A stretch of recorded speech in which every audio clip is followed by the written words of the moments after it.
Beep. The day begins with a sharp, mechanical signal. Meet Korea, an ordinary student living in the nation of Argania. But in this world, ordinary is a status you have to earn every single day. Every action is monitored. Completing math homework? Plus 30 points. Going to bed on time? Plus 50. To Korea, these aren't just numbers. They're his lifeline. One slip up, and his entire life could crumble. Even at home, there's no escape from the pressure. His mother reminds him that his behavior affects their social trust. In this society, your worth is literally worn around your neck. Korea currently holds a C rank, and he knows he can't afford to let it drop. I'll behave properly at school, Korea promises. He even takes a photo of his breakfast, another tiny act of compliance to show he's living a healthy, standardized life. The system, known as Lowell, demands total transparency. As he steps outside, the city greets him with propaganda. Loudspeakers blare music and inspirational messages about the light of Lowell. Korea ignores the noise, his eyes fixed forward, trying his best to just blend in. The scale of the control is breathtaking. A colossal statue of the leader, Lowell, towers over the skyline, watching every citizen. In Argania, privacy is a relic of the past, and the state's eyes are everywhere. Korea puts on his earphones, a small, desperate attempt to create a private world for himself amidst the constant surveillance. For a brief moment, he lets out a faint smile, the only part of him the cameras can't fully decipher. At the school gates, the monitoring intensifies. CCTV cameras track his arrival, scanning his C-rank choker. Every beep is a reminder that his freedom is conditional, dependent on his daily score. He's joined by his friend Mac, a student with a B-rank choker. In this hierarchy, even friendship is filtered through social status.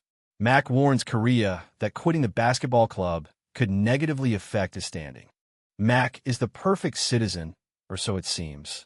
He volunteers to pick up trash and donates blood regularly, all to maintain his superior B rank. He encourages Korea to do the same, preaching the gospel of the system. It's better to smile, Mac says with a cheerful, yet hollow expression. He makes it sound simple, but Korea can see the hidden threat behind the words. In Argania, a grumpy face isn't just a mood, it's a liability. Mac leans in, reminding Korea of the ultimate goal, reaching that coveted B rank. The gap between a C and a B is the difference between surviving and actually living. Korea listens, his face a mask of compliance. Inside the classroom, the indoctrination continues. The teacher praises the Lowell system for protecting them from heretics and terrorism. To these students, the leader isn't just a politician, he's their savior. When the teacher asks what a heretic is, Mac is the first to raise his hand. He recites the state-approved definition perfectly. Heretics are secret plotters, enemies of the people who must be stopped. Mac's answer is chillingly specific. He lists the signs of a heretic. They hate the state, they eat unhealthy food at night, and they prefer crude music and art. Anything that isn't standardized is considered a threat. Heretics are dangerous. They must be strictly regulated, Mac concludes. Korea sits silently, resting his head on his hand. He's heard this lecture 1,000 times, yet the weight of it never gets lighter. The class erupts in applause for Mac's magnificent answer. But Korea is distracted, scribbling something in his notebook. The teacher notices and sharply tells him to stop. In this room, even a wandering mind is a sign of trouble. During the break, Korea and Mac retreat to the emergency stairs, the only place in the school without cameras. Korea reveals what he was drawing, a satirical cartoon of the teacher as a mechanical nut hunter. It's a small, dangerous act of defiance. Mac laughs, but it's a nervous sound. He tells Korea that the teacher is planning to dump water on anyone with a D rank or lower during cleaning time. Korea tries to play it off, but the tension in the air is palpable. Then, Mac reveals a shocking truth. He pulls back his collar to show his choker. The B has been replaced by a D. His social trust has plummeted, and with it, his access to basic services like hospitals and libraries. "What did you do?" Korea asks, stunned. Mac shows him the notification on his screen. Minus 500 points for viewing harmful content. It turns out Mac's father had a sci-fi novel about people with supernatural powers, espers. Mac is terrified. He doesn't even know how he was caught. In Argania, reading a story about supernatural powers is a high-level crime because it encourages the idea of individuals being stronger than the state. Were there deaths in the story? Korea asks. Mac nods. The definition of acceptable content is narrowing every day. Mac mentions that his father was already sent to a detention camp for similar reasons. The system doesn't just punish the individual, it erases the entire family. Korea looks at Reichel, feeling a rare sense of empathy for his friend's plight. He wonders why no one else feels the crushing weight of their situation. To him, the heretics aren't the strange ones. It's the normal people who have learned to love their own chains. Reichel warns him to stay cautious, admitting that he avoids the internet as much as possible to stay under the radar. But in Argania, even your own bedroom isn't a guaranteed sanctuary. As the heavy silence of the stairwell lingers, the reality of their fragile existence sinks in, leaving them to cling to the only thing the system hasn't yet broken, their bond. Reichel teases Korea, noticing how quickly he turns red when certain topics come up. Despite the heavy atmosphere of Argania, these brief moments of friendship are the only things that feel real to Korea. You never seem to grow up, do you? Reichel jokes, unaware of how quickly their world is about to change. They look out over the city, where the giant statue of Lowell has stood for 4 years. Reichel muses about how much the world is changing under the supreme leader's rule. Korea stays quiet, his eyes fixed on the towering figure that symbolizes their oppression. Just who is this Lowell, he wonders, his mind filled with questions no one dares to ask. Behind Reichel's back, Korea raises a single finger toward the statue, a silent, defiant gesture against the godlike figure and the system it represents. It's a small act of rebellion, hidden away in the shadows of the emergency stairs. Reichel catches him and panics, warning Korea not to risk it, even if there are no cameras. In Argania, even a joke can lead to a drop in social trust. Reichel's fear is a testament to the system's power. The fear of being watched is just as effective as the watching itself. Suddenly, an urgent announcement blares through the school speakers. Reichel is summoned to the front gate immediately. The mechanical voice is cold and final, leaving no room for questions or delay. Reichel leaves with a look of confusion and dread, promising to return. But as the school day goes on, his seat remains empty. Reichel did not return to class that day, or ever again. He has become another victim of the system's cleaning process. As Korea leaves school, he witnesses the brutal hierarchy of the social trust system in action. A group of rank B students are bullying a rank E girl named Tsubaki, pulling her hair and mocking her low status. In Argania, your rank determines not just your life, but how others are allowed to treat you. Oppressing the E is for the benefit of the people of Argania. That's the official state doctrine. Tsubaki, with her blonde hair and rank cloak, is considered the bottom of society, someone whose very existence is a warning to others. Korea watches from the side, knowing he can't intervene without risking his own rank. The system is designed to isolate the low-ranked. Even the families of heretics or rank E citizens have their own scores dropped. If Korea were to help Tsubaki, his own mother's rank would plummet as well. The state uses love and family as the ultimate tools of control. When Korea returns home, his mother greets him with the usual mechanical kindness. She's watching a movie on TV, one they've likely seen many times. In their world, even home life is a series of proper responses designed to keep the social trust score stable. Have you gotten taller? His mother asks. Korea remains distant, his eyes fixed on the screen. The normalcy of their conversation feels hollow, a fragile facade covering the fear that dictates every aspect of their lives. Because internet content is strictly censored and monitored, Korea and his mother watch the same old DVDs over and over again. It's the only way to experience stories without the government's constant editing. Their world has been stripped of new ideas, leaving them in a loop of the past. Alone in his room, Korea pulls out a hidden notebook. It's filled with sketches that the state would label as heretical, images of wings, skulls, and dark, brooding figures. This is his only outlet for the feelings he must otherwise suppress. The state teaches that heretics prefer extreme depictions such as blood and violence. As Korea looks at his drawing of a woman weeping blood in a pond of skulls, he realizes how far he has drifted from the state's ideal of a good citizen. He is already a heretic in his heart. His phone buzzes with a notification. His lack of club participation is threatening his C rank. He's warned that unless he joins a club or becomes a top 5% student, he'll be deducted 250 points. The system is always pushing, always demanding more useful activity. As he works on his schoolwork, the word obey flashes through his mind like a command. It's the background noise of his entire existence, a constant pressure to conform, to follow the rules, and to never, ever question why. Korea continues to doodle, his pen moving instinctively to create the forbidden images. He's bored, frustrated, and tired of the constant act. He sticks his tongue out at the work, a tiny moment of childish rebellion against the crushing weight of Argania. Every scratch of the pen on paper feels like a secret. Korea has stacks of these notebooks, a private history of his own descent. He knows that if these were ever found, his life would be over in an instant. The next morning, his mother sees him off at the door. She worries about him, reminding him to listen to his teacher and to come straight home. In this world, a detour isn't just a change of path. It's a suspicious activity that could lead to an investigation. "I'm worried about you," she says softly. She mentions his father, hinting that he was also someone who struggled with the rules.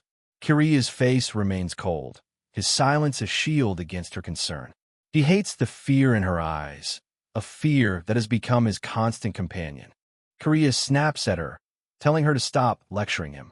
He knows she's only trying to protect him, but her constant vigilance feels like another form of the system's control. "I understand," he shouts, wanting only to escape the suffocating air of their home. Despite his anger, Korea feels the weight of her words. He walks away, his head down, the image of his mother's worried face etched into his mind. He knows that in Argania, being safe means being invisible, and he's not sure how much longer he can stay that way. Korea remembers Reichel from the day before, just before he was taken. Reichel had a serious expression, far different from his usual cheerful self. It was as if he knew something was coming, a premonition of his own disappearance. Reichel had found Korea's notebook and was looking at the mechanical nut hunter drawing, the caricature of their teacher. "What is this?" he had asked, his voice filled with a mix of amusement and concern. "Are you making fun of our teacher, Korea?" Reichel asked, looking at his friend with a new sense of curiosity. It was one of the last normal conversations they ever had, a moment of shared secret before the darkness of the system claimed one of them. In a world built on survival, even friendship is a luxury Korea can no longer afford. Reichel, the friend he thought he could trust, stands before the class and holds up Korea's sketchbook. "Everyone look," he shouts, exposing the mechanical nut hunter caricature to the authorities. Korea is frozen, unable to believe the betrayal unfolding before his eyes. Reichel's eyes are cold, devoid of the warmth they held just moments ago. He accuses Korea of making a mockery of the teacher, the very person working for the sake of Argania. Korea watches his friend, realize that the system hasn't just taken Reichel's rank, it has taken his soul. "What's gotten into you, Reichel?" He whispers, but there is no answer. "I'm going to report this," Reichel announces, his voice steady as he walks away to seal Korea's fate. The rest of the class watches in a stunned silence that quickly turns into hushed whispers. Korea stands alone in the center of the room, the weight of the social trust system finally crushing the small island of safety he had tried to build. Korea walks home through the hollow streets of Argania, the city's grand architecture feeling like the walls of a prison. The sky is dark, matching the storm brewing in his chest. Everything he did, every rule he followed, was to keep his mother safe. Now, because of one drawing and one friend, everything is at risk. His phone beeps, a sound he has learned to dread. A notification confirms his fears, minus 150 points for lack of respect for teachers. His social trust, once a stable C, is bleeding out. He thinks back to when Reichel was a B, a rank that seemed so secure until the system decided otherwise. The message is clear: no one is safe. Korea wipes a tear from his eye, a rare show of emotion he quickly suppresses. He remembers a time when things were simpler, when he and Reichel could play together without the weight of chokers around their necks. He resolves to go home and apologize to his mother for his outburst earlier that morning. He needs her now more than ever. It will only worry her, he thinks, deciding to keep the betrayal a secret for now. He just wants to see her face, to hear her voice, and to apologize for the distance he's kept between them. He walks faster, his heart pounding with a mixture of guilt and a desperate need for the only comfort he has left. But the home Korea returns to is no longer his. He opens the door to find two strangers standing in his living room, a man with sharp glasses and a stout woman, both wearing the chokers of high-ranking citizens. Starting today, the man says with a chillingly calm smile, "We are your parents." Korea is speechless, his mind unable to process the nightmare.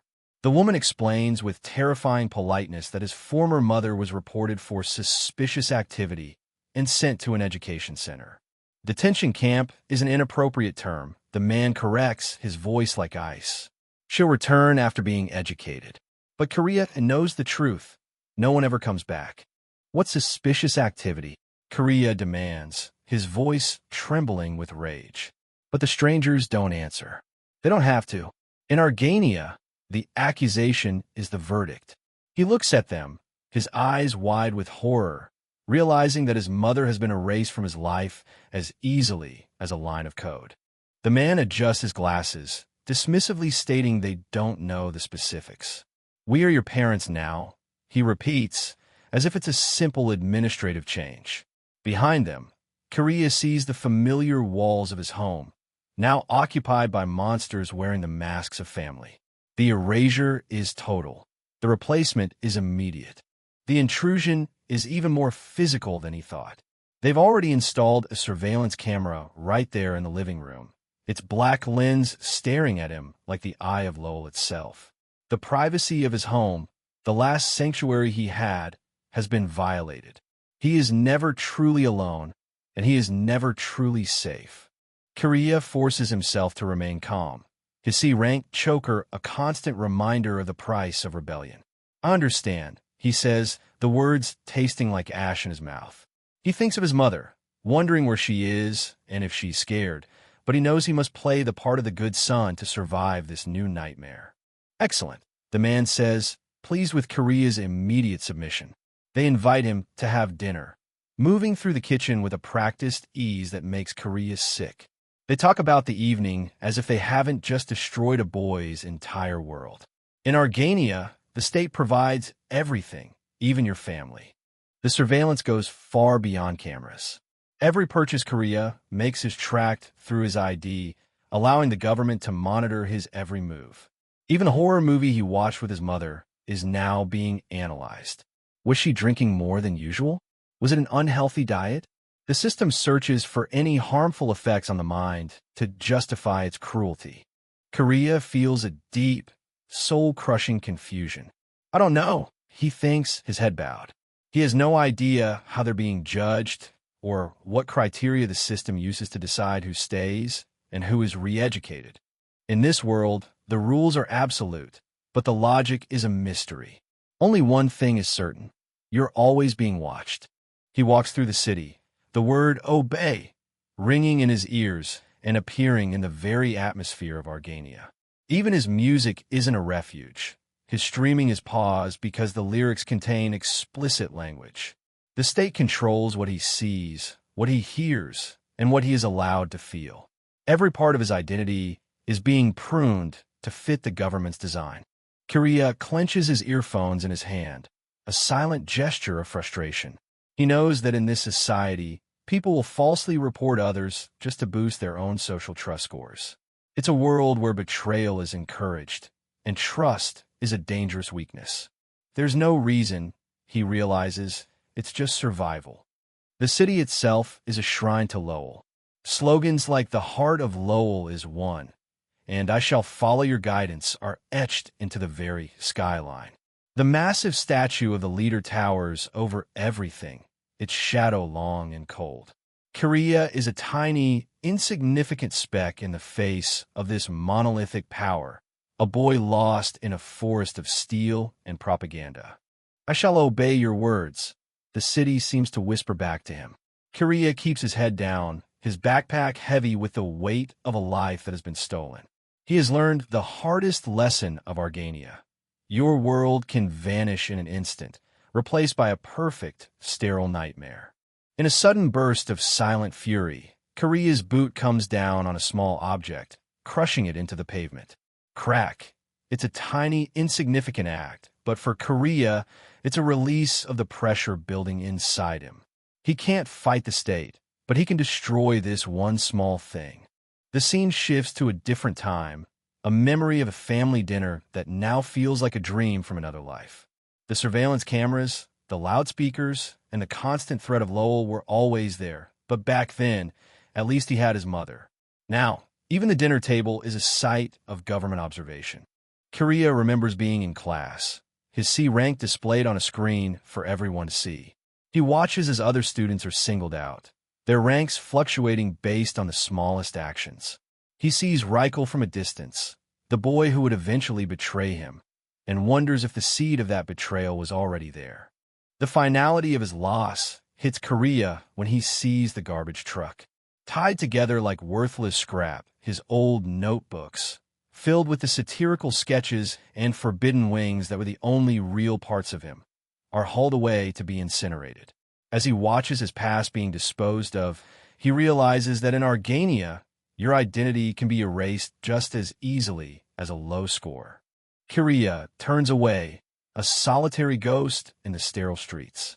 He has no mother, no friends, and his memories have been labeled as hazardous waste. With nothing left to lose, he prepares to return to the house that is no longer a home, ready to play the part the system demands. The light of Lowell shines on everything, but for Korea, the real work of survival is just beginning. Life with his new parents is a hollow ritual of compliance. Korea watches from the window as they clean the street outside, another performative act of volunteerism to maintain their status. In Argania, even the act of picking up trash is a calculated move in the game of social trust. Back in his room, Korea puts on the mask of the perfect citizen. He studies, he obeys, and he waits. Every movement is a performance for the camera in the corner, a silent promise to the state that he has been corrected. He sees his parents return, their faces fixed in the same plastic smiles. They go about their day as if the boy they've replaced isn't sitting right there, his true life buried under a mountain of government-approved paperwork. Korea continues to study, his expression unreadable. A beep from his phone brings a small, bitter irony. "Oh, I'm almost a bee," he thinks. By following every rule and erasing his true self, he has nearly reached the rank he once envied. But what does a rank be worth when it's built on the bones of your family?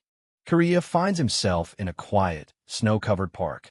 The world is white and still, a rare moment of peace in the mechanical heart of the city. He stands alone, the cold air a sharp contrast to the suffocating heat of the school and his house. The snow settles on the trees, blurring the edges of the urban prison. For a moment, Argania looks beautiful, its harsh lines softened by the winter.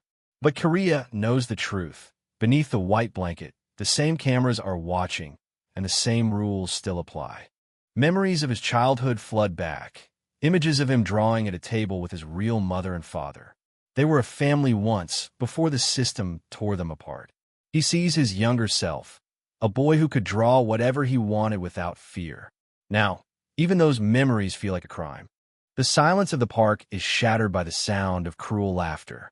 Korea looks up to see a group of rank B students, their high-status chokers gleaming against the snow. They found a target, and they're enjoying the opportunity to exercise their rights. It landed. One of the boys shouts gleefully.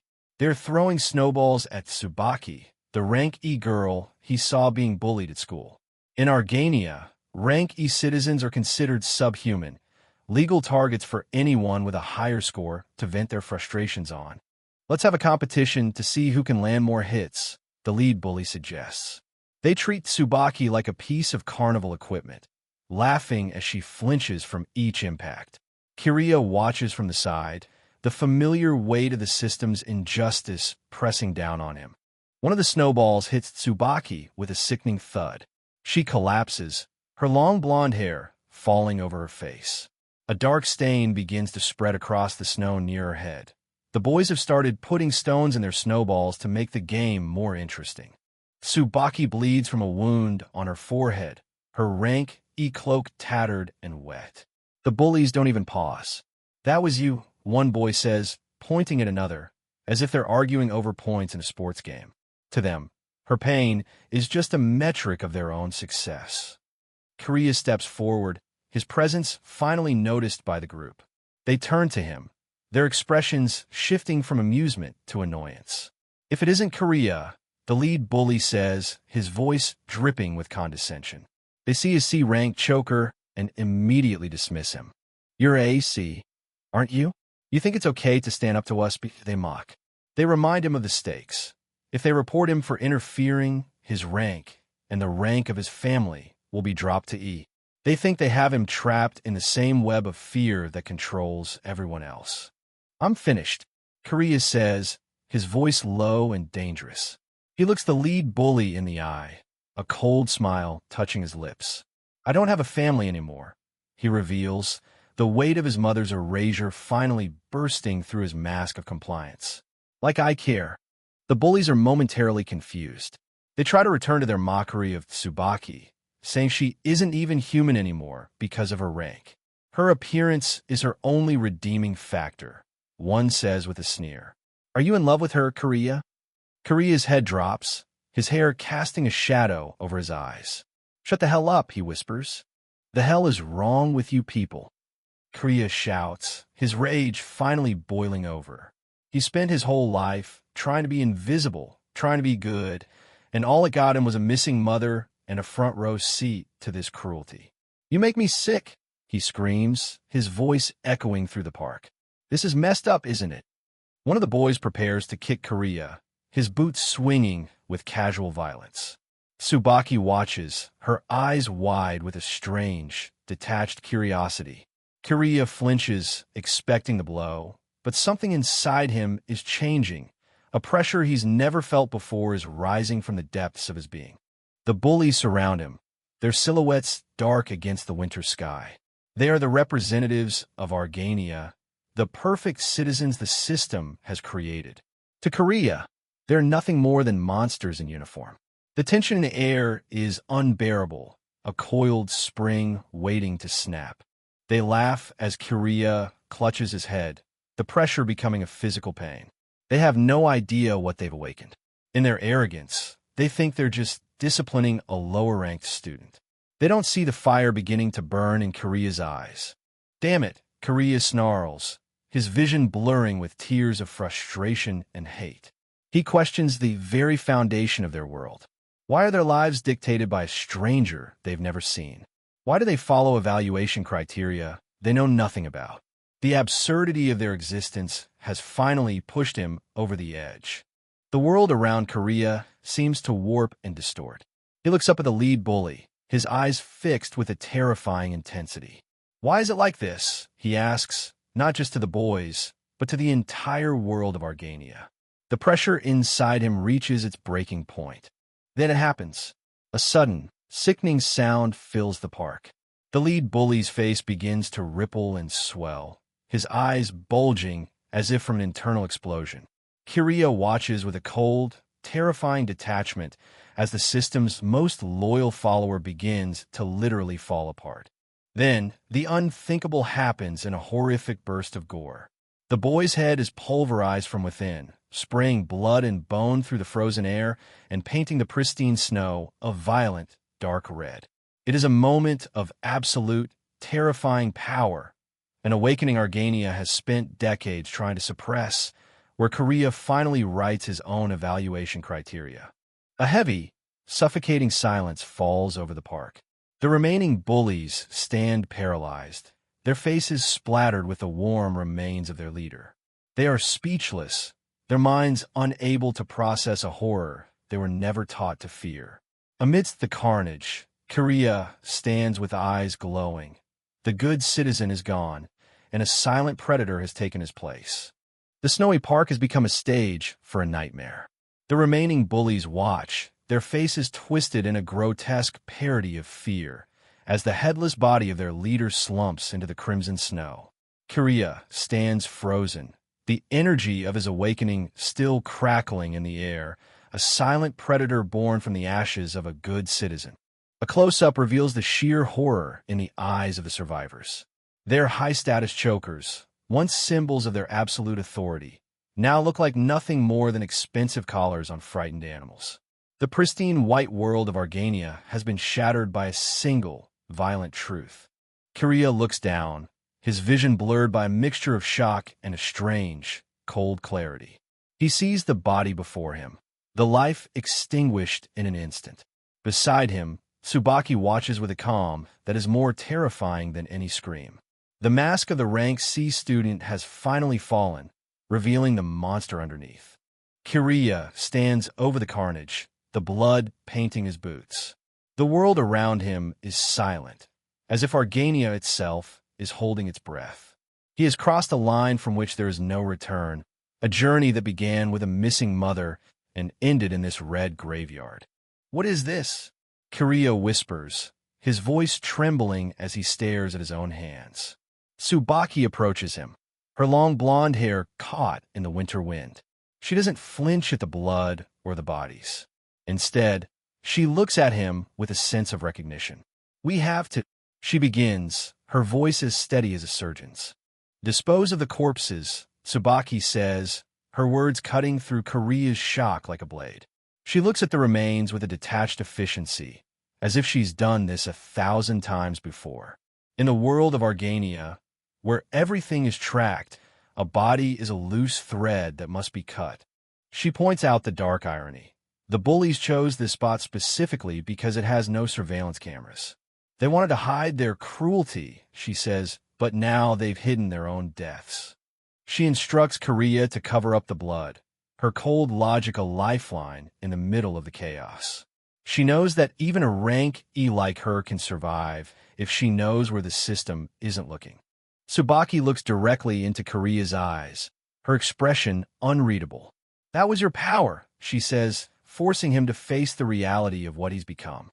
"This happened because of you." She doesn't offer comfort or excuses.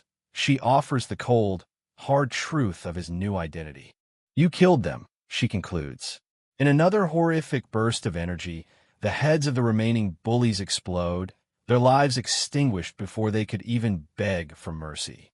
The park is now a silence of the dead, and Korea is the author of its final chapter. He has become the very thing the state warned him about, a heretic with the power of an esper. A massive swirl of snow and energy erupts as Korea's power reaches its peak and then begins to fade. The park is transformed into a vortex of white and red, a symbolic storm that marks the end of Korea's old life. He and Tsubaki stand at the eye of the storm, two ghosts in a dying world. In the aftermath, Korea remembers Reichel's words about the sci-fi novel. It was about espers with telekinesis, that sort of supernatural powers. He realizes now that the fiction his friend was arrested for was a truth the government was desperate to suppress. The bodies of the bullies lie scattered in the snow, a grim confirmation that the state's biggest fear has finally come true. Korea and Tsubaki walk away from the carnage, their silhouettes small against the vast, dark forest. The city lights of Argania glow in the distance, a reminder of the monolithic power they have just defied. They are now outcasts, two heretics moving through the shadows of a world that wants them erased. Tsubaki talks as they walk, her voice a low murmur against the sound of the wind. She tells him to be aware of the cameras and to think of a route home that avoids the increasing surveillance. Why are you so? Kiriya starts, confused by her knowledge and her calm. She lists the tools of their oppression: social trust, education centers, the endless cameras. She has lived in the cracks of the system for a long time. Apparently, in this world, there are secrets, Tsubaki muses, her profile sharp against the snow. She talks about the hidden truths that lie beneath the surface of Argania. Kiriya listens, his face a mask of exhaustion and newfound purpose. Well, I suppose it doesn't matter, he thinks, realizing that his life in the system ended the moment he set foot in that park. Tsubaki stops and turns to him, her eyes dark and intense. Hey, Kiriya, she says, her voice suddenly heavy with weight. She tells him that Lowell, the supreme leader, is scared of them, scared of the heretics who can't be controlled by scores or cameras. Kiriya looks back at her, the realization of his new reality sinking in. They aren't just survivors, they are weapons. The chapter reaches its chilling climax as Tsubaki makes her final offer. She looks at the blood on her face, a grim war paint for the battle to come. Let's, she begins, her eyes locking onto his with a terrifying, absolute certainty. Kill Lowell together. The world of Break New World has just become a battlefield, and the revolution has its first 2 soldiers. In the quiet, falling snow, Tsubaki drops a bombshell that changes everything. She isn't just looking for a friend. She wants a partner in crime. Her proposal? For the 2 of them to team up and assassinate the supreme leader himself, Lowell. Kiriya is left speechless, his mind racing to process the sheer insanity of what he just heard. Too many things have happened in such a short time, and the weight of this secret is already starting to press down on him. Tsubaki leans in, her voice low and commanding. She warns him to keep their meeting a complete secret, even from those closest to him. The pact has been made, but for now, they must part ways and act like strangers. She gives him specific, cryptic instructions for their next meeting at a general store called Lenina. She insists he takes a back route, turns off his phone, and even removes the battery to avoid any chance of being tracked by the state. With a cold bite and a final order not to talk to her at school, Tsubaki disappears into the night. Kiriya is left standing alone in the cold city, his life now tethered to a dangerous revolution. When Kiriya finally makes it home, he's greeted by his mother's worried face. In this world, being late isn't just a minor mistake. It's a suspicious behavior that can lower your rank or worse. Kiriya can only offer a quiet apology. His mother's gaze is intense as she demands to know the reason for his delay. Kiriya tries to play it off as a simple walk to enjoy the snow. But in Argania, even admiring the view is seen as a deviation from the rules. She lectures him about the dangers of straying from designated routes, warning him about the risk of assault. Or perhaps, she's more afraid of the state than any street thug. Kiriya nods, hiding his growing frustration behind a mask of obedience. Dinner is a quiet affair, but the tension remains. His mother's smile feels strained, a performance of normalcy in a home shadowed by a photo of his missing father, another victim of this perfect system. The next day at school, the atmosphere is just as suffocating. Kiriya walks through the halls, a ghost among students who are all too busy trying to maintain their own social ranks to notice his turmoil. He passes by his classmates' desks, where the hierarchy is visible in every interaction. In Argania, your rank determines your humanity, and, for those at the bottom, the school is just a smaller version of the prison outside. Kiriya catches sight of Tsubaki sitting at her desk, looking bored and indifferent. Her head is bandaged, a stark reminder of the violence they've already shared. Yet here, under the bright lights of the classroom, she seems like a different person. Dark thoughts haunt Kiriya as he looks at her. He feels the guilt of their secret alliance, imagining Tsubaki's voice blaming him for the deaths that have already paved their path. To her, it's simple. He's a killer now. After school, Kiriya follows Tsubaki's trail through the snowy Tich. He arrives at the Lenina General Store, a derelict building that seems to have been forgotten by time and the city's meticulous maintenance. Inside, the place is a mess, far from the functional stores Kiriya is used to. He stands there, wary and out of place, waiting for the girl who holds the key to his new life. Tsubaki is already there, lounging in the ruins. She explains that this place is a blind spot. There are no cameras along the route or inside the building. It's the only place they can truly speak without the state listening in. Kariya is skeptical, questioning how she can be so sure. Tsubaki dismisses his worries, telling him the place has been searched thoroughly and cleared. Any obvious scouting for cameras would only get them arrested sooner. He's tired of the mystery and demands real answers about what happened the day before. He wants to know the truth behind the power he's felt surging within him. Tsubaki starts to explain the world as it really is.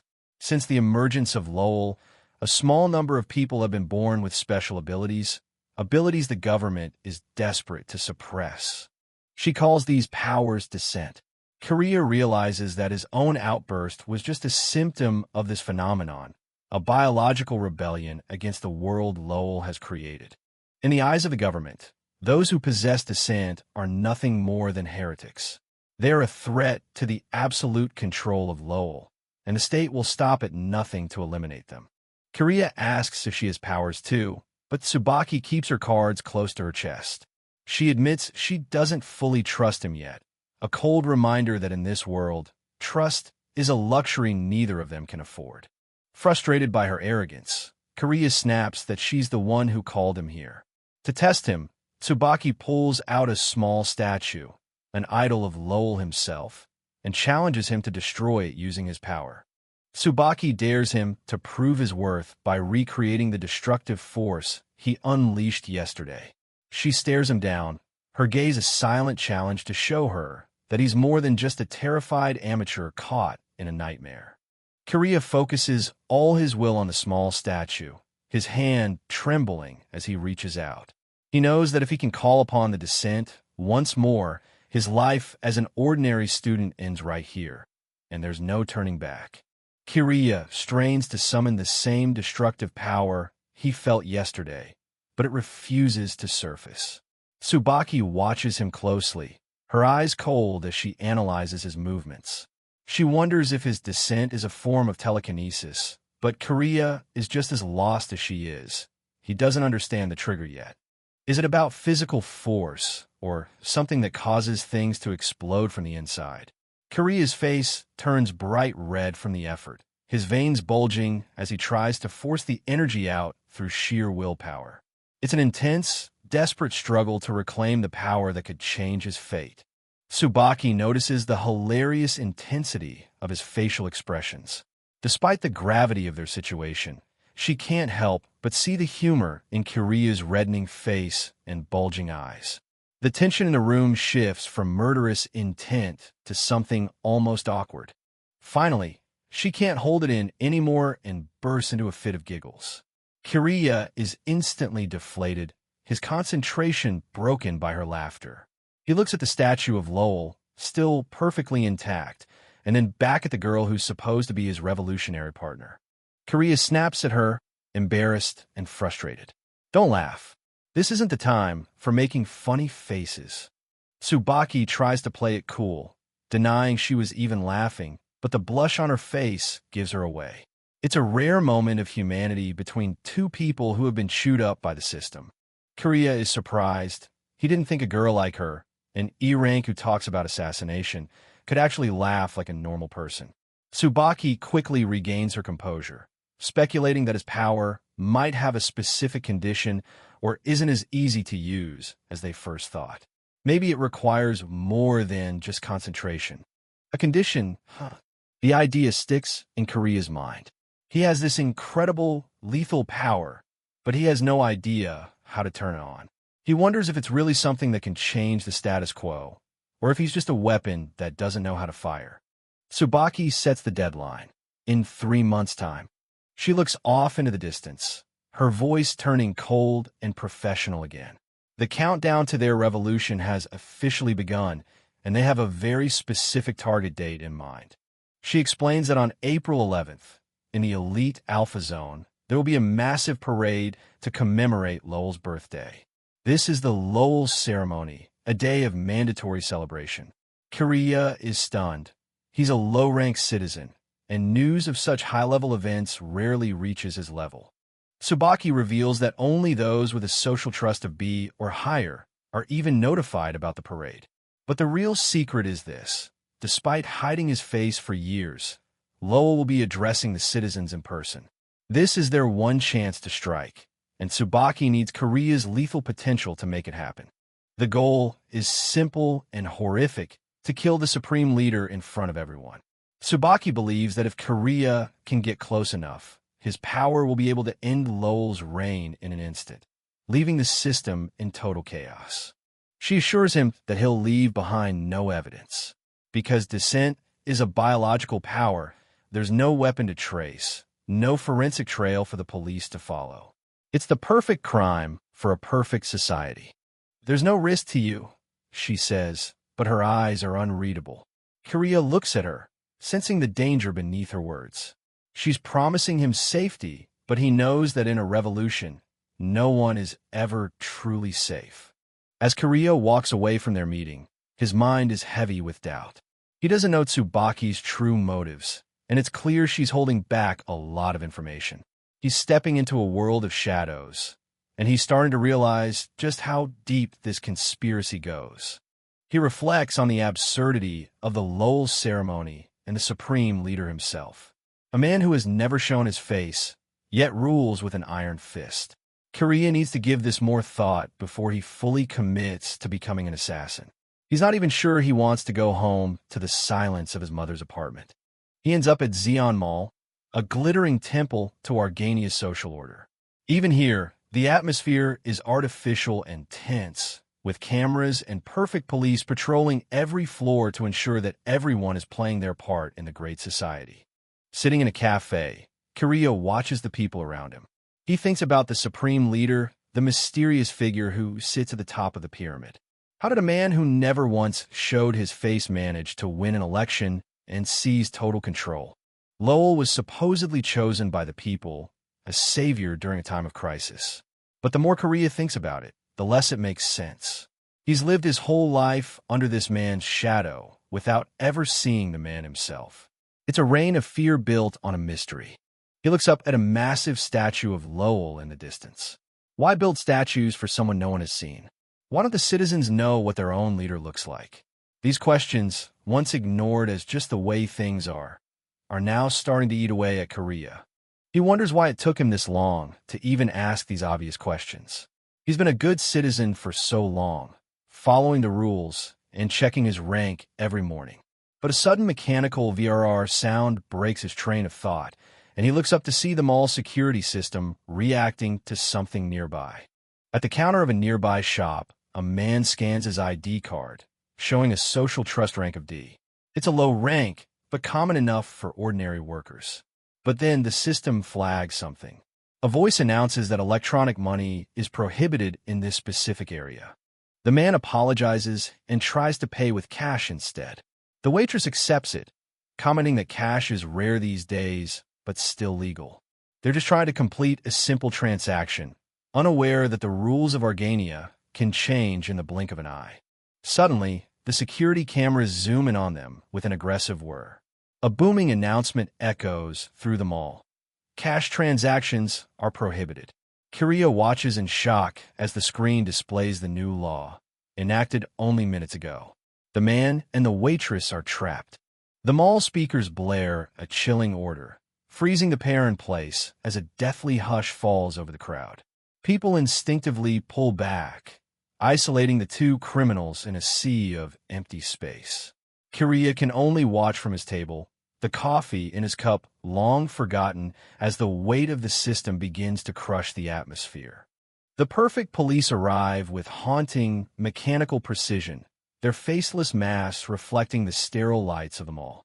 They loom over the trembling man and the waitress, cutting off any hope of escape. "You used cash," the lead officer declares, his voice a flat, emotionless drone. "That is a violation of the law." The simple act of paying for a meal has just become a life-altering crime. The man is desperate, stammering that he wasn't aware of the new law. He points out the obvious logic. It shouldn't be illegal to use currency issued by the very government that's now arresting him. Korea watches from the side, His jaw tightened as he hears the waitress apologize.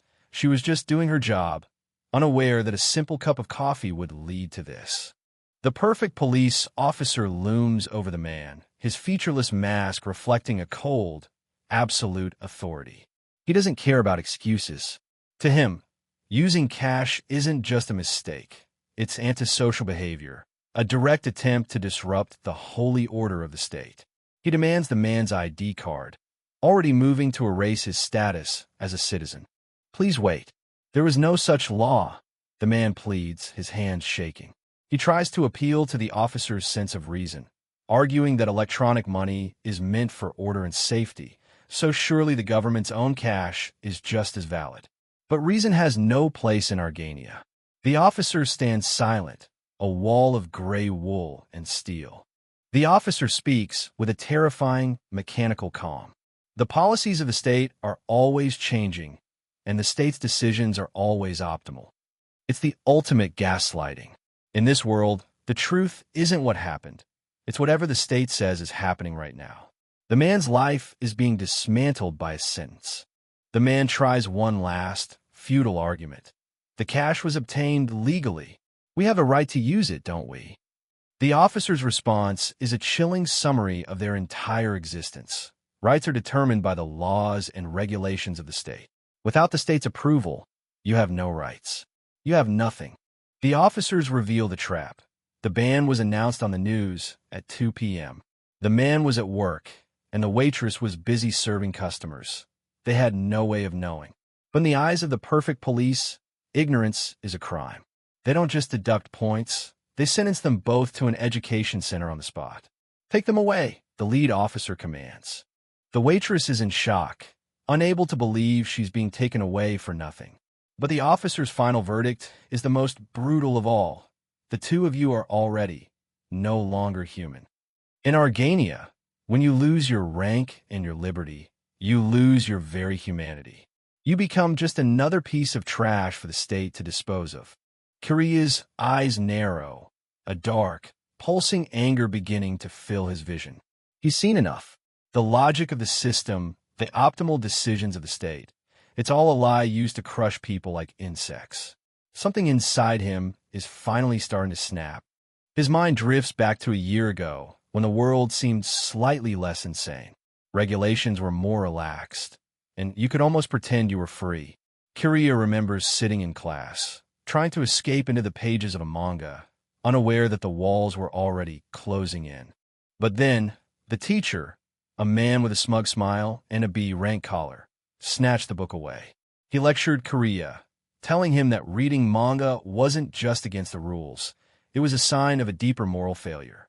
The state began to police not just their actions, but their very thoughts. The teacher pointed to the art, claiming that violent stories like these had a negative impact on society. He mocked Kiria and his classmates, saying they were too immature to tell the difference between fiction and reality, and that by reading such things, they risked becoming violent themselves. It's the classic tactic of a tyrant. Blame the victim for the violence the state inflicts on them. In a final act of petty cruelty, the teacher crushed the book under his shoe. Those who read stories like these cannot be called human. The same phrase the officer used. To the elite, anyone who dares to dream or deviate is less than human. Kiria could only watch as his small escape was ground into the floor. The teacher smiled, a sickening display of concern, and told him to read good books instead, stories that didn't rely on violence, imaginative stories that everyone could enjoy. In other words, state-approved propaganda. Kiria's expression was blank, but the seed of resentment was planted deep. The memory fades, leaving Kiria back in the mall, staring at the empty space where his innocence used to be. The world didn't just become insane overnight. It happened piece by piece, one crushed book and one retrospective law at a time. The book lies broken on the classroom floor, a symbol of a generation being told they don't matter. The world is gradually becoming insane. It's a realization that hits Kiria with the force of a tidal wave. He looks at the officer's mask again, those hollow black eyes that see people only as numbers and ranks. The optimal society is nothing more than a slaughterhouse. The officer repeats his cold mantra. The two of you are already no longer human. It's the final spark. Korea has heard this lie enough times. If the state gets to decide who is human, then the state is the enemy of humanity itself. He watches as the perfect police start to drag the man and the waitress away. The shoppers around them look on with a mix of pity and relief that it isn't them. Korea's eyes are fixed on the back of the officer's head, his vision blurring as the dissent power begins to surge within him, fueled by a year of suppressed rage. The crowd watches in a collective, terrified silence as the innocent are led away. Korea's internal voice is screaming now. Don't you dare look down on humans. He isn't a student anymore. He isn't a C rank. He is a weapon of the people's fury. Don't you dare. Korea's eyes are practically glowing now, the focus of his power narrowing down to a single point. He isn't trying to move a statue anymore. He's trying to destroy the agents of Lowell. The air around him feels like it's vibrating with lethal energy. He sits there, arms crossed, looking for all the world like a bored teenager. But inside, he's tearing the world apart. Look down on humans. The phrase echoes in his mind, becoming the trigger Tsubaki said he needed. His anger has finally found its condition. The officers take a step, but they don't get far. Korea's power strikes with a speed and violence that no one could have anticipated. He doesn't move a muscle, but the very space around the officers begins to distort and buckle. One of the perfect police officers stops in his tracks, his head tilting back as if an invisible force is gripping his skull. For the first time, the mechanical precision of the officer is broken by a twitch of pure, unadulterated shock. The predator has suddenly become the prey. Then comes the sound of sharp crack. The officer's mask begins to fracture, lines of black and white splintering across the featureless face. It's as if something inside his head is expanding, trying to burst out through the ceramic and bone. The crowd gasps as the impossible happens right before their eyes. The fractures spread across the officer's face, the mask crumbling away like a broken eggshell.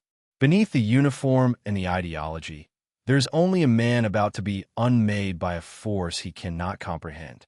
Korea's focus is absolute, his gaze a laser of pure, concentrated hatred directed at the first enforcer, but this is only the beginning of his retribution.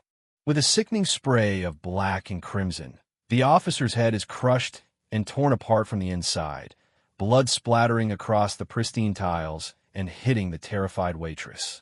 As the first body falls, the mall erupts into screams of terror and confusion. Korea stands motionless, his expression unreadable as his gaze shifts toward the second officer, ready to continue the bloodbath. Panic erupts in Zeon Mall as the second perfect police officer's mask begins to crack. The crowd, already on edge, can only watch in horror as the state's supposedly invincible enforcer starts to crumble. Blood splatters across the pristine white tiles, a grim testament to Korea's sudden, violent awakening. People are screaming, "What the and huh?" as the world they knew disappears in a spray of crimson. Then comes the sound of a sickening pop as an eye bursts through the fractured mask. The officer collapses, his body hitting the floor with a heavy thud. The waitress and the man stand frozen, covered in the blood of the men who were just about to take them away. They can only gasp in shock, unable to comprehend the divine or demonic intervention that just saved them. The mall is littered with the broken bodies of the perfect police. The pristine temple of consumerism and social rank has been turned into a slaughterhouse in a matter of seconds. The shoppers, once so careful to maintain their composure, are now stepping over the corpses in their desperate haste to escape the scene. Korea's work is done, but the silence he leaves behind is heavier than the screams. In the distance, the sirens are already wailing. The survivors stare at the bodies, their faces pale and their minds racing. In Argania, silence isn't just the absence of sound. It's the weight of a secret that can get you killed. No one dares to look at Korea, who is already starting to fade back into the crowd, just another student with a backpack. Korea catches the waitress's eye for a split second. She's trembling, the blood on her face a literal mark of her brush with the dissent. Kiria doesn't say a word, his expression cold and focused. He's already miles away, his heart still thumping with the rhythm of the power he just unleashed. He adjusts his backpack and walks toward the exit, his collar feeling tighter than ever. The whispers start immediately. Bombs. Poisonous gas? No, it was a gun. The public's imagination is already trying to find a logical explanation for the impossible. Kiria hears them as he runs, his breath coming in ragged gasps. Who cares? Just run, someone screams. The great society is fracturing, and fear is the only currency left. Kiria pushes through the panicked crowd, his hood up, his face down. He needs to put as much distance between himself and the mall as possible before the area is completely locked down. Every virar of a security camera feels like a spotlight, but for once he isn't afraid. The rage that fueled him is still there, a low-burning fire that feels like home. He doesn't look back at the Xi'an Mall, now a beacon of chaos in the city skyline. He walks through the back alleys and side streets Tsubaki showed him, his mind replaying the moment of the attack over and over. He killed 2 men. He should feel something, guilt, horror, anything, but all he feels is a strange, empty clarity. Kiria emerges into the city's residential districts, where life still seems normal, at least on the surface. But to him, everything has changed. The buildings feel like cages, the citizens like cattle. He's no longer part of their world. He's the thing they've been taught to fear. He keeps his head down, his presence a ghost in the twilight. His breathing is still heavy as he stops to rest. He catches a glimpse of his own reflection in a darkened shop window, a tired student with red hair and a black collar.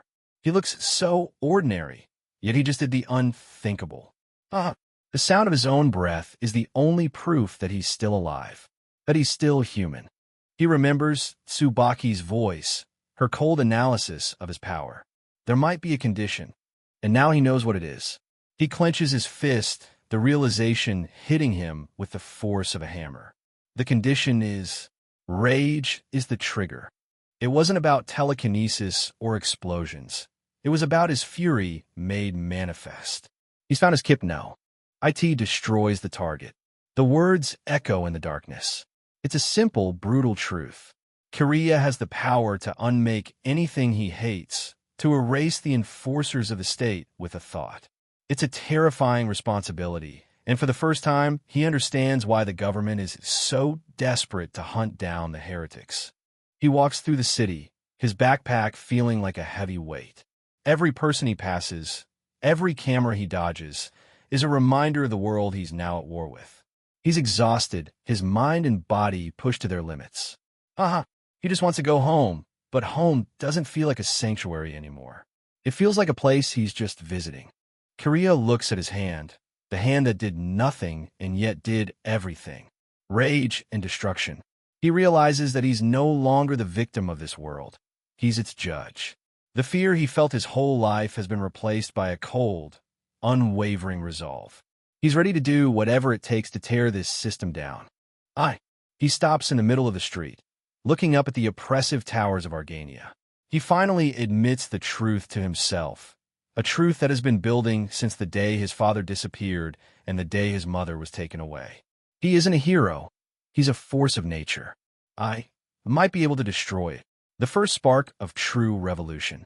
This total contempt for human life. That's what Argania is. A world where you can be unmade for a cup of coffee and a piece of paper. Kiria looks at the city one last time before turning away. I might be able to destroy this world. It's a vow, whispered to the cold night air. The boy who was afraid to admire the snow is gone. In his place stands a killer. Elsewhere, Tsubaki sits in silence, her expression unreadable. She's an E-rank student, a nobody in the great society, yet she holds the keys to the kingdom. She knows what Kiria has done, and she knows what it means for their plan.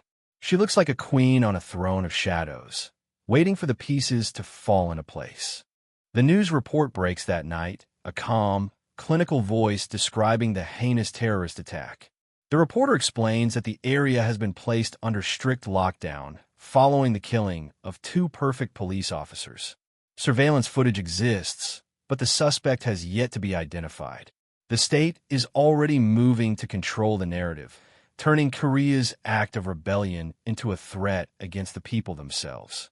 The news broadcast plays on every screen in the city.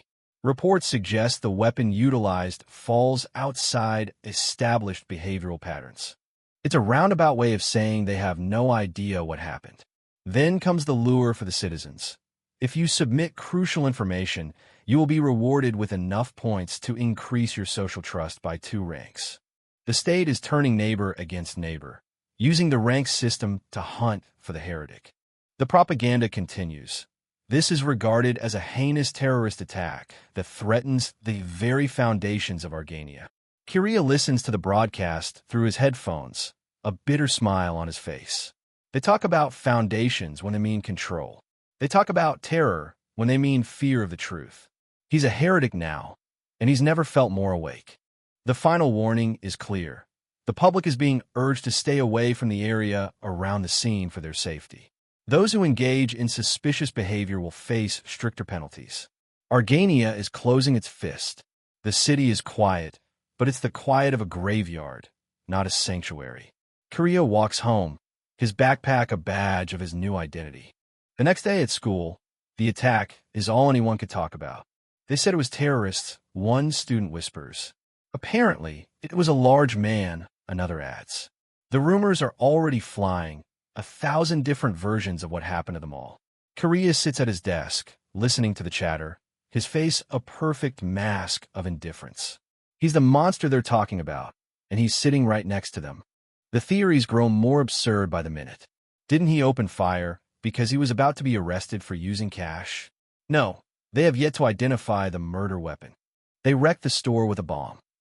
Korea catches Tsubaki's eye. She's sitting in her usual spot, looking bored. She knows the truth, and for the first time, Korea feels a strange sense of relief that he's not alone in his secret. Honestly, that's a relief, one student says about the store being wrecked. Fear and frustration are starting to boil over even in the classroom. Tsubaki says nothing, her dark eyes briefly meeting Korea's before she looks away. In a room full of noise, they're the only ones who know the truth. Korea can feel her presence like a silent invitation, a reminder that their date is coming, and with it, a revolution that will change everything. As the teacher begins the lesson, life in Argania seems to return to its usual hollow routine. But Korea's mind is far from the classroom. He gazes out the window at the general store, his thoughts already turning inward. He knows he can't just wait for the next outburst. He needs to master this power on his own terms before the point of no return. Korea sits alone, the weight of his actions at the mall still pressing down on him. Sweat beads on his forehead as he tries to recreate that same raw power in a controlled environment. He's no longer just a student. He's a killer, and the reality of that is finally starting to sink in. He reaches out toward a small statue of an idol, closing his eyes and searching for that same spark of fury. Sure enough, I can destroy things by focusing on the unpleasant memories. With a sharp crack, the statue's head shatters. He's found a trigger, but it feels different now. Colder, more intentional. Korea looks at the broken pieces, analyzing the results. However, using this method, its destructive force and range are limited. He realizes that his power isn't a constant stream of energy. It's a burst of violence that depends entirely on his state of mind. Without the raw, unfiltered rage he felt at the mall, he's significantly weaker. At best, I can destroy a small area if my hand comes within 30 centimeters, he notes, looking at the minuscule damage compared to the explosion yesterday. Suddenly, Tsubaki's voice cuts through the silence. Hey. She's been watching him from the entrance, her expression as unreadable as ever. Korea can tell immediately that she's really angry. Tsubaki stands with her hands on her hips, her dark eyes boring into him. Your existence has been exposed, she says, her voice flat and cold.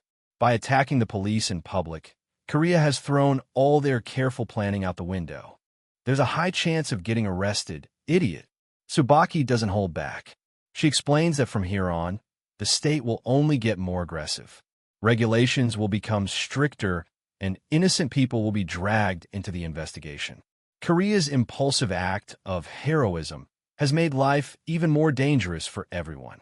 Korea can only offer a quiet son. But Tsubaki isn't interested in apologies. Apologizing to me won't help, she snaps. She demands that he take responsibility for what he's done. She's surprisingly intense, her concern for the bigger picture clashing with Kiria's desire to protect individuals. "You're such an idiot," she repeats, clearly frustrated by his lack of foresight. Tsubaki points out the grim reality of his actions. Because of your actions, innocent citizens may be harmed in the future. They could be suspected of being heretics and sent to detention camps just for being in the same mall. Korea is caught off guard by her logic, his face turning red. "Why are you blushing? Are you an idiot?" she asks, her anger momentarily replaced by confusion. Tsubaki gets right in his face, her gaze unwavering. "It'll only get worse. You have to kill Lowell, the one behind everything." To her, there's only one way to end this cycle of violence and oppression. Korea listens, the weight of his new mission settling into his bones. "That's what you meant by responsibility?" he asks. "Yes," she replies. "There is no turning back now." Korea looks at her, a cold resolve finally taking hold. "All right, I'll kill Lowell." He says it without hesitation. He's tired of being the victim, tired of seeing the people he hates thrive while everyone else suffers. He's accepted his role as the state's executioner. He reflects on the insanity of the world, the systematic distortion of logic, the detention camps where people like Reichel's parents are sent, the constant censorship of manga and movies he used to love. Reasonable logic is being systematically distorted. The world has taken everything from him, and now it's his turn to take something back. He's surrounded by a society that feels more like a prison every day. Korea's expression hardens, his eyes dark with a years-long resentment. "I'm beyond angry. This isn't just about a cash ban or a crushed book anymore. It's about a world that has decided that some lives are worth less than others." He is ready to unleash the full force of his fury on the man at the top. Tsubaki starts counting down his toll. 3 people at the lake the other day. 2 perfect police officers yesterday. She lists them off like a grocery list, making sure he understands the weight of what he is. She's testing him, seeing if he has the stomach for what's to come. "You've killed 5 people. You've even become a state-level terrorist," she says, her voice echoing in the ruins. "What do you feel right now?"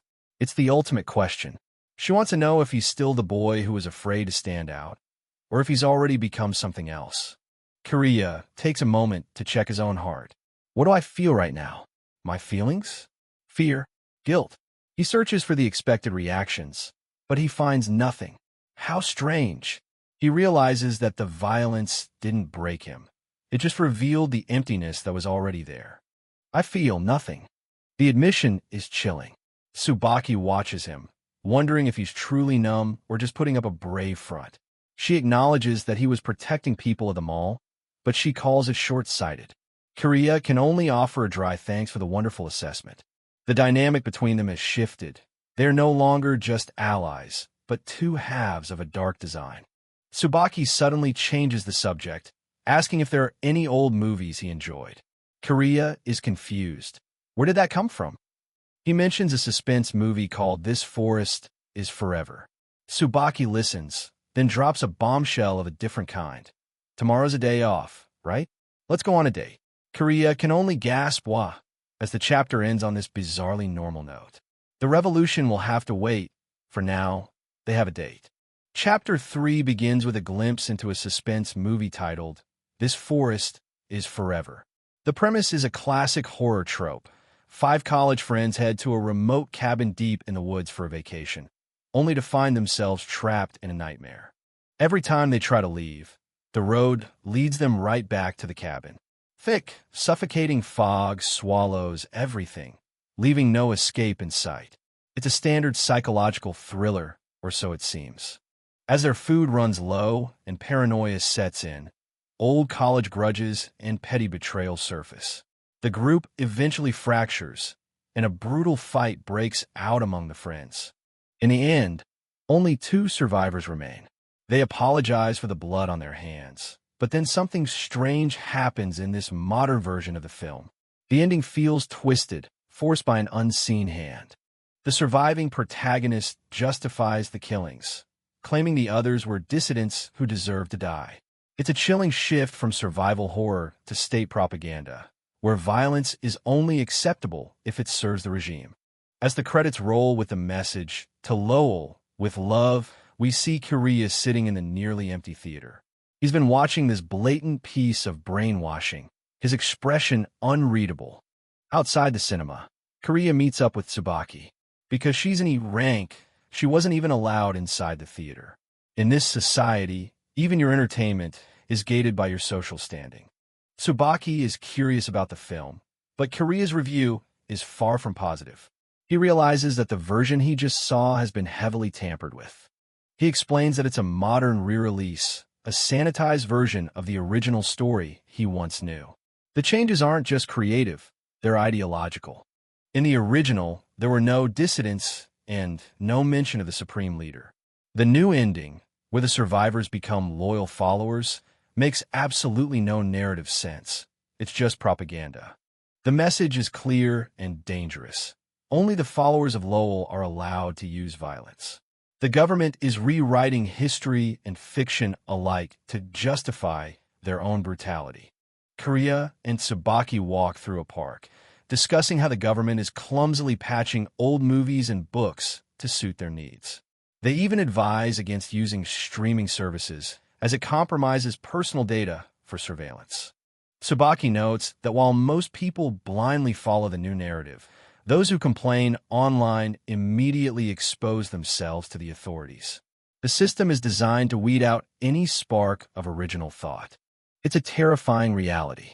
The government holds such contempt for its citizens that they're sure everyone will eventually swallow their version of the truth, simply because there's no other option. Any dissenting comment is deleted, and the commenter can be sent to an education center. This censorship is spreading through every form of media, from movies and manga to classic novels. Tsubaki warns that soon, every protagonist in every story will be a follower of Lowell. The erasure of individual identity and history is nearly complete. It's infuriating, and Tsubaki wants Korea to feel that anger. She tells him to let his hate for Lowell fester, knowing that his power thrives on that very emotion. Korea stops and looks at her. He feels it's finally time for Tsubaki to open up about herself and her own reasons for fighting this regime. Tsubaki agrees, admitting that her situation is similar to his and many others. In this world, no one escapes the government's reach unscathed. She begins to tell him about her older sister. Her sister loved classic literature and would fill notebooks with passages from forbidden books. But today, buying such literature is a serious crime. With their mother gone long ago, Tsubaki's sister was the one who raised her and taught her to appreciate the beauty of the old world. Korea listens, realizing how deep her loss goes. But then, the government took her away. The reason didn't even matter. In a society of total control, any deviation is enough to make a person disappear. They continue walking in silence for a moment as Tsubaki's voice begins to tremble. The memories of her sister's disappearance still haunt her every day. As Tsubaki speaks, a single tear escapes her eyes. In this world of forced compliance, her genuine grief is a silent act of rebellion that leaves Korea momentarily speechless. She quickly wipes the tear away, apologizing for showing such weakness. Korea looks at her, finally understanding the heavy burden his partner carries.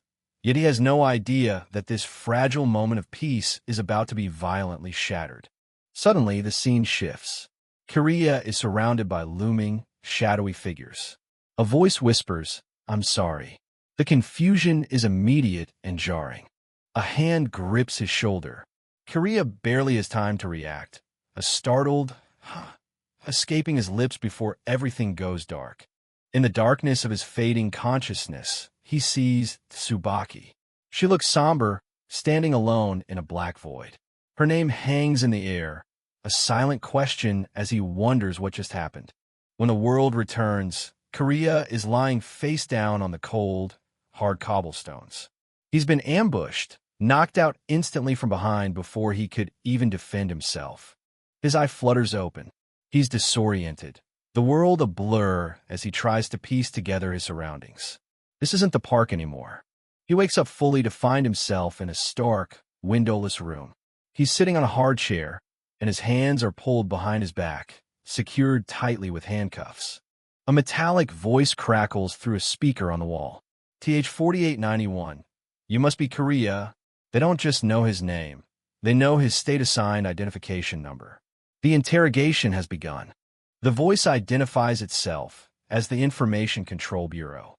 They claim to have a few questions, but the cold, sterile environment tells Korea this is much more than a simple interview. Korea sits alone, his back to the speaker. He's trapped in a high-security cell, at the mercy of a faceless interrogator. The atmosphere is thick with dread. Memories flash in his mind. The shadowy figures, Tsubaki's tearful face, and her apology. Was her "I'm sorry" a warning? Or was it a confession of betrayal? He stares down at his bound hands, his jaw set. All right, Korea says, his voice steady despite the situation. He knows that in this room, every word is a weapon, and he needs to be careful not to give them anything. The questions start coming fast. They accuse him of murdering 2 perfect police officers. Then comes the devastating blow. The interrogator claims Tsubaki sold him out, requesting a rank increase in exchange for his head. Korea's mind races. Is she really the one behind this? He examines the room. It's a perfect trap. No knob on the door, no way out. He remembers the moment he was struck down. They were efficient, professional, and they knew exactly where to find him. We have to verify if you're actually a heretic, the voice booms. They demand to know his whereabouts during the recent terrorist attack. Korea plays it cool, claiming he doesn't remember. The interrogator isn't buying it. 2 days ago isn't exactly ancient history.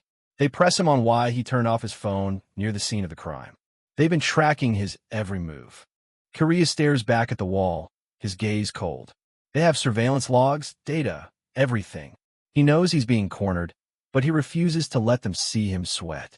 He gives a simple, plausible excuse. His battery ran out. But the interrogator immediately fires back, questioning why he'd let that happen right at that specific time.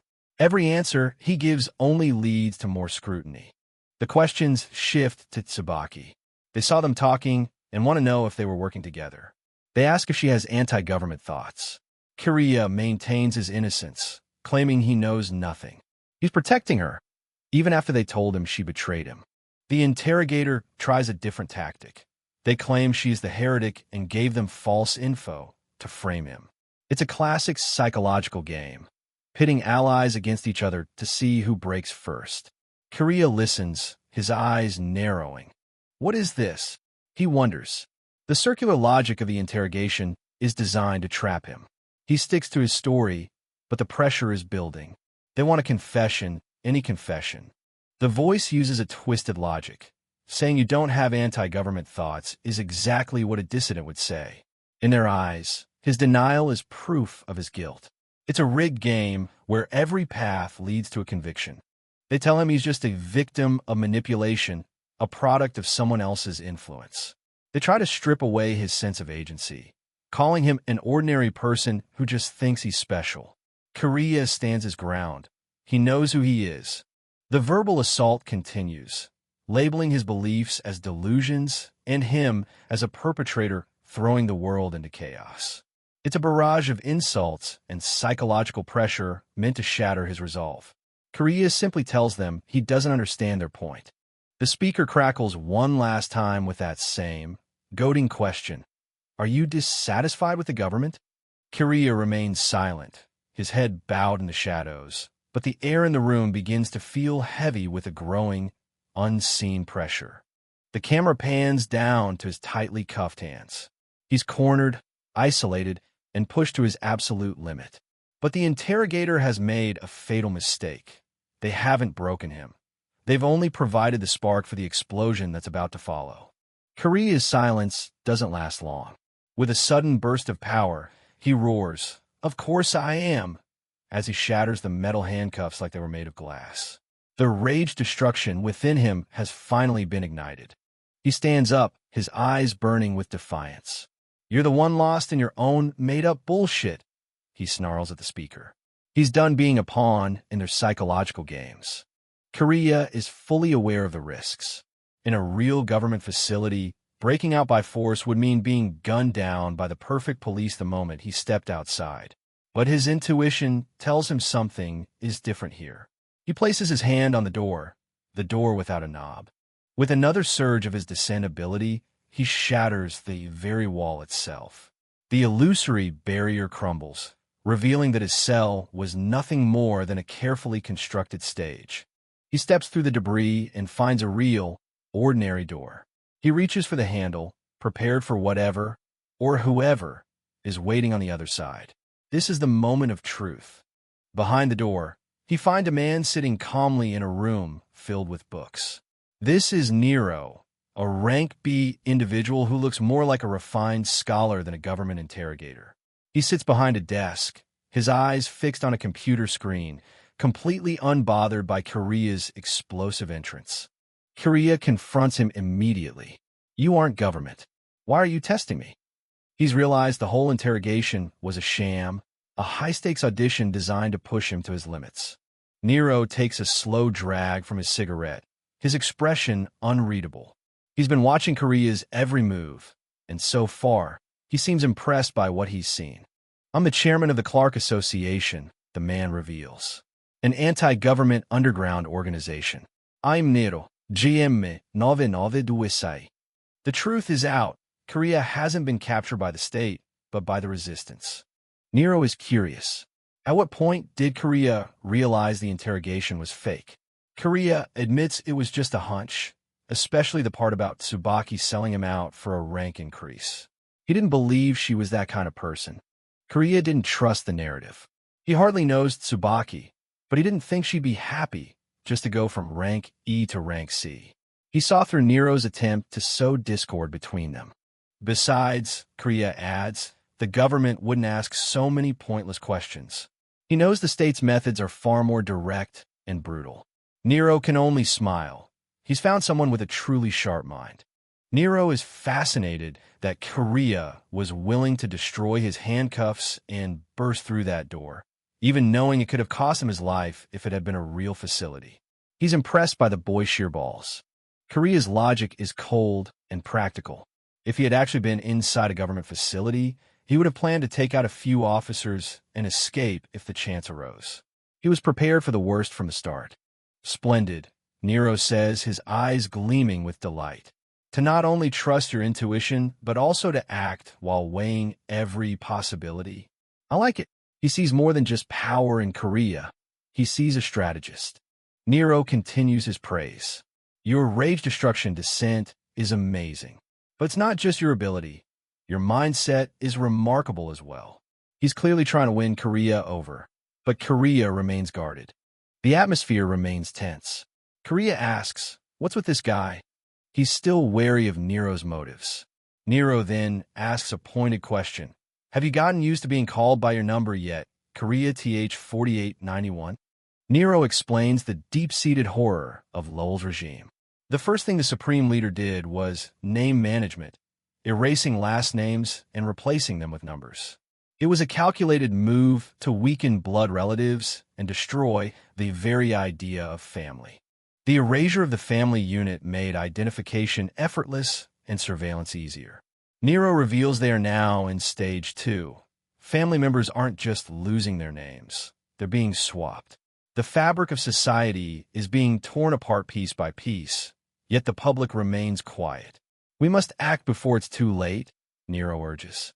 Then comes the offer. Will you join us? Nero wants Korea's strength and intellect for his resistance movement. He sees Korea as the key to taking down Lowell's empire. Nero apologizes for the brutal test, admitting he was worried about what kind of person Korea was, given his special ability. Korea asks simply, does that mean I passed? Nero gives a small, satisfied nod.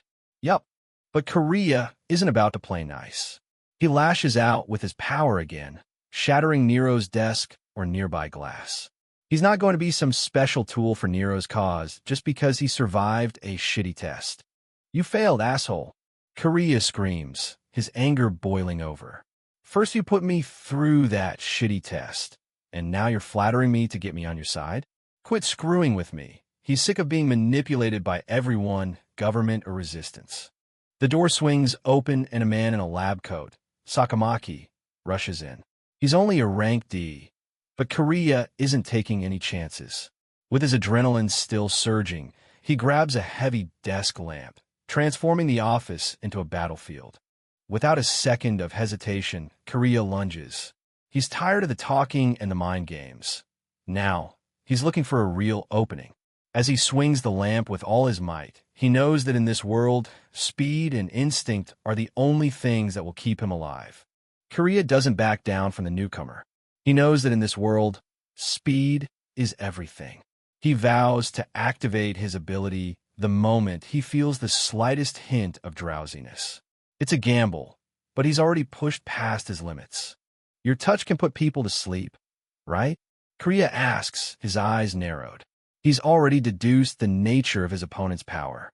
He's not just a fighter. He's an analyst, constantly searching for a weakness. Sakamaki, the man in the lab coat, is visibly annoyed. This brat, he mutters.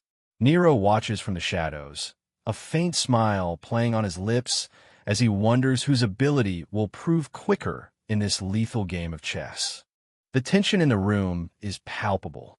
Kariya is ready to strike, his rage destruction pitted against Sakamaki's sleep-inducing touch. It's a clash of wills, with the chairman watching like a hawk. Nero realizes that Kariya's earlier outburst wasn't just mindless rage. It was a calculated move to draw him out. He's beginning to see the true potential of the boy standing before him. In his mind, Nero ticks off Kariya's qualities: quick-witted, instinctive, and possessing a powerful dissent. He's no longer just a child in Nero's eyes. He's the perfect candidate for what comes next. He sees Kariya as the key to his ultimate goal, the only one who truly has what it takes to carry out the assassination of Supreme Leader Lowell. Easy there, Sakamaki. I think that's enough. Nero finally intervenes, putting an end to the standoff. Tsubaki and another girl have entered the room, the mood shifting from lethal to awkward. Kariya turns his gaze toward Tsubaki, his expression cold. After everything they went through, he can't help but feel betrayed by the setup. Tsubaki can only look away, her silence speaking volumes. You did that to see how I'd react? Kariya asks, his voice low and dangerous. He's tired of being a lab rat. He tells them he doesn't fit in with people like them and prepares to walk away for good. Renza explains that Nero joined the Information Control Bureau specifically because of his love for media. It was the only way he could get his hands on original first editions before they were disposed of by the government. Even as he turns to leave, Kariya can't help but feel a lingering sting. Tsubaki brought him here, and in doing so, she shared his secrets with a room full of strangers. The trust they had built is in tatters. Renza, ever the optimist, takes the opportunity to introduce herself. She's a second-year high school student who loves taiyaki and hates liver. She even mentions that Sakamaki is actually a social studies teacher. It's a bizarrely normal introduction in the middle of a resistance hideout. Kariya isn't interested in small talk. The Clark Association? Who are you people, he demands. He wants to know exactly what kind of resistance he stumbled into. They explain their origin. They started as a club for collecting films and manga, dedicated to preserving media created before the government's heavy-handed censorship. But Sakamaki is still mourning the loss of a rare book that Kariya destroyed during his outburst. It was a first edition of a manga called Sea of the Moon. Nero is devastated. He should have stored such a precious item somewhere else. Kariya's power didn't just break the wall. It claimed a piece of history. Kariya's ears perk up at the name. Sea of the Moon. He recognizes it instantly, a rare moment of connection to the culture Nero is trying to save. He even knows the details. It's a sci-fi esper story by Hinano Yukihara that's been out of circulation for years. Sakamaki is stunned that a kid like Kariya would know about such an obscure, forbidden work. Sakamaki can't help but rub it in. You destroyed it. It can't be read anymore. Kariya remains silent, the reality of what he's done beginning to sink in. He's destroyed something irreplaceable. Kariya looks around the room, taking a closer look at the shelves. Every book, every film, it's all either out of circulation or heavily censored by the regime. This isn't just a library. It's a graveyard of human creativity. Kariya ponders the irony. The Information Control Bureau is the very heart of the state's propaganda machine, responsible for gathering and analyzing data to maintain national security. How Nero managed to infiltrate such an organization is a mystery in itself. You steal media before it's destroyed? Kariya asks as Nero lights a cigarette. That's risky. In a world of total surveillance, such a small act of defiance could easily lead to a death sentence. Nero's conviction is clear. Someone must protect the past before it's erased forever. But for Kariya, books and films aren't enough to heal his scars. He declares he's leaving, ready to walk away from the Clark Association and their high-minded ideals. Nero's voice cuts through the room, stopping Kariya in his tracks. Wait, I'm not finished, the chairman says, his tone losing its casual edge. Kariya halts, sensing that Nero is finally about to drop the mask and talk about the one thing that truly matters, the fall of Lowell. Kariya stops, but he doesn't turn around yet. Aren't you curious? Nero's voice echoes from behind. He's about to reveal something that could change everything Kariya knows about the Supreme Leader. Nihil mention l'OLS descend. He claims there's a specific, terrifying reason why the Supreme Leader must be killed as soon as possible. Kariya listens, the weight of the task ahead beginning to dawn on him. Kariya finally turns back, his curiosity piqued despite his distrust. Lowell's descent, he repeats. In a world where everyone has a special ability, the power of the man at the top must be beyond anything they can imagine. Tsubaki and Rinza watch the exchange, the atmosphere heavy with anticipation. Nero gives him a knowing look. Let's meet again, he says, his tone strangely final. He's finished his pitch, and now the ball is in Kariya's court. Nero makes his final offer. Let me know if you want to join us. I can't reveal the location of this place until you do. He promises to drop Kariya back at the spot where he was captured, ensuring no trace of his departure is left for the government to find. Kariya listens, his face unreadable as he weighs his options. Later that night, a white wind winds through the dark, deserted streets of the city. Kariya is being transported back to the reality he knows, his mind still buzzing with everything he's just learned. The van pulls over at the edge of the park. Kariya steps out onto the pavement, the cool night air hitting his face. Tsubaki is there, waiting for him, her silhouette dark against the trees. The world feels different now, more dangerous and full of secrets. As Kariya walks away, Tsubaki tries to follow, but he stops her with a cold command. Stop following me. The events of the day have left a deep rift between them. You've lost my trust, he adds, his voice like ice. He hasn't forgotten the test she led him into. Tsubaki stops in her tracks, her head bowed. I'm sorry, she whispers. She tries to explain her motives, that she needs their help to change the world. Kariya just scoffs. Need, huh? You need my ability as well. He feels like a tool, a weapon to be used and discarded. Tsubaki insists she's on his side and even warns him not to use his ability too much. She claims they want the same thing, killing Lowell, but Kariya is having none of it. Don't screw with me, he snarls. I'm more pissed at you than them. To him, her betrayal feels far more personal. He then asks her about a novel titled The Eternal Ancient Capital. Tsubaki stands alone in the moonlight, her expression blown as she explains her connection to the book. It was something her sister used to read and always recommended because it was really good. But Tsubaki, wanting to find her own path, never bothered to read it. Now, that missed opportunity feels like a heavy burden. She reveals the tragic truth. Her sister is gone, and so is the eternal ancient capital. Everything she once took for granted has been erased by the regime. Kariya listens, his anger slowly giving way to a shared sense of loss. He admits he's been through something similar himself. Kiriya lunges forward, his hand outstretched. "Don't dodge the issue," he commands. He wants the truth, without any more games or metaphors. He's pushing her for a commitment that goes beyond just needing his power. Tsubaki looks him in the eye, her resolve hardening. "Kiriya, you've lost a great deal. Yes, we're similar."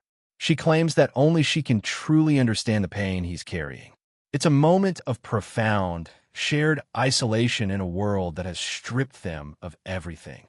They stand facing each other, two middle schoolers caught in a situation far beyond their years.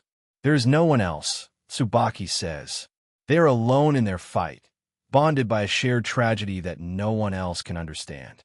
They're the only two left who are prepared to fight back. Kiriya stares into her eyes, searching for any sign of deception. "What the?" he wonders. Her gaze is steady, filled with a raw determination that takes him by surprise. He's never seen this side of her before. "How much can I trust you?" Kiriya asks, his voice barely a whisper. He's on the edge of a precipice, deciding whether to truly join forces with the girl who just led him into a trap. The stakes couldn't be higher. Tsubaki doesn't blink. "Even if you can't trust me, I trust you, Kiriya." She remembers the day he helped her, a lowly rank E, despite the world's strict rules. That act of kindness is the foundation of her loyalty, a spark of humanity in a cold, heartless society. She makes a startling confession. "What I need isn't your ability." She's not just looking for a weapon. She's looking for an ally, someone who shares her vision and her pain. Kiriya watches her, his expression unreadable. Kiriya's skepticism remains. "Are you going to betray me?" he asks bluntly. Tsubaki's response is immediate and firm. "Never." The promise hangs in the air, a fragile oath between two outcasts. "I don't know you. I can't just take you at your word," Kiriya says, his eyes narrowing. He knows that in their world, words are cheap and betrayal is everywhere. He's dealing with hypotheticals, trying to find a way to secure her loyalty for good. Tsubaki bows her head, accepting the weight of his suspicion. "If I betray you, you could go ahead and kill me. With your own hands." It's a chilling offer, a bloodbound contract that shows just how far she's willing to go to prove her sincerity. Kiriya stares at her, his expression a mix of shock and calculation. He's looking for any sign of a lie, any hint that she's playing another game. But Tsubaki remains still, her eyes fixed on the ground as she awaits his decision. "Very well," Kiriya finally says, his voice a low, dangerous rumble. He reaches out and rests his hand atop Tsubaki's head, a gesture of both grim acceptance and absolute dominance. He has accepted her life as collateral, and the weight of that decision hangs heavy in the air. Under the cold glow of the moonlight, the chapter ends with his final, chilling warning. "I will kill you if you betray me." With this dark oath, their fates are now inextricably linked, setting the stage for a revolution that will be written in blood. The hunt for Lowell is no longer a dream. It's a death pact. They lock eyes, the silence between them heavy with the gravity of their pact. There are no more secrets, no more tests, only the harsh reality of their shared mission. In this moment, they are no longer just two middle school students. They are conspirators in a deadly game where the cost of failure is everything. Kiriya looks toward the city, where a massive statue of Supreme Leader Lowell looms over the skyline like a god. The scale of their enemy is overwhelming, a monument to a power that has crushed millions. But Kiriya's resolve is set. "I'm going to join them," he declares. The stage is set for a revolution, and though they are small against the shadows of the regime, they have finally taken their first step toward the light. Welcome to the Information Control Bureau, the heart of Argania's truth-bending machine. Here, we meet Kinro, or rather, one side of him, stepping into a world where reality is whatever the state says it is. The morning starts with a mandatory medication check. One pill to dull the mind, one step closer to total obedience. Kinro and the others follow the protocol without question. The employees gather in a massive, shadowed hall, like a congregation waiting for a dark sermon. The silence is heavy, expectant. Row after row of identical suits, eyes fixed on the blank screen. They wait for the only voice that matters in this world. Then, the image of Supreme Leader Lowell flickers to life. He calls them allies, but the presence on the screen is less like a leader and more like a god. The brainwashing is complete. They chant about being happy and fulfilled, even as they talk about eliminating those who are of no use to the state. Their joy is forced, manufactured by the drugs in their veins. Kinro looks up, tears streaming down his face. It's a chilling sight. A man weeping with a smile, his mind awash in the joy of hearing Lowell's voice. They speak of discipline as their guiding principle and iron will as their pride.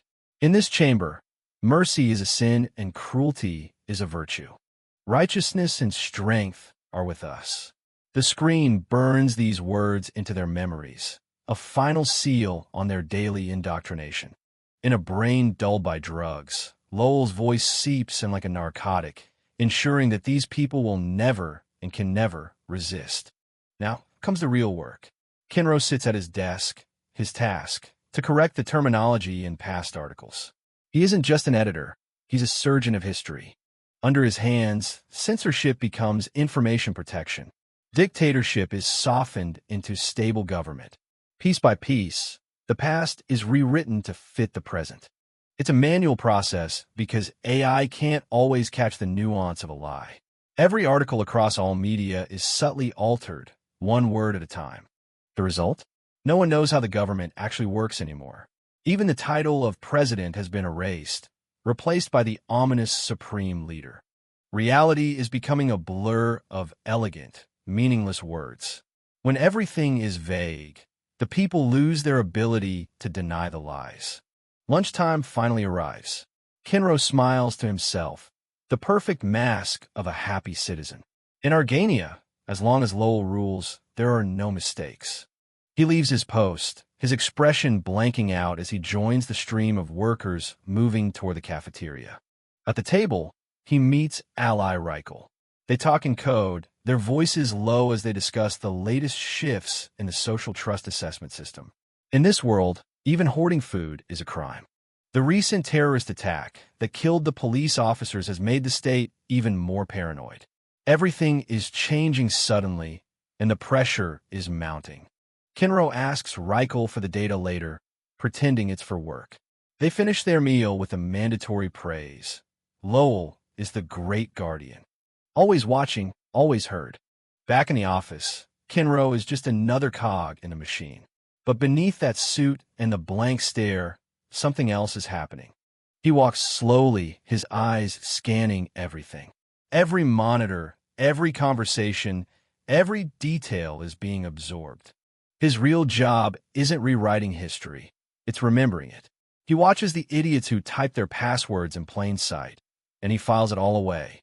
Surveillance logs, trust assessments, even locations of banned books. His mind absorbs it all. This absolute memory is a perfect cloak for a spy, but there's a deeper reason why he remains unaffected by the state's influence. That reason is Nero, a second personality born from the ashes of a hellish childhood. Nero acts as a mental shield for the fragile Kinro. He is the silent hero of the mind, a secret self living right under the supreme leader's nose. Originally, Nero shared every physical pain and drug-induced haze Kinro endured. But as time passed, a wall began to rise within his mind, slowly dividing his consciousness into two separate entities. While Kinro is lost in the fog of Lowell's brainwashing, Nero remains untouched, a silent observer in the dark. This complete mental separation isn't just a quirk. It's Nero's descent, allowing him to exist in a space that should be inaccessible to anyone who isn't fully conditioned. Behind the scenes, Nero funnels classified data to the Clark Association. He leaks warnings to artists under watch and those whose social trust is plummeting toward the lethal rank E. It's a dangerous game of shadows, done through layers of intermediaries to ensure that no one, not even a secret follower of Lowell, can trace it back to him. Is saving over 400 lives through this cycle of information a drop in the ocean or a monumental victory? Nero doesn't know. All he knows is that in this suffocating world, the cycle never ends. Argania makes strikes, protests, and secret armies impossible. Lowell's grip is simply too tight, his power too absolute. To survive here, you don't fight the tide. You learn to swim beneath it. Gazing at the portrait of the supreme leader, Nero's eyes turn cold with a resolve that Kenro could never fathom. "You contemptuous piece of shit," he whispers in the silence of his mind. "I will kill you." The waiting is over. Every piece of the puzzle is in place, and the time for half measures has passed. Nero looks toward the future, a storm brewing behind his calm facade. The moment to act has finally arrived. The gears of the rebellion are turning, and there's no going back. Elsewhere, in a crowded station under the watchful eye of a security camera, Kariya and Tsubaki blend into the crowd. They talk about something as mundane as Odin toppings, sausages, to be specific, acting like any other students, even as they move toward their target. They follow a man in a suit down the stairs, their conversation about broth flowing naturally. To any bystander, they're just kids debating food, but their eyes are focused, tracking every move of the man in front of them. Tsubaki continues her chatter, but as they pass the man, her hand moves with impossible precision. A letter vanishes from her fingers and reappears inside the man's locked briefcase with a faint ting. This is the silent power of a secret delivery. The man walks away, completely unaware that he now carries a lifeline in his bag. Kariya and Tsubaki keep their pace, not even sparing a glance back as they put distance between themselves and the recipient. They walk side by side, their footsteps echoing in sync. The mission was a success, but the tension remains visible in the way they carry themselves. Safe in a quiet park, Tsubaki finally collapses onto a bench, letting out a weary groan. No matter how many times she uses her descent, the nerves never truly go away. Kariya watches her, realizing this was the first time Nero had someone watch her work. She reveals her ability, phase shift. It allows her to teleport objects, provided they are light, under 60 grams, and within a range of just 1 meter. It's a limited power, but in the world of espionage, it's perfection. Kariya ponders the name. It's efficient, undetectable by cameras, and undeniably cool. Tsubaki notices a change in him. He seems calmer now, less like the angry boy she first met. Kariya just shrugs. He isn't always angry, just focused. Tsubaki offers him a donut to celebrate. They share a rare moment of peace, the sweetness of the food, a sharp contrast to the bitterness of their daily lives. For a second, the mission and the monster on the screen feel far away. The man they targeted was a magazine reporter whose PC is being monitored. The Information Control Bureau knows he kept forbidden article files, and the letter Tsubaki planted contains instructions on how to avoid their suspicion. It's a second chance he doesn't even know he has yet. Whether he follows the letter's advice is up to him. Tsubaki nibbles on her second donut, noting the gravity of their actions. Each letter is a gamble, a small candle lit in a world of absolute darkness. Kariya wonders if a reporter would really trust a letter that suddenly appeared in his bag. Tsubaki is confident, reporting it would only put the man under more suspicion. They've done this for hundreds of people. Some believe, some don't, but for those who do, it's the difference between life and a labor camp. Kariya finds the whole thing incredibly convoluted. Why not use the internet? Because the government sees everything. Steganography, hiding messages in image noise or video brightness, fake accounts to expose police brutality. Every digital trick has been countered. In Argania, the digital world is a trap. Nero's philosophy is simple. In a high-tech surveillance state, only analog methods can be trusted. Every digital attempt at resistance has ended in an arrest. To stay free, you have to stay offline. Stress always makes Tsubaki hungry, and she's already on her third donut. Kariya warns her about gaining weight, but his voice lacks any real bite. He's starting to understand the toll this life takes on her. Why are you involved in something like this? Kariya asks.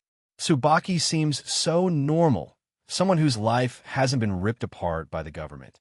Yet, she admits that so far, her parents are safe, and she hasn't been apprehended. But normal is a relative term. She shares the moment her world shattered, the day she fell to rank C. Her best friend since kindergarten, someone she'd shared everything with, suddenly stopped seeing her. It wasn't just a loss of status. It was as if she had ceased to exist in the eyes of the person she trusted most. In Argania, ranks aren't just numbers. They're the boundaries of your humanity. Tsubaki looks down at the donut in her hands, her voice quiet but firm. She doesn't like this world, and she joined the resistance because she wanted the power to make a difference. But there's no time for self-reflection. They still have letters to deliver. Kiriya watches her, seeing the weight of her resolve as they stand up to leave. As they walk away, Kiriya's thoughts linger on Tsubaki.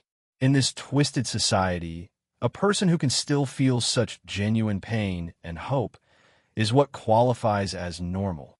And that realization is more haunting than the surveillance itself. A week passes in a world where every day feels like a countdown. Kiriya and Tsubaki move through the city, both of them wondering if normal is a ghost they'll ever be able to chase again. Then, the silence of the week is shattered. Disaster strikes in the heart of the city. A massive explosion ripples through Route F9, turning police cars and civilian vehicles into charred husks. The news reports are grim. 3 perfect police officers and 22 civilians are confirmed dead. A catastrophic incident has just redefined the city's fear. From above, the scale of the carnage is even more evident. Smoke chokes the streets as 46 more are reported injured. The cause? Unknown. Not a single trace of an explosive device was found at the scene, leaving the authorities and the people in a state of total panic. Sirens wail through the night as rescue teams pull bodies from the wreckage. The government's narrative is already forming.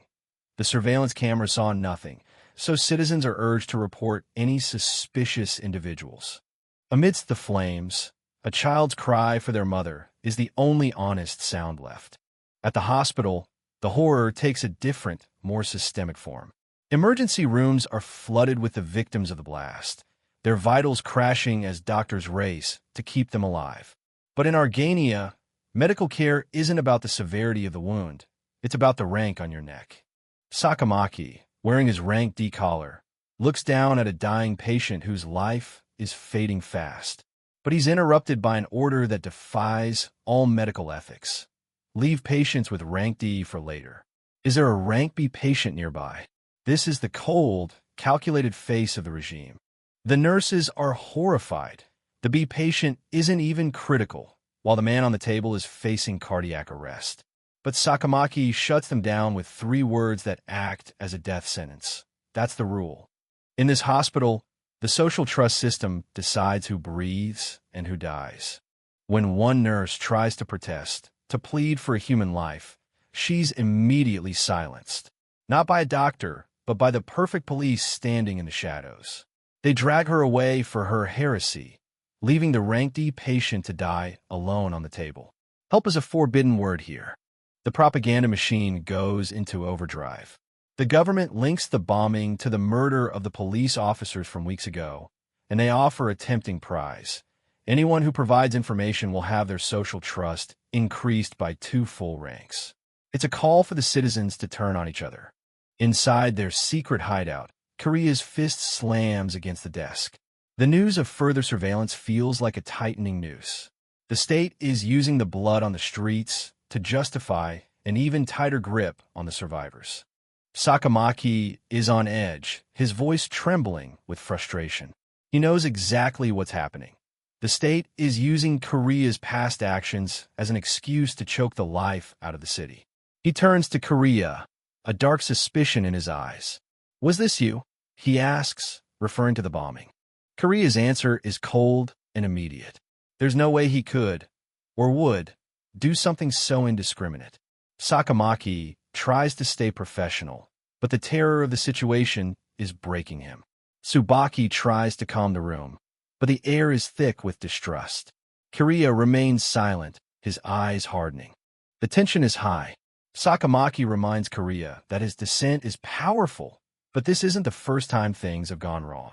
Kiriya just stares back, unblinking. He didn't start this fire, but he knows he'll be the one expected to walk through it. Sakamaki covers his face, the weight of the casualties hitting him hard. He's not just worried about the organization. He's a father, terrified of the possibility that his own daughter could have been caught in the blast. For him, indiscriminate terrorism is the ultimate nightmare. That's when Nero speaks up, his voice cutting through the panic like a blade. He has a different theory. Based on how the explosion happened and the lack of surveillance footage, he suspects the truth is much darker. This wasn't an attack from the outside. It was a setup. Nero explains the chilling logic.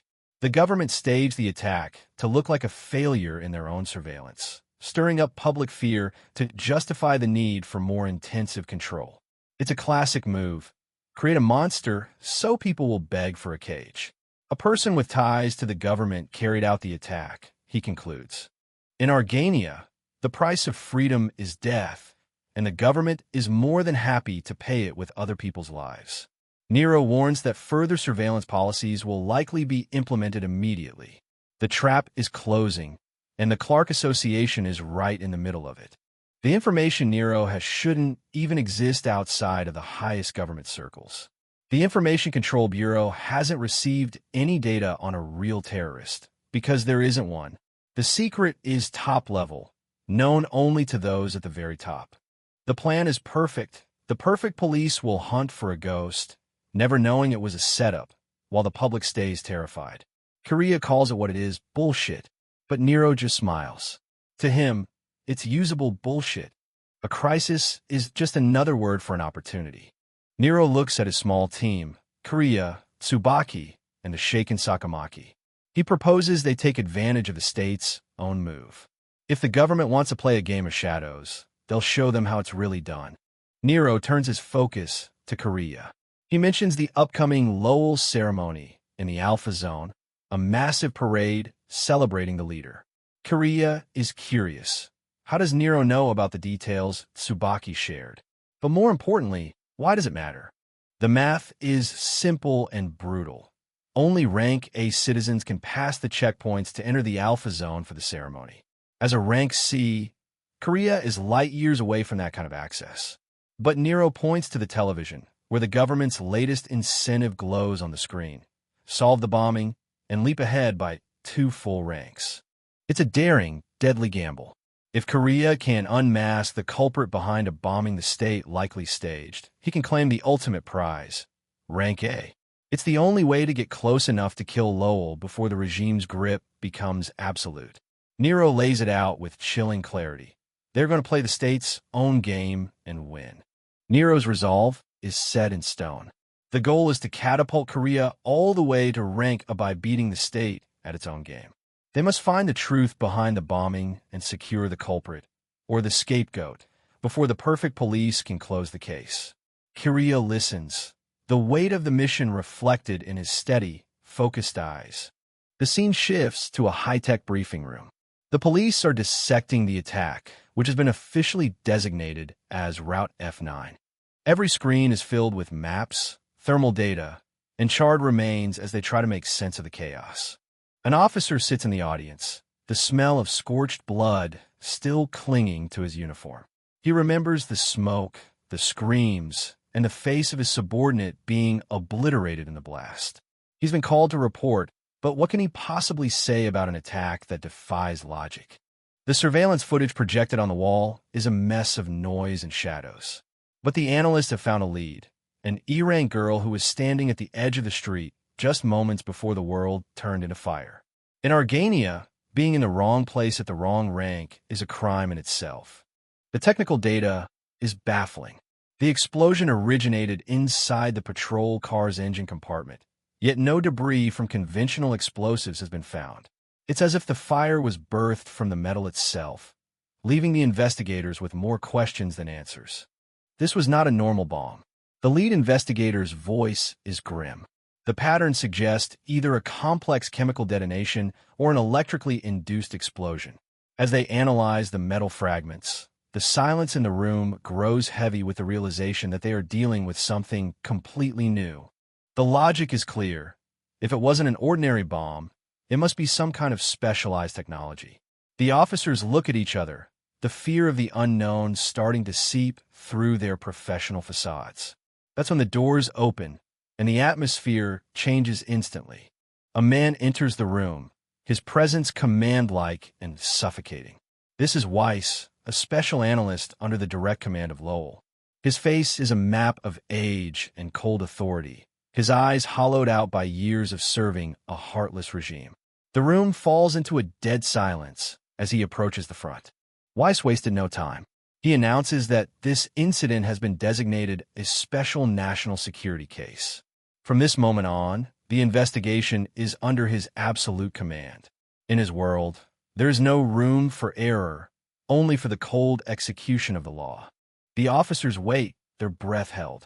Weiss turns his gaze toward the lead investigator, his expression unreadable. Now then, the culprit, he asks. His hand, aged and steady, rests on the table, a reminder of the power he wields over everyone in the room. When the officer admits the matter is still under investigation, Weiss's expression doesn't change, but the tension in the room triples. He looks down at the data, his mind already far ahead of the men standing before him. He doesn't want facts, he wants results. Weiss scoffs at the need for further speculation. To him, this isn't a mystery, it's a trend. And in his fanatical mind, trends are statistics, and statistics are the only proof that matters. He's already decided. The culprit is hiding among those at the bottom of the social ladder, the E rank. If there is proof, we must act without hesitation. Weiss's eyes narrow, his face a mask of zealotry. He isn't looking for a person. He's looking to purge a symptom. For Weiss, the lives of those in the E rank are just numbers to be balanced in a larger, deadlier equation. One officer struggles with Weiss's leap in logic. What's the point of an investigation if the conclusion is already decided? But as he looks around, he sees his colleagues quietly accepting the decree. The room is no longer filled with investigators. It's filled with followers. The officer feels the shift in the air. More and more of his peers are making arrests based solely on rank, using twisted reasoning that ignores any lack of evidence.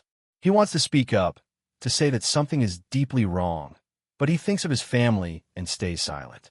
In Argania, silence is the only way to stay safe. Weiss leans in, his voice becoming a dark sermon.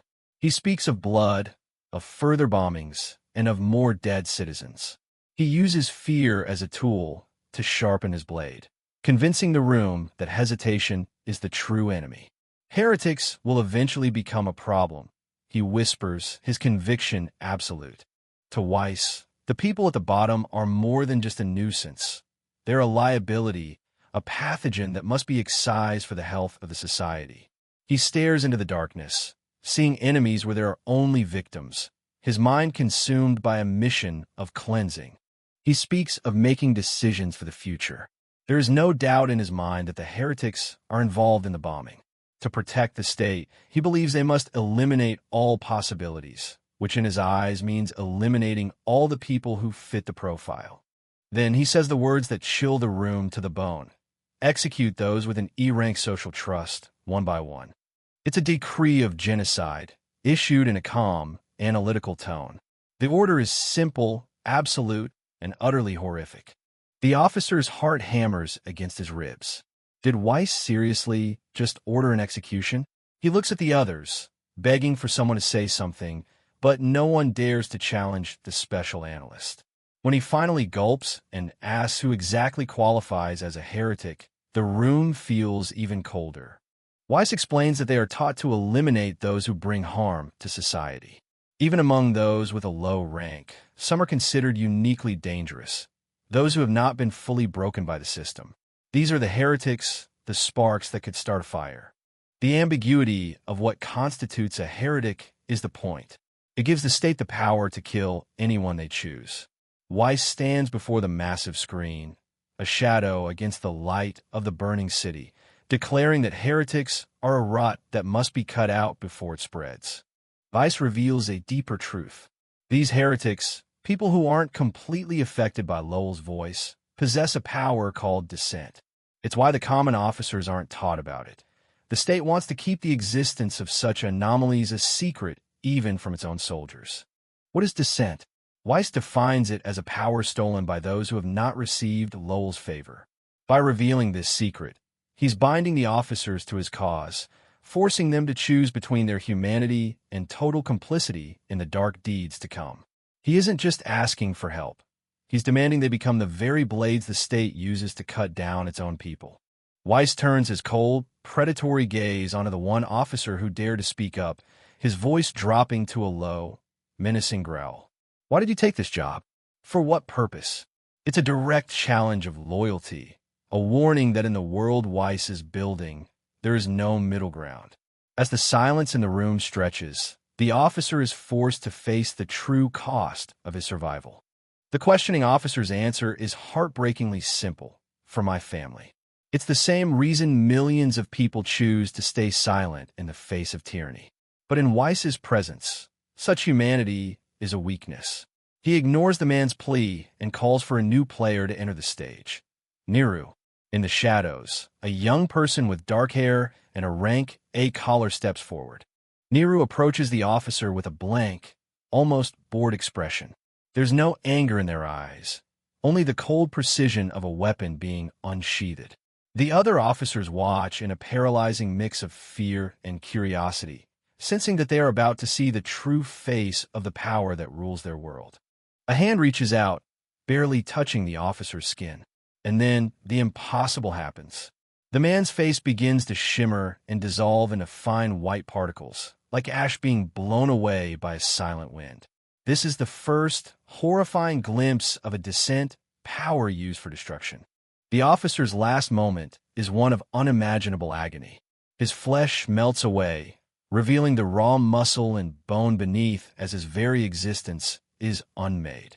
Niru stands before him, a silent executioner, while the man's dying thoughts, of his family, of the life he tried to protect, vanish into the void. It's a message written in blood and ash. Weiss watches the grisly display with the detached interest of a scientist. For him, this isn't murder, it's a necessary sacrifice. It's for Lowell, he whispers, his voice devoid of any warmth. To him, the destruction of a heretic, even one within his own ranks, is a holy act. Behold, this is dissent. Weiss uses the dying officer as a teaching tool for the rest of his subordinates. He declares that the Route F9 attack was carried out by such heretics, and that it would be dangerous for anyone without the Supreme Leader's favor to possess such a gift. The demonstration is over, but the terror has just begun. The decree is finalized. The public executions of all E-rank individuals are to commence immediately. It's a campaign of mass murder disguised as social cleansing. But as the police prepare to hunt the innocent, the Clark Association is preparing for their own strike. The hunt for the Route F9 bomber is on, and the winner will decide the fate of Argania. Welcome back to Argania, a world where your every move is graded by social trust. At a local school, the heavy silence is broken by a sudden nationwide broadcast. Korea, a student with messy orange hair, stares blankly ahead as the announcement begins. Everyone knows that in this society, a special announcement usually means someone is about to pay the ultimate price. The voice from the speakers confirms the worst. A recent bombing on Route F9 has been labeled as terrorism. To maintain order, the state has decided on the public execution of 3 E-rank individuals. These people were simply near the scene, but in Argania, being in the wrong place at the wrong time with a low social rank is a death sentence.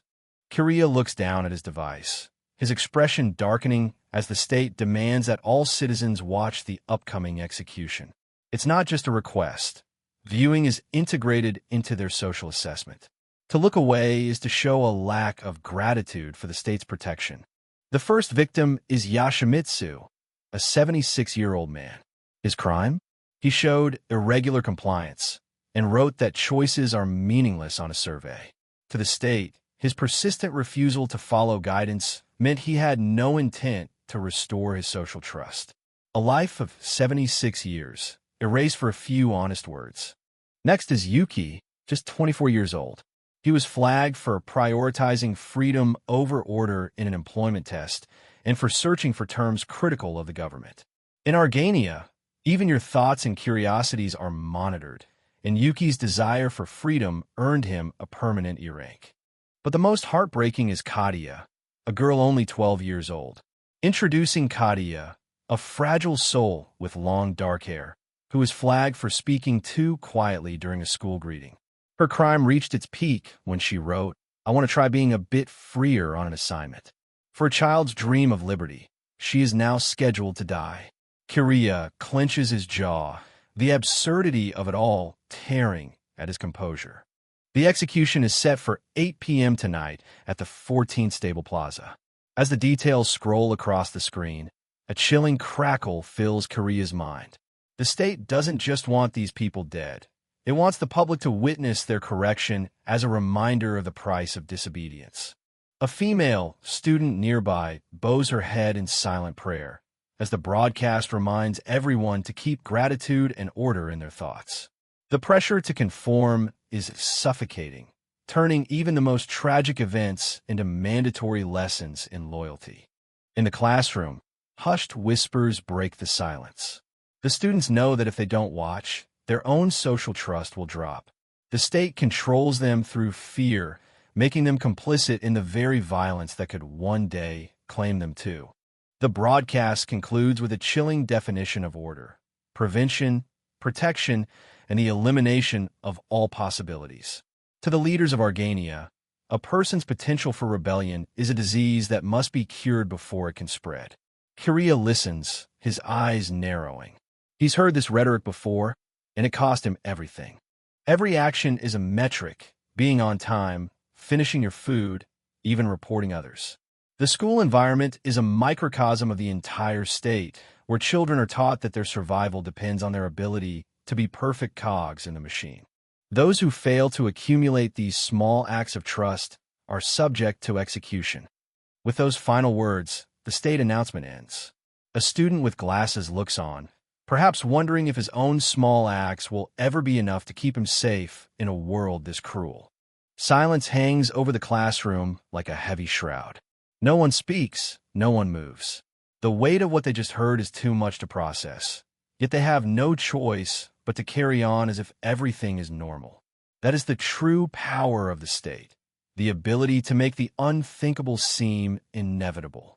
As day turns into a cold, starlit night, the city of Argania glows with an artificial light that hides the darkness within. The time for the execution draws near, and the tension in the air is palpable.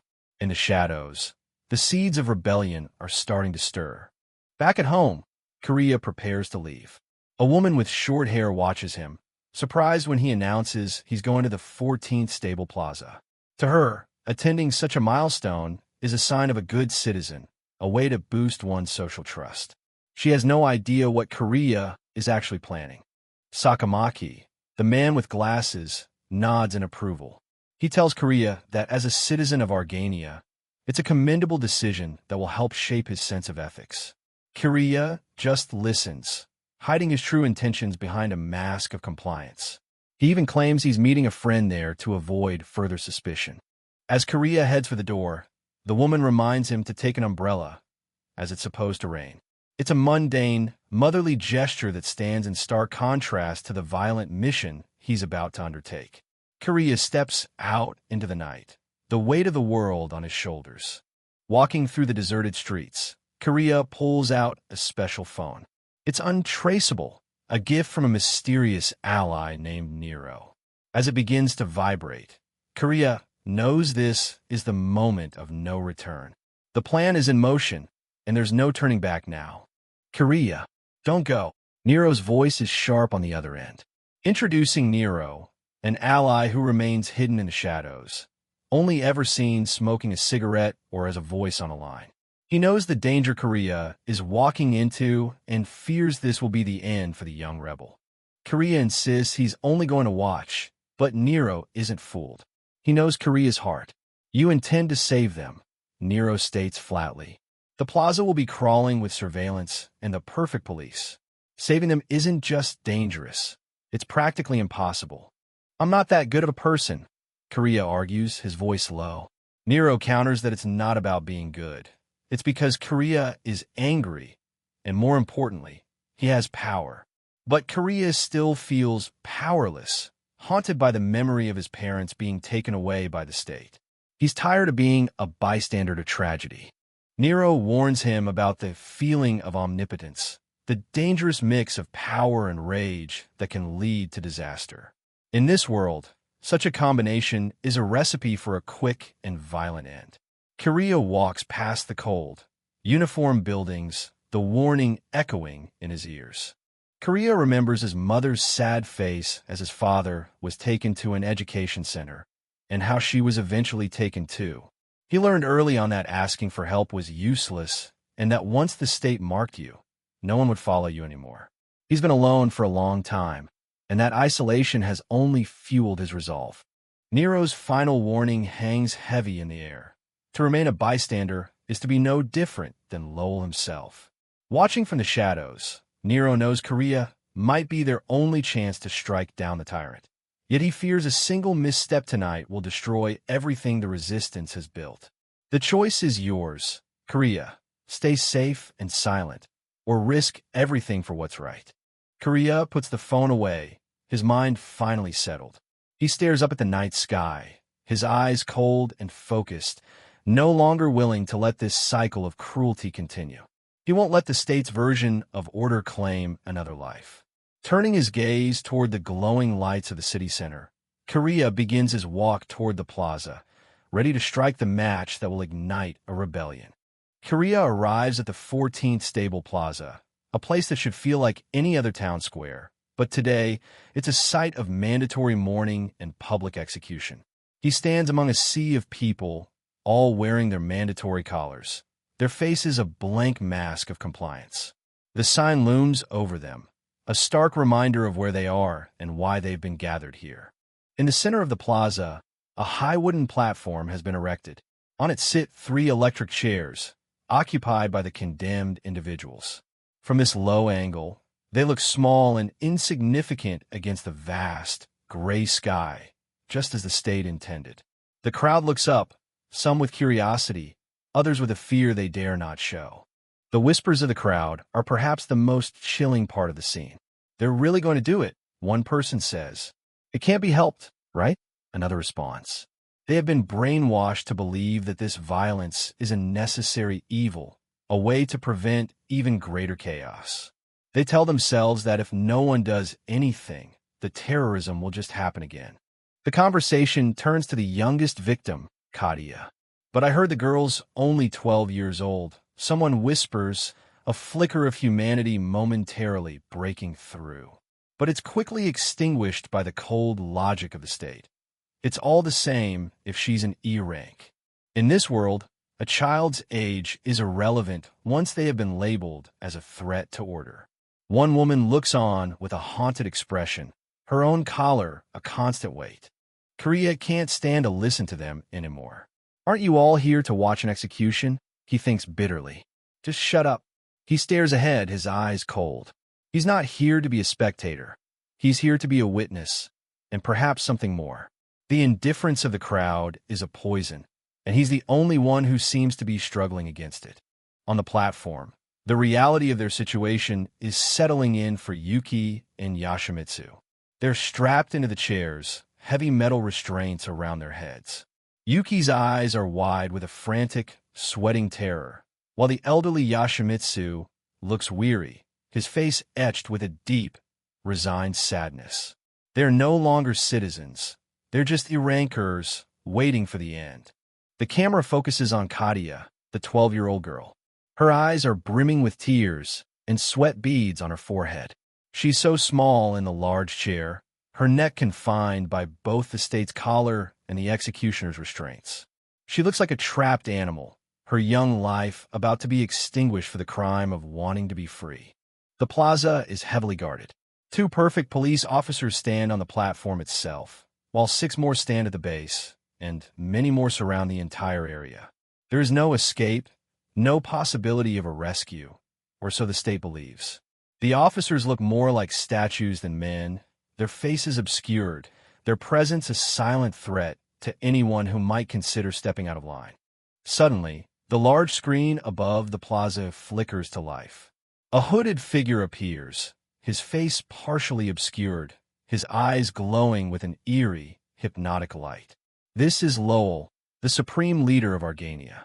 His presence is overwhelming, filling the plaza with a sense of dread and awe. The crowd falls silent as they prepare to receive his word. "Greetings, citizens." Lowell's voice booms through the massive speakers, deep and resonant.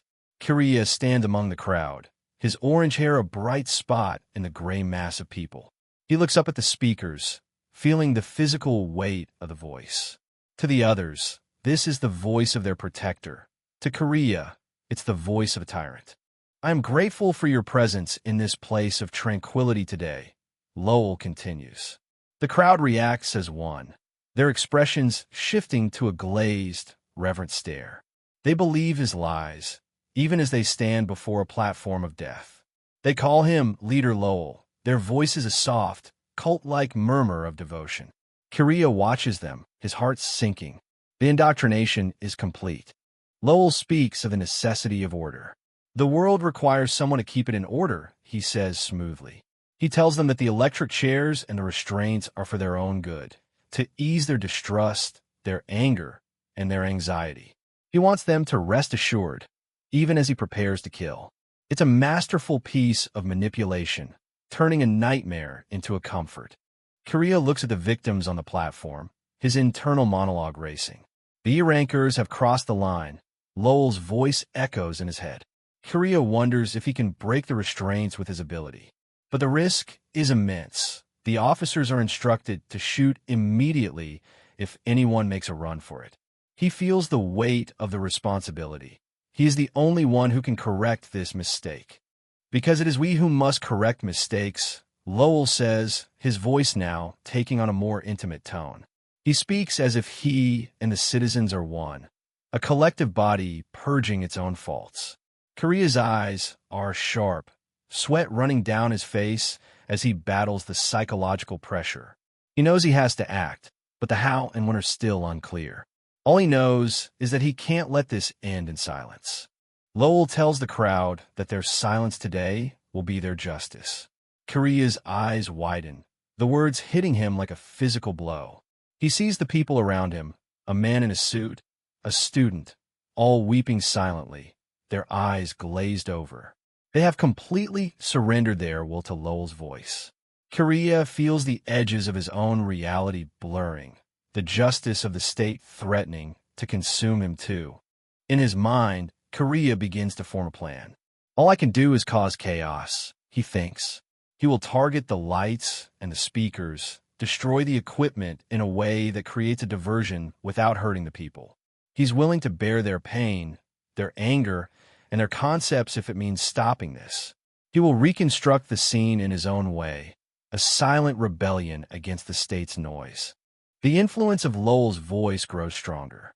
Outliers will be purged. The voice whispers in Korea's mind, wrapped in the terrifying lie that this is true love. Korea's eyes are wide. The words, "What is this? And is this true love?" flashing through his mind. He's fighting a battle on two fronts. The physical reality of the plaza and the psychological war being waged within his own head. Korea's doubts begin to surface. "If I make a move and someone dies, that's on me, isn't it?" he wonders. He sees the faces of the victims, their expressions etched with a mix of fear and a strange, forced peace. He's haunted by the memories of those he's already killed, his sense of self-worth plummeting. "Wait," he thinks, "at this very moment you have all." The voices in his head are becoming a cacophony of guilt. The hypnosis is working its way deeper. Lowell's voice tells Korea he has chosen a narrative in which you are on the side of good. Korea looks at the people around him, weeping, smiling, lost in the trance. He feels the temptation to just let go, to believe that no one is to blame and that it's not my fault. The darkness is closing in, threatening to drown his individual will in the collective madness of the crowd. "There's no need for me to take any action," Korea's mind whispers, echoing Lowell's command. He feels the seductive pull of doing nothing, of letting his trust illuminate his tomorrow. He's on the verge of total surrender, his eyes losing their light as the hypnotic voice of the tyrant takes hold. May my trust. He starts to think, his own identity slipping away. No, stop. The word is a desperate gasp in Korea's mind. He sees a single eye, weeping, a remnant of his true self fighting against the darkness. All I have to do is place my trust in Lowell. The hypnotic voice insists, but the resistance is finally starting to build. He's at his breaking point, the internal conflict reaching a fever pitch. He's being torn between the comfort of the lie and the pain of the truth. You're right to place your trust in me. Lowell's voice booms, the words appearing as dark, swirling clouds in Kiria's vision. You're right. You're making the right choice. The hypnotic power is absolute, taking over Kiria's purpose, his anger, his sense of right, and even his own name. He's becoming a blank slate, a vessel for Lowell's will. The crowd behind him is a blur of mindless devotion. Kiria is losing everything. I'm losing everything, he thinks as he begins to weep, the tears a physical sign of his breaking spirit. You are not wrong, the voice whispers, try to soothe the last of his resistance. Kiria stands among the weeping crowd, his face a mask of grief and confusion. He is a boy broken by a godlike voice, his will almost entirely extinguished. Kiria. Someone calls his name, a soft voice breaking through the noise. Suddenly, a warm, grounding touch cuts through the psychological fog. Someone is holding my hand. Kiria realizes, his mind reeling as a soft voice whispers for him to stay close for the duration of Lowell's speech. This unexpected anchor in the midst of the collective madness acts as a lifeline, tethering his fragmenting consciousness to reality even as the world around him continues to weep in a trance-like state. The voice belongs to a mysterious ally named Tsubaki. Whispering right by his ear, she explains that Lowell's influence is so potent because he is speaking in real time, targeting Kiria's current vulnerability and self-doubt. That's why his voice is influencing you, she warns, urging him to hold on so they can withstand the hypnotic pull together. Kiria's eyes widen as he feels the first cracks appear in Lowell's control, yet the eerie, almost ethereal nature of this support leaves him questioning the true source of this connection. Kiria feels a strange presence beside him. This is my descent, a voice whispers. He feels like an invisible person in this crowd of weeping statues. Tsubaki, or whatever this force is, tells him to hang in there and talk to her. I'll stay with you, she promises. Don't let go of me. Kiria's eyes are wide, the tears of the crowd reflecting his own internal struggle as he prepares to make a move that will change everything. Lowell's voice continues to drip with a sick kind of love, claiming that this pain is a small sacrifice for a righteous life. Kiria looks at his hand, which still feels the phantom grip of Tsubaki. The air is holding my hand, he muses. It's like he wonders if he's finally losing his mind, but then a voice asks, "Are you okay?" It's a question he hasn't been asked in a very long time. Am I okay? Kiria thinks, a tear finally escaping and running down his face. I'm here because I'm not okay. Yet, he nods and says yet to the voice. He wipes his eyes, trying to clear his vision and his mind. He doesn't have the luxury of being okay. He has a job to do. He's steeled his heart, the collar around his neck, a cold reminder of the system he's about to challenge. The voice, Tsubaki, asks the critical question, "Are you able to use your dissent?" Kiria looks down, his expression heavy. "Yeah, probably," he replies. Now, he can feel the power simmering beneath the surface, a dangerous, volatile energy that he's still learning to control. He knows that once he releases it, there's no going back. Kiria's mind is a battlefield. I feel like my mind's being torn apart, he admits, but the anger is back, and it's stronger than the fear. He looks up at the three victims on the platform. His goal is clear now. I will release their restraints and set them free. It's a suicide mission, but in Argania, living as a slave is its own kind of death. He chooses to die fighting rather than live bowing. Nero's voice, or perhaps Tsubaki reflecting his thoughts, warns him that the likelihood of success is extremely low. It's a gamble, a desperate roll of the dice in a game where the house always wins. Kiriya's gaze is fixed on the platform, his orange hair messy in the wind. He knows the odds, but he also knows he can't walk away. "You're here," the voice notes, acknowledging his presence at the point of no return. "I'm aware of that." Kiriya's reply is short and sharp. He's past the point of rationalizing. His eyes are narrowed, focused entirely on the machinery of death. He's ready to pay the price, whatever it may be.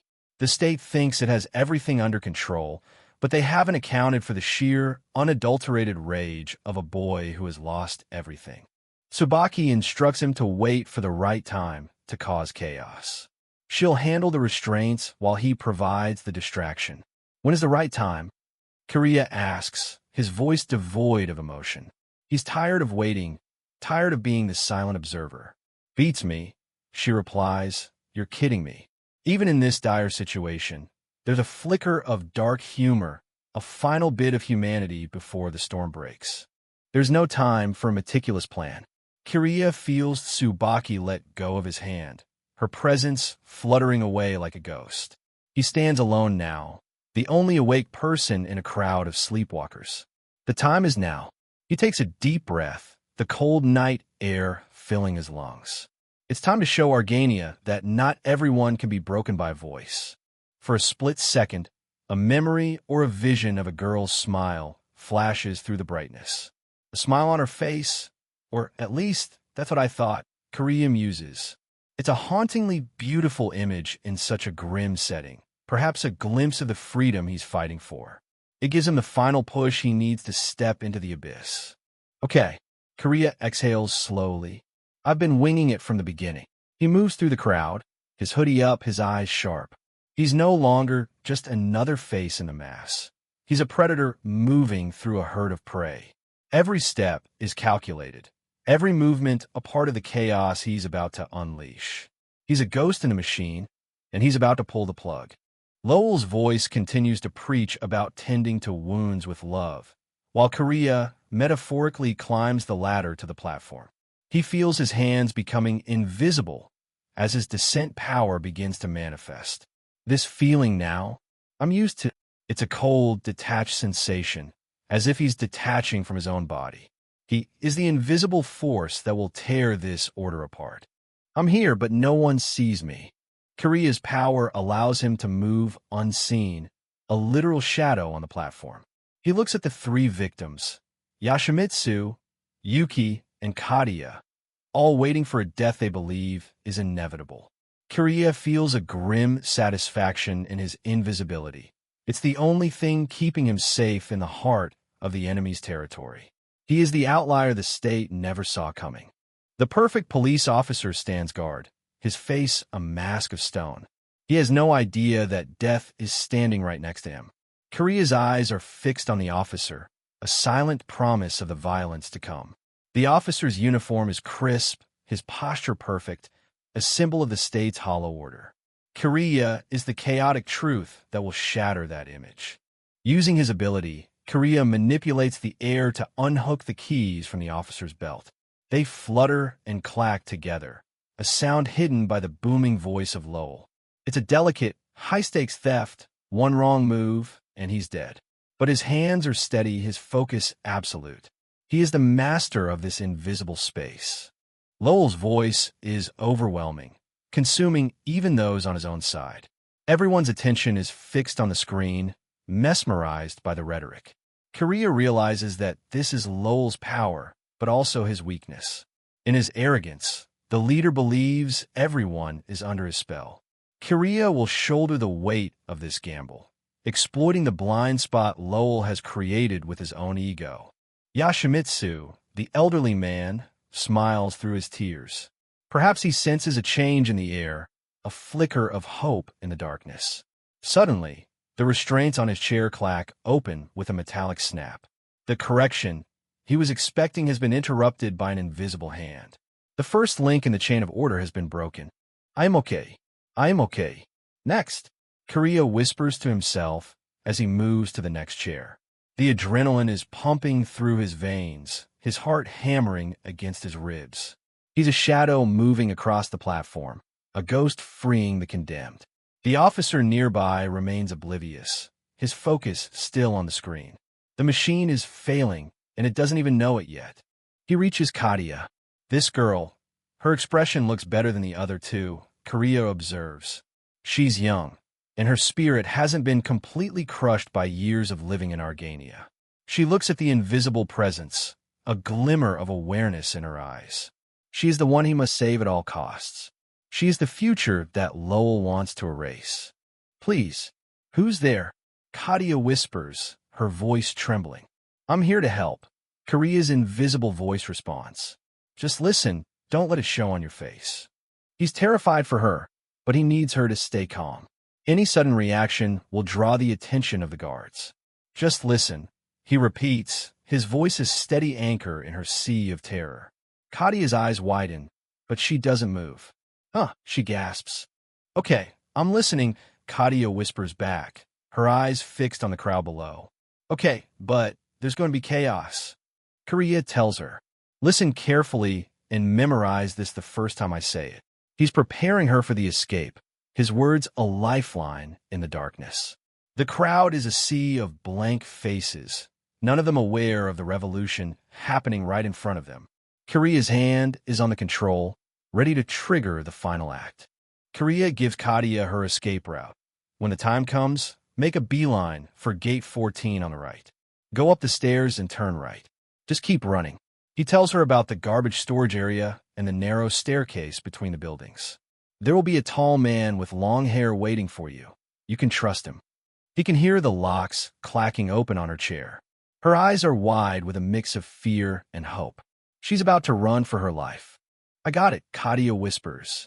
Good girl, Korea responds, his heart swelling with pride. Below them, the officer prepares for the final step. Lowell's image on the screen speaks the final, chilling command. Begin. The correction. The air crackles with tension as the machinery hums to life. The point of no return is here. Katia's eyes are fixed on gate 14, her muscles tensed, ready to spring. Panic finally breaks the state's spell as the officer on the platform gapes in disbelief. The head restraints of all three chairs clack open simultaneously, releasing their prisoners in one impossible movement. Katia doesn't hesitate. Her young legs are already carrying her toward the edge of the platform. Korea's voice, amplified by the sheer force of his will, booms across the stunned plaza. Run away. The chaos has officially begun, and the discarded keys hit the floor with a heavy, final clang. Someone's here. Surround them. The officer's command is a shriek of desperation as he points his weapon into the void. Below, the guards scramble, but they are already too late.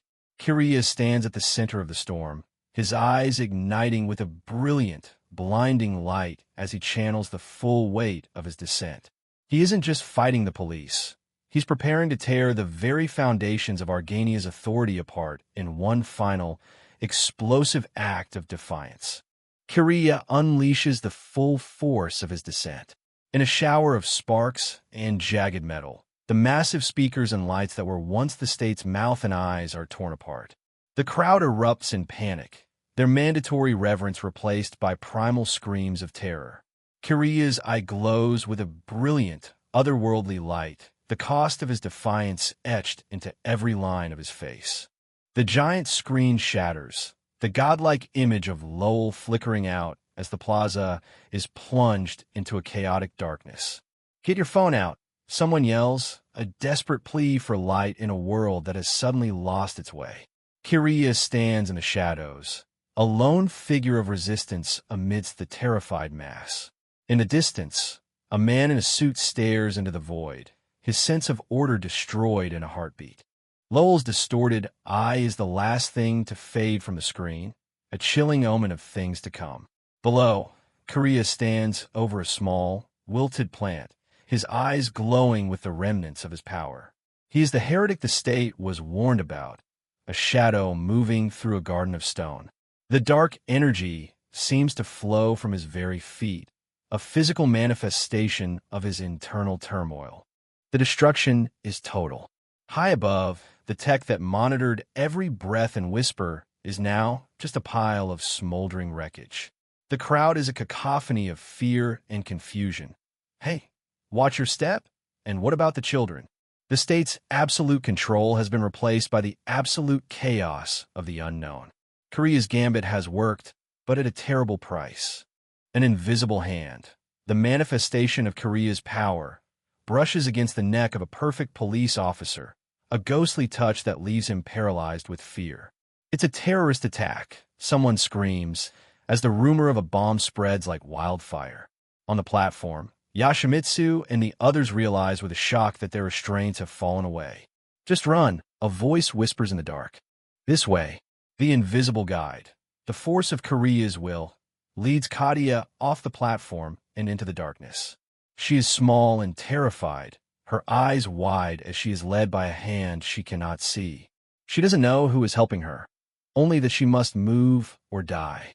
She runs, her young heart hammering against her ribs, away from the electric chair and toward the hope of Gate 14. Korea's eyes are twin suns in the dark, his vision consumed by the power of his descent.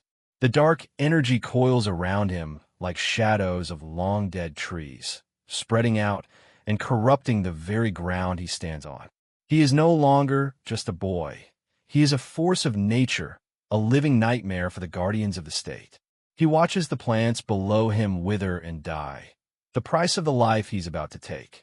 Hey, the hell's going dash? A perfect police officer starts to shout, but his voice is cut short by a sudden, sickening itch.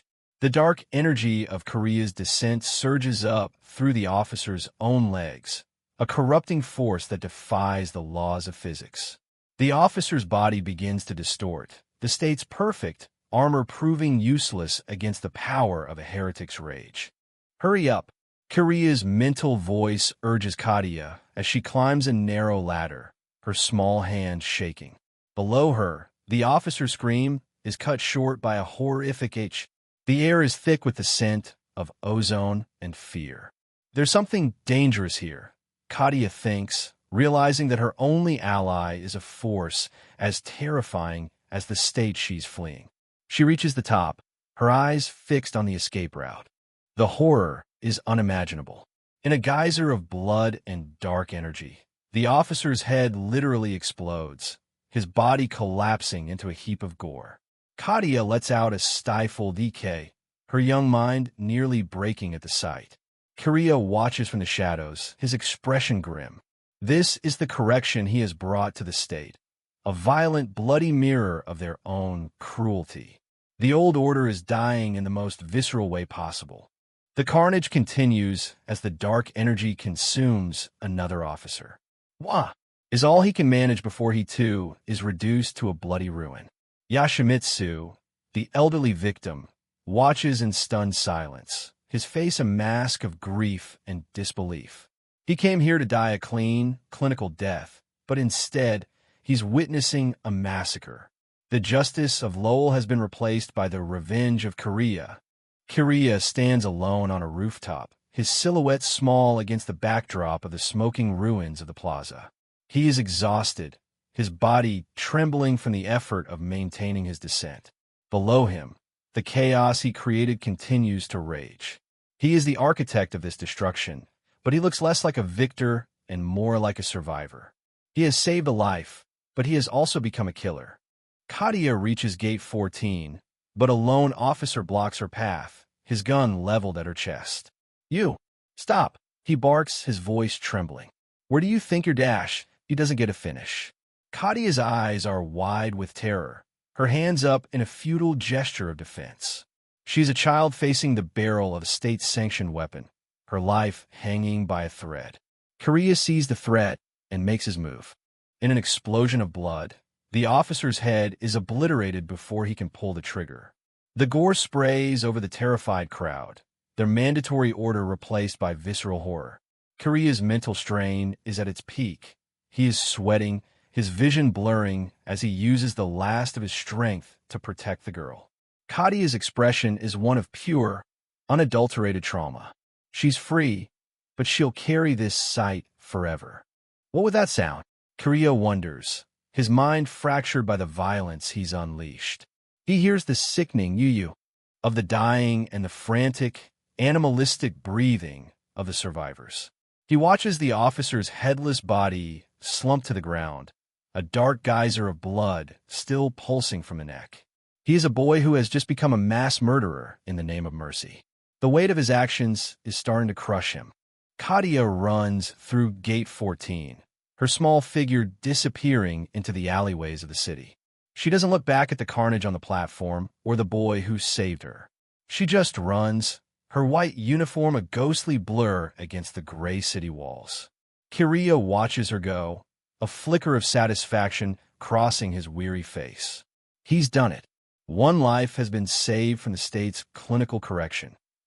I have to blend in with the crowd and get out of here, Kiria tells himself, his voice a ragged whisper in his mind. He pulls his hood low, his orange hair damp with sweat. He's overexerted himself, his power nearly drained. He looks at the destruction he's caused, the giant monitor, all the lights, the perfect police officers, all reduced to wreckage. He is a ghost trying to vanish before the lights come back on.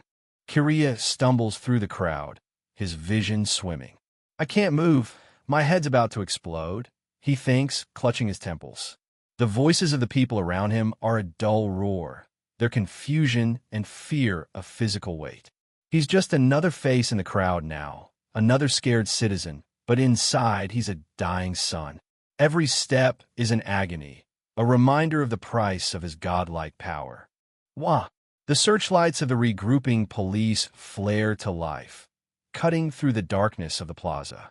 The guards are frantic, their sense of absolute security shattered. Korea looks at the bright lights, his eyes half closed in pain. He's a creature of the dark now, and the light is his enemy. The state is waking up, and its wrath will be terrible. Korea knows his time is running out. A senior official steps forward, his back to the camera. Check everyone here, he commands his men. The police move into the crowd, their guns drawn, their searchlights scanning every face. They're no longer the perfect police. They're scared men looking for a phantom. Kiria stands among them, his heart hammering in his chest. He's so close to being caught, a single tremor away from discovery. Lowell's face returns to the fractured screens, his eyes filled with a terrifying, ancient malice. As expected, the heretics showed up. His voice is no longer soothing. It's a cold, hard promise of retribution. He knew this day would come, and he's ready. He's not just a leader, he's a hunter, and he's just found his most dangerous prey. The game has truly begun. Korea's hand trembles as he tries to summon even a flicker of his power.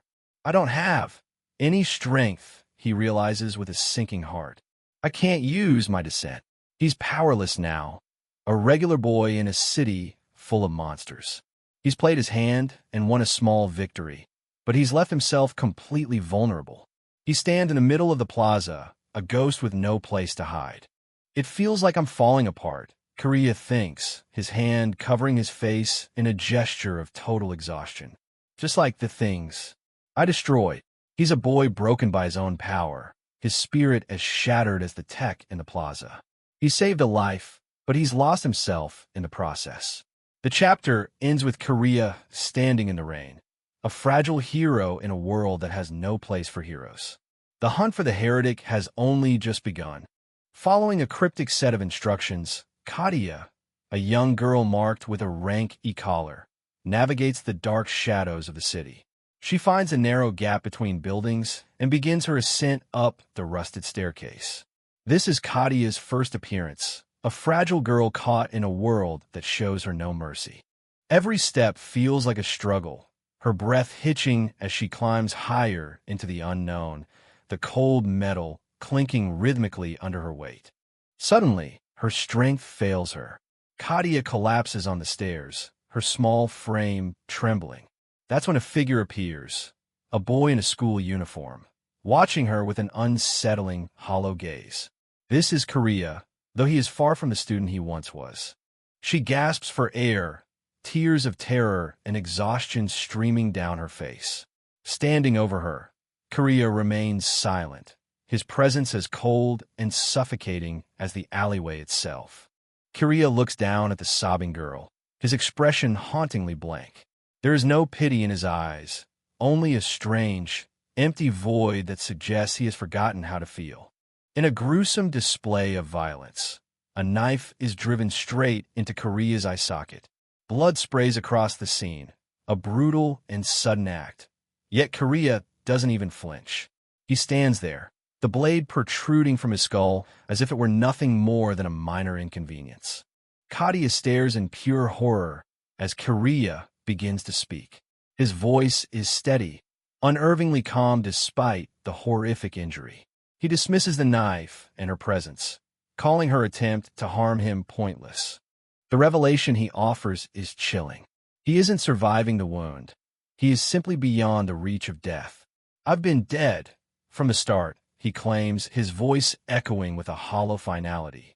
Kadia watches him, realizing the gruesome truth. Kiriya's own power, the descent, is a curse that is literally rotting his body from the inside out, turning him into a walking cadaver. His eye socket is a dark, bloody crater of decay. He explains his horrific state. He only believes he is alive because a man named Leader Lowell told him so. This is the price of his rebirth. It's a terrifying level of psychological control. Lowell's brainwashing is so absolute that it forces a rotting corpse to cling to a mockery of life, overriding the natural order of death itself.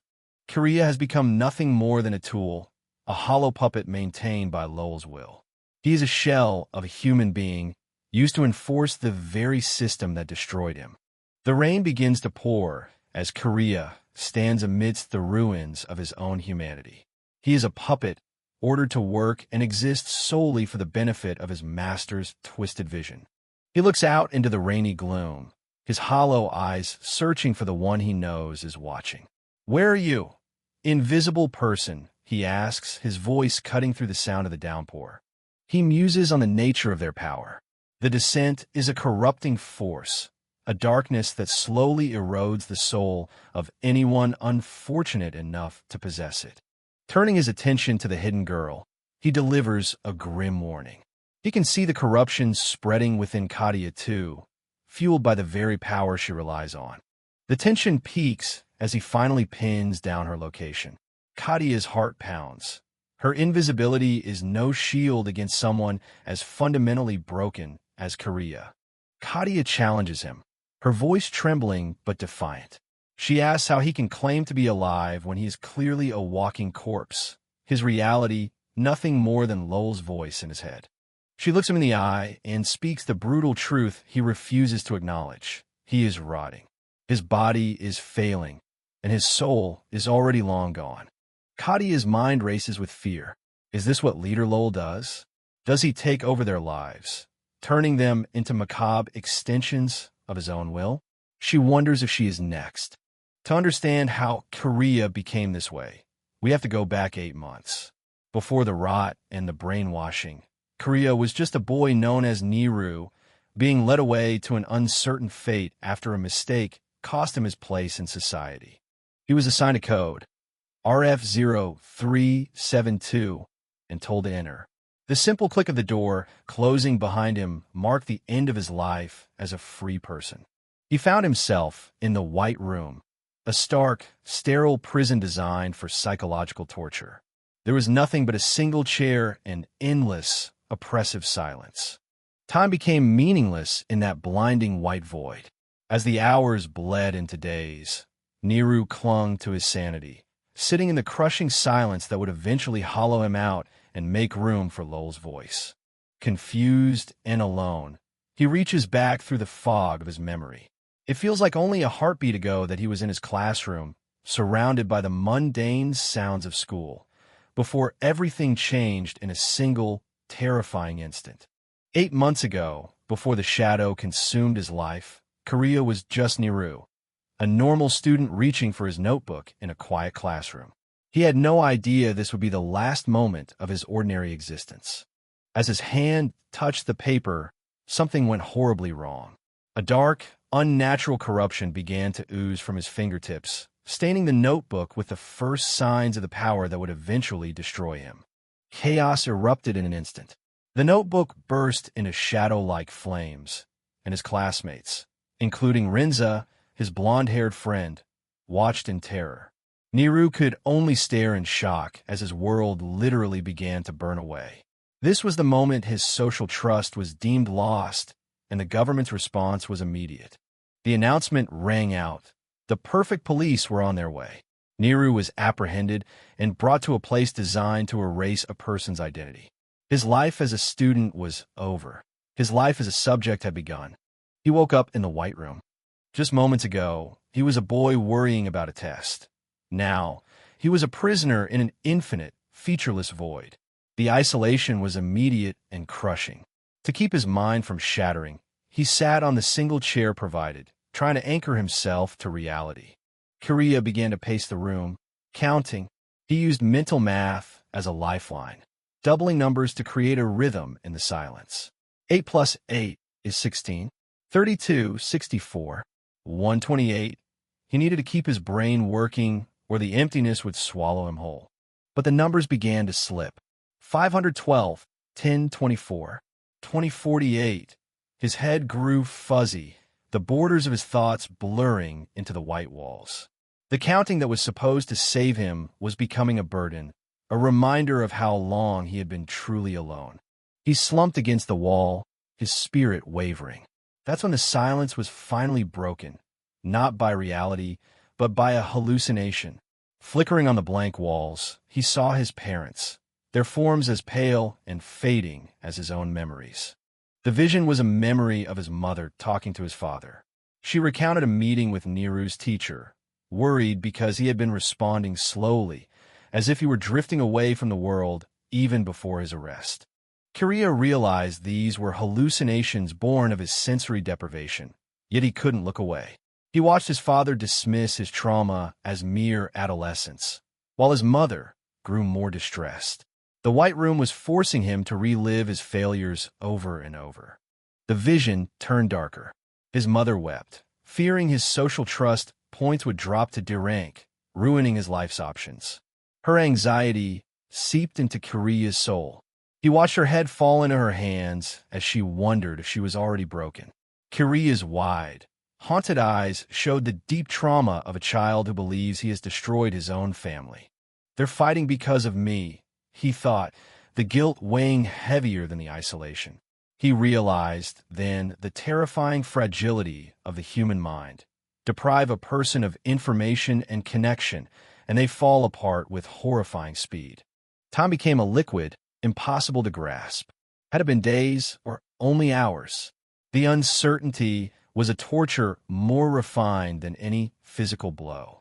He fell to his knees, the white floor his only companion in the void. His life was reduced to the barest, most mechanical necessities: sleep, simple meals, and the bathroom. Every other spark of humanity was stripped away, leaving only a biological unit awaiting its next input. He sat in the silence, his thoughts beginning to unravel. It's gone. It's nowhere. It's here. The boundaries between his mind and the room were dissolving, his sense of self leaking into the white abyss. In a final, desperate attempt to hold on to logic, he decided to name the four walls. He needed something, anything, to give the void a shape. The first wall he named horse. The second he named today. The third wall was more, and the last was Kyrie, a name with a meaning he had forgotten. He spoke to them, asking for the time, for any sign of the world he once knew, but the walls remained mockingly silent. For some reason, there was no reply. Eventually, even the names and the math failed him. Kyria collapsed on the floor, his spirit finally broken and ready to be reshaped by whatever hand chose to reach into the void. His mind was now a blank slate. It was in that moment of total surrender that a new voice entered his mind. Niru, it whispered, cutting through the silence like a sharp blade. It was the voice of Leader Lowell, the man who would become his new master. The White Room began to warp and shift as Lowell's presence made itself felt. Darkness and smoke seeped through the cracks of his reality, signaling the end of his isolation and the beginning of his transformation into a tool. Korea looked up, his wide, empty eyes searching for the source of the voice. "What is this?" he wondered, feeling a power far greater than himself reaching into his shattered psyche. The message from Lowell was clear. "You've been reborn." The boy he once was gone, replaced by something designed to serve the system that had broken him. An immense, dark gaze seemed to fall upon him. The voice of Lowell commanded him, "Live for me." Korea's mind, now entirely blank, accepted the order without question. He had found his new reason to exist. The voice of leader Lowell seeped into his shattered mind like a divine decree, whispering that he was special. In the absolute darkness of his rebirth, Korea's old self vanished, replaced by a twisted sense of purpose. He was no longer just a boy. He was Lowell's chosen puppet, a tool forged in the deep silence of the void. Returning to the present, the cold rain lashes against the alleyway as Katia confronts the shell of the boy she once knew. Staring into the horrific, bloody decay of his eye, she delivers a brutal truth that pierces through the storm. "You are rotting. You're certainly not alive." Katia's words hit like a physical blow.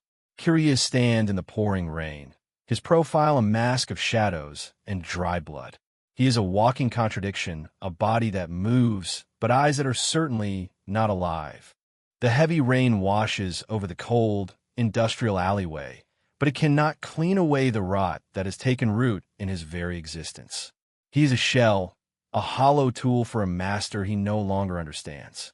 Korea clutches his head as the mental strain becomes unbearable, a silent scream caught in his throat. Katia, the young Iran girl, reaches out to him in desperation, pleading for them to leave before it's too late. The rain falls harder, mirroring the chaos in their hearts. Deep within his fractured mind, an image of a brain emerges, half consumed by an ink-like darkness.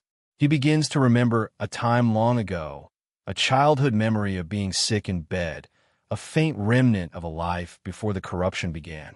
In this fragile memory, his mother sits by his bedside, the gentle smell of a picture book filling the air. But the warmth of the past is suddenly shattered by the agonizing reality of the present, leaving Korea reeling in confusion and pain. He recalls another peaceful day, a typhoon night spent playing Othello with his father by candlelight. It's a moment of pure, domestic peace that feels utterly alien to the conqueror he has been told he has become. The brain in his mind pulses with dark shadows, corrupting even these sweet memories. But even in his memories, the glitches appear. His father's face, seen in that flickering candlelight, looks like someone else entirely, a subtle sign that even his most precious recollections have been tampered with by the system. He wonders what he was just thinking about, the thoughts slipping away like water. Back in the freezing rain, Korea looks at his own hand, his fingers bloody and mangled. He tries to dismiss the realization, convincing himself that what he just felt was trivial, nothing more than a forgotten, unimportant dream. Meanwhile, the scene shifts to a van cutting through the rainy city streets. Inside, a group of people who dared to defy the system are being spirited away to safety. Katia sits in the back, her eyes wide with shock as the city blurs past. Katia, still shaken by everything she has witnessed, looks at her rescuers with wary eyes. "Who are you people?" she asks, her voice small against the hum of the engine as she looks at the silver-haired woman beside her. Her gaze falls on Asajai, the striking silver-haired woman leading the group. Katia is momentarily struck by her beauty, finding a strange, silent comfort in her presence despite the danger surrounding them. "So that's what you look like," she muses.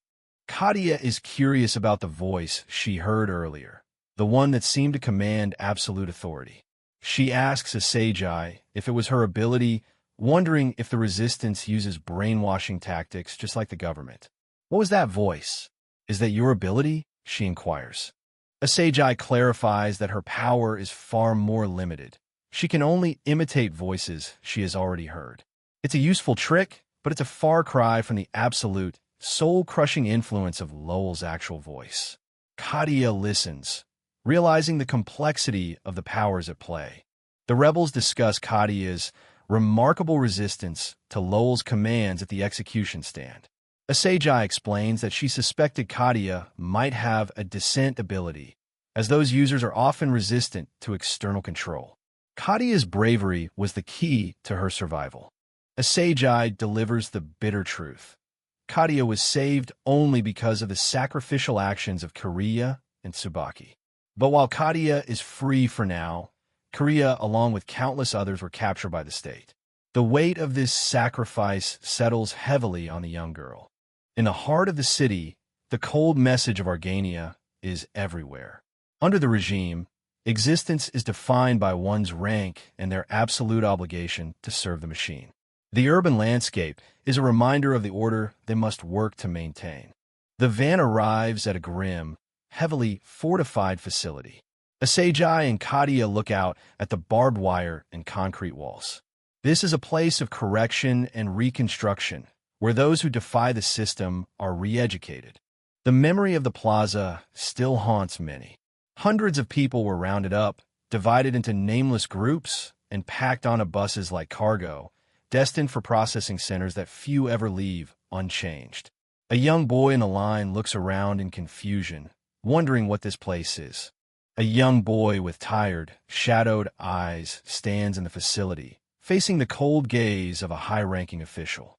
The air is thick with the clinical smell of fear and ozone as he waits for his turn to be processed. The official's reassurance is the most terrifying part. He promises it won't hurt, urging the captives to enter the chambers one by one as if they were simply going in for a routine checkup. "Don't worry," he says, his eyes devoid of any real empathy. Inside lies the Noel reflector, a massive, multi-limbed scientific horror. This machine is designed to peel back the layers of a person's psyche and reveal the truth of who they are, or rather, who the state wants them to be. This place will reveal the truth. The machines seem to hum. The laboratory is a hive of activity, with scientists in pristine white coats monitoring rows of data. The clinical silence is broken only by the rhythmic creak of a heavy door as someone enters. It's an environment of absolute control and calculated precision. An official questions the safety of the process, wondering if a powerful dissent user could survive the machine's intrusion. The lead scientist is dismissive, arguing that the Noel reflector amplifies the mental penetration so deeply that it's impossible to resist Lowell's influence. With absolute confidence, the senior scientist declares their technology to be flawless. He maintains that the reflector is so sensitive it can detect and capture even the most subtle attempt to use a dissent power, leaving the captives with no hope of escape. However, Nephilim, the disheveled genius behind the system's design, isn't impressed. As she sips her drink, she points out that perfection is a dangerous illusion in a world riddled with glitches, a cynical truth that her frustrated colleagues are quick to dismiss, but one that she knows all too well. Nephilim, the brilliant but indifferent mind behind the government's most terrifying tool, introduces herself with a cold smile. She is the one who designed the machine, and because of that, she knows its darkest secrets, the ones her superiors would rather keep hidden. She explains that the machine is a complex web of black boxes and unexpected bugs. It tries to navigate the human subconscious using Leader Lowell's voice, but often stumbles, accidentally accessing the memories of completely unrelated people. These malfunctions manifest as ghosts inside the reflector. On the monitor, rows of faces flicker, past users who left a piece of themselves behind. A subject might suddenly see the face of a father or an old classmate where they shouldn't be, a glitch in the government's perfect reality. Nephilim reveals an even darker possibility, the machine leaving a bug inside the user's brain. While the odds of a successful reconstruction are high, the process is never truly clean. There's always a trace, a remnant of the person they used to be. She speaks of rare individuals who manage to pretend they are brainwashed, escaping through sheer force of will. However, this struggle leaves behind noise, a discordant frequency buried deep in the back of their minds that never truly fades. An official nearby grows nervous, telling her to stop such dangerous talk. The stern official loses his patience, commanding Nephilim to shut her trap. He represents the government's desperate need to maintain the illusion of absolute control, a contrast to Nephilim's clinical honesty about the system's flaws. Undeterred, Nephilim continues. If someone leaves the machine with their sanity supposedly intact, the echoes of the process will linger forever like a mental scar. They might go about their lives for weeks or months, but the damage is already done. Eventually, that mind will break down. They may act freely for a time, but the realization that their mind was destroyed will hit them all at once. The official watches her, his face a mask of gloom as he hears the truth of his regime's methods. Nephilim explains why these failures are actually valuable to the state. When these citizens inevitably lose control and explode in a violent outburst, their descent powers become stronger and more unstable. They become monsters in the eyes of the public. This instability provides the government with perfect advertising material. They can circulate videos showing how dangerous these heretics are, justifying their iron-fisted rule and the need for the Lowell Science Bureau's interventions. The official is baffled by her lack of loyalty, but Nephilim simply shrugs. She has zero authority and no reason to lie. She poses a chilling question. Hasn't every dictatorship in history eventually collapsed because they chose to only report what suited them?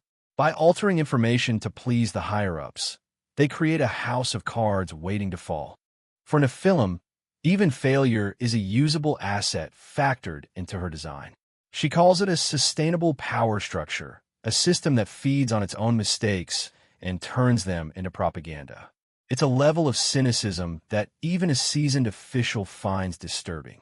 The official calls her a chatterbox, but Nephilim is unfazed. She reveals she was awarded the gold prize for merit and even had a chance to speak briefly with leader Lowell himself. She wonders aloud if her brilliance has made her one of his favorites. She smiles, noting that even nuisances like her are needed in a world of rigid order. The official warns her not to push her luck, his gaze heavy with a threat he can't quite execute against someone so vital to their operations. Interpret however you like, Nephilim says, her eyes flashing with a sharp, dangerous intelligence. She intends to observe the results of her work, whether they lead to a compliment from Lowell or a threat to her own life. She is a woman who thrives on the edge of chaos. While the scientists debate in the lab, Korea is trapped within the reflector. In his mind, he is living a perfect, mundane life.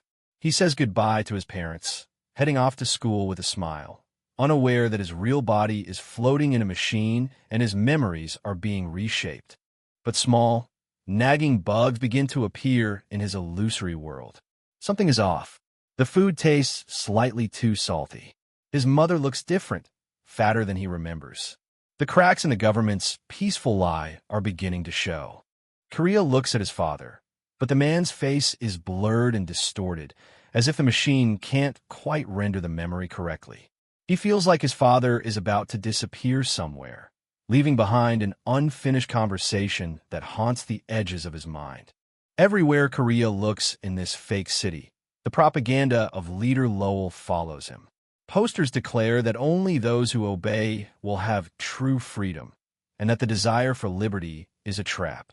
It's a world where every thought is monitored by a silent, shrouded guardian. At school, Korea's classmates parrot the government's lines. They talk about how incredible Lowell is and how he is protecting them from the dangers of the world.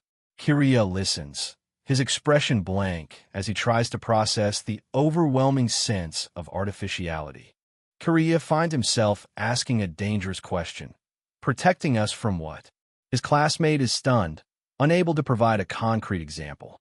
The air in the classroom grows tense as Korea's inherent doubt begins to surface through the brainwashing. Renza, his blonde-haired friend, steps in to de-escalate the situation.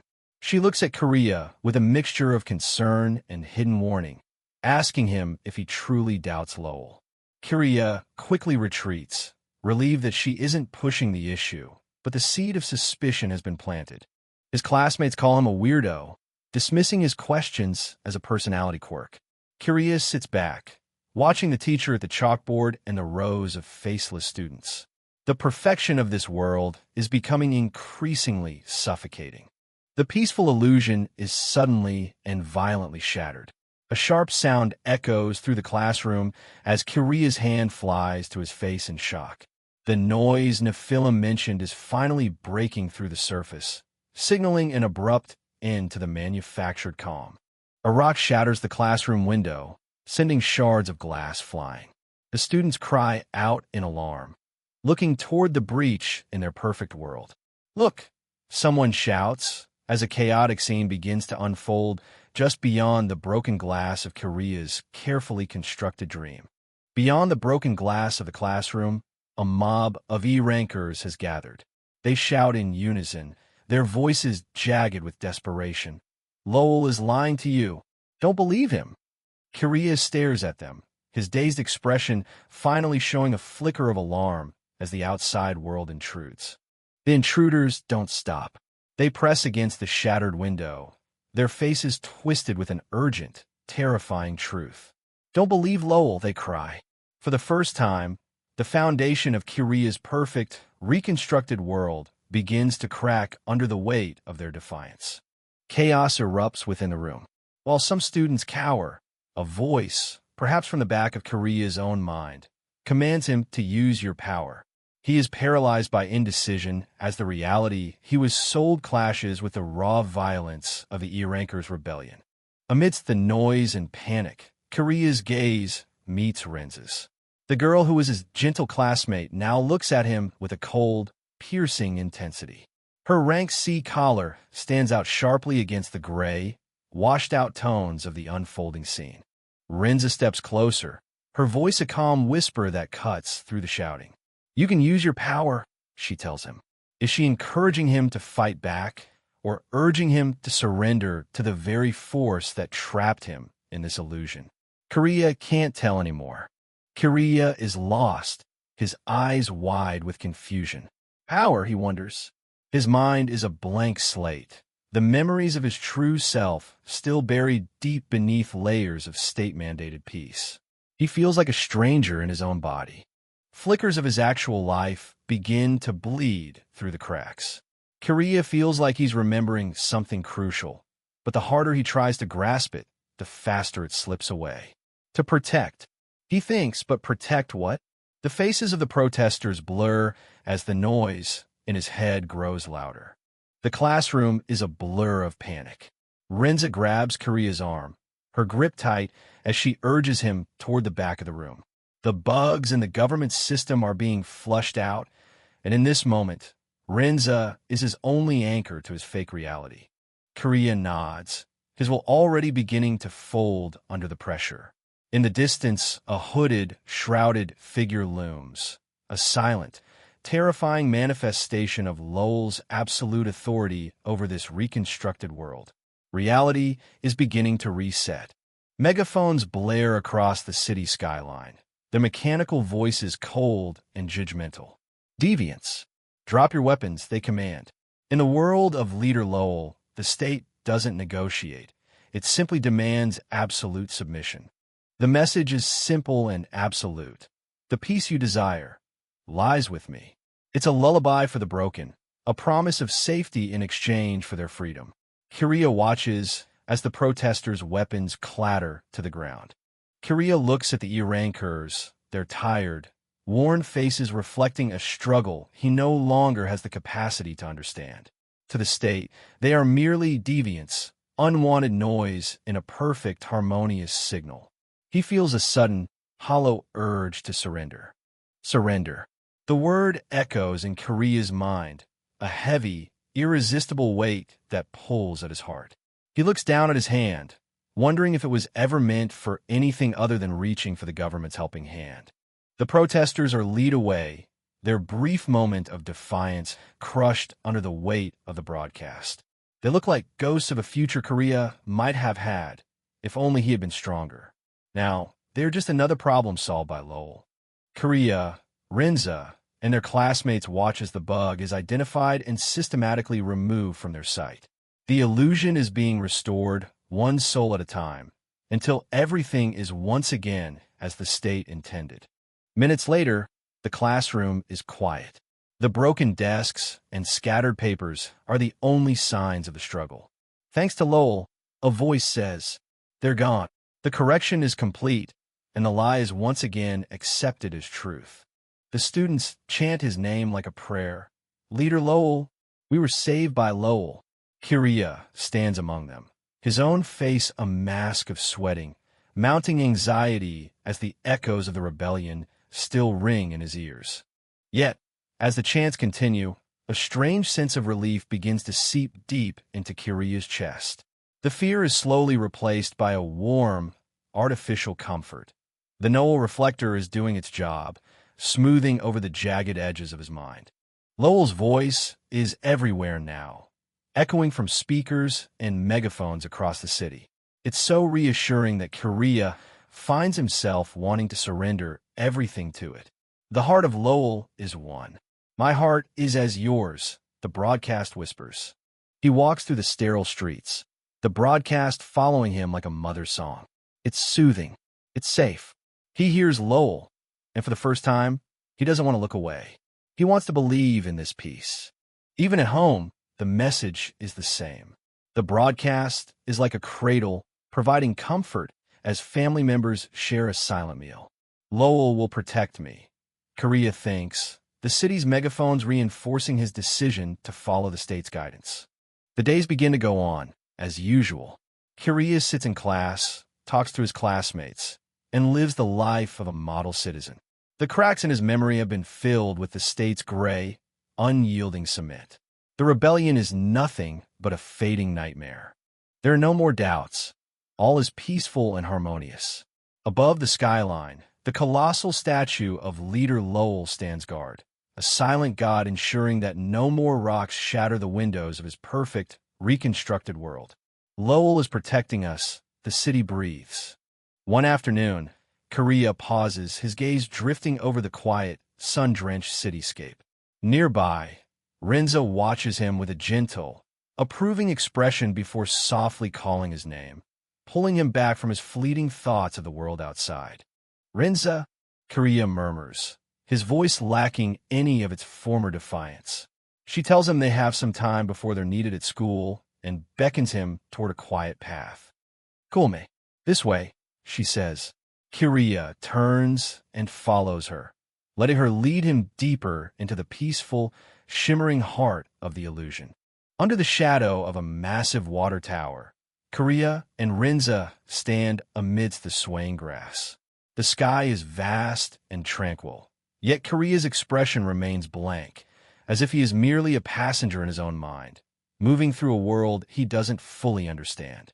Rinza turns to him, her voice gentle and melodic as she asks if he's ever been to this place before. She begins to recount a tender, personal memory, speaking of her grandmother giving her a mandarin orange when she was just a small child. Her eyes soften as she recalls the details of that day. She explains that she had been crying about something she can no longer name, and the orange was her grandmother's simple, sweet way of offering comfort to a troubled child. Looking up at the towering structure against the backdrop of the setting sun, Rinza describes how the wind felt so good against her skin. In that fleeting moment of peace, she found that she had completely forgotten the very reason for her tears. She tells him how unbelievably delicious that single mandarin orange was, a taste she can still almost feel. For Rinza, the ground beneath this water tower is a special sanctuary where the harshness of the world briefly ceases to exist. Rinza delivers a cryptic message, telling Korea that the special place she speaks of is exactly where he is standing right now. Korea is puzzled, his mind struggling to decode the meaning behind her words as the atmosphere grows increasingly surreal and the silence of the city looms large. As he watches Rinza, a chilling realization begins to dawn on Korea. He looks at his companion, and a terrifying question forms in his mind. Who is she? Really? A sense of profound unease takes root as he feels himself forgetting something vital, something life-changing, that he needs to remember before the illusion swallows him whole. In the depths of his subconscious, Korea finds himself facing Renza. She stands there, her voice a soft but piercing echo, questioning his desire to protect everything. To her, such a wish isn't noble, it's greedy. Confused, Korea's mind fractures. Fragments of memories and surreal images of a life he once knew flicker beneath the surface of his awareness. What exactly is she trying to tell him? Renza continues her cold lecture, listing the things Korea tries to hold on to: friends, memories, a moral code. In this world, she insists, you cannot choose everything. Choices have consequences, and they are never free. Her eyes, once gentle, now carry a weight of harsh reality. She delivers a chilling ultimatum.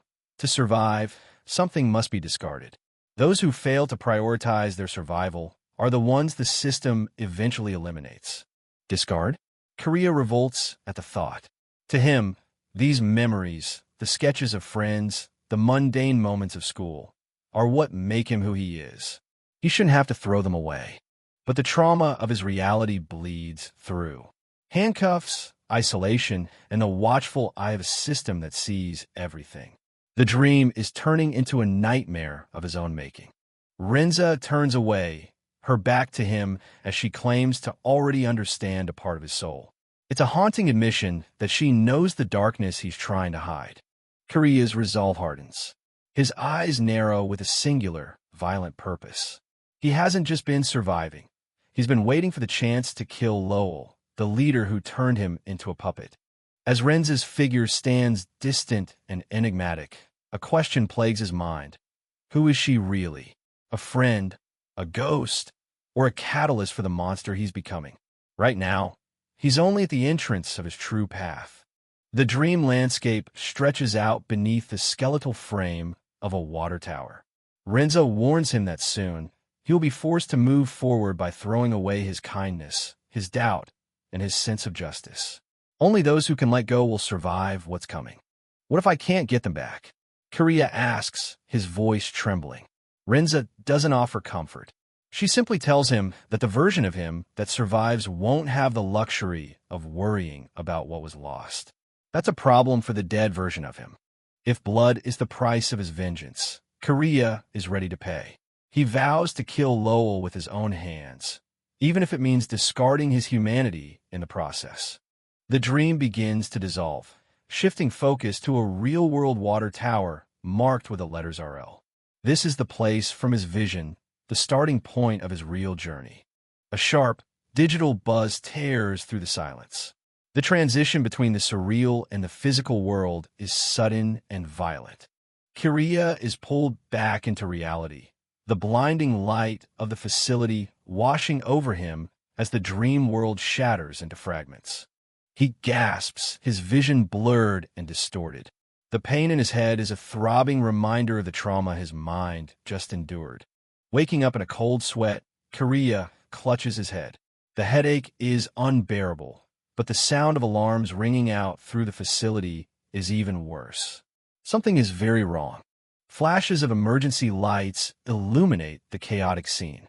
Warning signs flicker on every screen as the facility enters a state of total lockdown. The automated system announces the forced termination of the Noah reflector. The experiment is over, and the facility is being purged. Fire erupts as a series of explosions rock the building. Panic spreads as an emergency announcement labels the incident a terrorist attack by the heretics. Everyone is ordered to evacuate immediately. Korea stands amidst the smoke and flames, his mind still half lost in his dream. He looks around, dazed, as the fire consumes everything he's known for the past months. Is this also a dream? He wonders, his eyes vacant. The world around him is ending, yet he feels a strange, detached calm as the sirens scream for him to run. Suddenly, a rough hand grabs his arm. Someone is there, pulling him out of his daze and toward the emergency exit. It's Sakamaki, a resistance member hidden behind a perfect police uniform.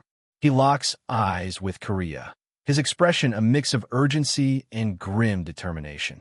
The heat from the flames and the throbbing in his head are undeniable. This isn't a dream, and it's time to run.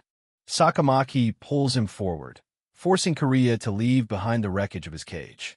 Behind them, the facility continues to disintegrate in a series of violent bursts, marking a chaotic end to his life as a prisoner and the start of a desperate flight. In the midst of the blazing inferno, Sakamaki, old man, firmly tells Korea to follow his lead. The facility is crumbling, and time is running out. Behind them, the sounds of destruction are constant reminders of the danger they're in. They head toward the emergency stairs of the North Wing, following the evacuation protocol to find a way out safely. The smoke is thickening, making every step a struggle for breath. Korea is confused. He realizes they're heading in the opposite direction of everyone else, toward a part of the facility where no one should be. He wonders who this man really is and where he's being taken. Korea asks where they are going, but Sakamaki, old man, warns him to be quiet. They reach a heavily reinforced door, and Sakamaki, old man, turns to Korea, asking if he has the power to break through it. As Korea prepares himself, his gaze catches a surveillance camera in the corner. He knows their every move is being watched by the very system he's trying to escape. Deep within the monitoring room, Nephilim watches the feed with a cold, analytical gaze. She observes Korea's every movement, curious about the power he's about to unleash. Korea focuses his energy into his hand, and with a sudden surge of power, the reinforced door is blown apart. The sheer force of the impact shatters the metal and sends sparks flying everywhere. Sakamaki, old man, is stunned by the display of power, while in her lab, Nephilim screens flicker as the explosion disrupts the cameras. She notes that the blast was perfectly timed to take out the monitoring equipment. Nephilim is frustrated. The visibility is getting worse as the smoke and fire spread. Korea looks at Sakamaki, old man, who is adjusting his glasses, overwhelmed by the intensity of the escape. Sakamaki, old man, reveals the truth of his mission. Nero sent him to the execution to keep an eye on Korea. He had to put a real perfect police officer to sleep and steal his uniform and ID just to get close. The fire is an enigma even to Sakamaki, old man, who suggests that something unexpected must have happened on Lowell's side as well. Regardless of the cause, they must seize this chaotic opportunity to get away while they can. Korea simply nods, knowing the stakes. Inside a burning control room, a screen displays a haunting message from the Route F9 terrorists. The facility is being consumed by flames that seem to have a life of their own, as if they are singing a song of destruction. Nephilim realizes she stayed as long as she could. She's annoyed at the situation, suspecting it might even be her own fault. But a scientist's work is never done, and she makes sure to back up all the crucial data before she makes her exit. With the data transfer complete, Nephilim prepares to bail before the facility collapses completely. She's leaving behind a lifetime of work, but she knows there's no sense in dying for it now. Toodles, Nephilim says with a casual wave as she departs. Meanwhile, Korea and Sakamaki, old man, continue their desperate flight, seen briefly through a closing doorway as they move deeper into the chaos. Korea and Sakamaki, old man, keep running through the crumbling corridors, the heat of the fire pressing in on them from all sides. Every second they spend in the facility is a second closer to death. Nephilim monitors the final results. The data confirms that Korea's reconstruction is complete. He and Sakamaki, old man, reach another locked gate, and the realization hits them that they can't get past it without more force. Korea doesn't hesitate. He unleashes his power once more, his hand glowing as he strikes the barrier. The gate is torn asunder, the metal buckling and shattering under the incredible force of his descent. The two of them leap through the opening, the wreckage of the gate falling behind them. Nephilim watches from a distance, her arms crossed as she observes the spectacle. Nephilim stands in the shadows, her face a mask of cold curiosity. She's been watching Korea for a long time, but today's events are showing her a side of him she hadn't anticipated. She's deep in thought, her expression unreadable. The facility is a lost cause, but Korea is a variable that is becoming more interesting by the second. Nephilim finds it strange. Korea hadn't used his power while he was inside the reflector, so why now? She can't help but find the escalating chaos amusing. Toodles, she whispers to the empty air as she makes her final exit. The facility is now a total inferno, smoke billowing into the sky as emergency sirens wail in the distance. Ambulances and fire trucks arrive at the scene, but it's clear the Noel reflector is beyond saving. Safely tucked away in the shadows of a back alley, Sakamaki, old man, reveals that Nero has just checked in. Their plan is clear. Disappear underground where the law's reach is weakest. Every second they spend in the open is a risk they can't afford. Korea follows, but his mind is elsewhere, still trapped in the fragments of his dream. The voice from his vision is louder now, insisting that his true destination is right here, somewhere close. He knows he can't go underground just yet. There's one place he must find first. In the dark, narrow alleyway, Korea suddenly stops Sakamaki, old man. He has something else on his mind, something from his dream. He asks if there's a water tower nearby, a question that seems completely out of place given their current situation. Sakamaki, old man, is confused, but Korea insists it's important. Sakamaki, old man, tisks an annoyance, but pulls out his phone. Korea mentions an RL identifier he saw. Despite having his phone confiscated at the facility, Sakamaki, old man, still has ways to access the information they need. He starts searching, the tension between them thick. Sakamaki, old man, finds it, an old structure tucked behind the northern residential area. Korea's eyes lock onto the screen. This is it. This is the place from his dream. Without hesitation, he tells Sakamaki, old man, that he's going there. Sakamaki, old man, objects immediately. They're fugitives, and he can't be seen walking around in a stolen police uniform. He insists they go underground first, but Korea is firm. He needs to do this alone. Please trust me, he says, his gaze piercing through Sakamaki's, old man's skepticism. Seeing the conviction in the boy's eyes, Sakamaki, old man, finally relents. He tells him to go. Korea offers a quiet thanks before turning his back on his rescuer and heading toward the residential area. As Korea walks away into the night, Sakamaki, old man, stays behind in the shadows. He reaches into his pocket for a cigarette, his mind racing. In the distance, the city is still burning, the smoke of the facility he just escaped billowing into the sky. Sakamaki, old man, muses to himself about the absurdity of it all. He never thought the day would come when a brat like Korea would ask for his trust. He crushes his cigarette, a mix of frustration and begrudging respect written on his face. He stands alone in the dark alley, the silence of the city night weighing heavy on him. He's seen enough fire and destruction for one lifetime, and the sight of the burning facility in the distance only deepens his weariness. The scene shifts to a quiet, seemingly ordinary residential neighborhood. It's a place of shadows and silence, where an empty lot sits hidden away from the main streets, forgotten by the rest of the city. Tucked away in the darkness of this lot is an old park, and in its center stands the rusted water tower Korea was looking for.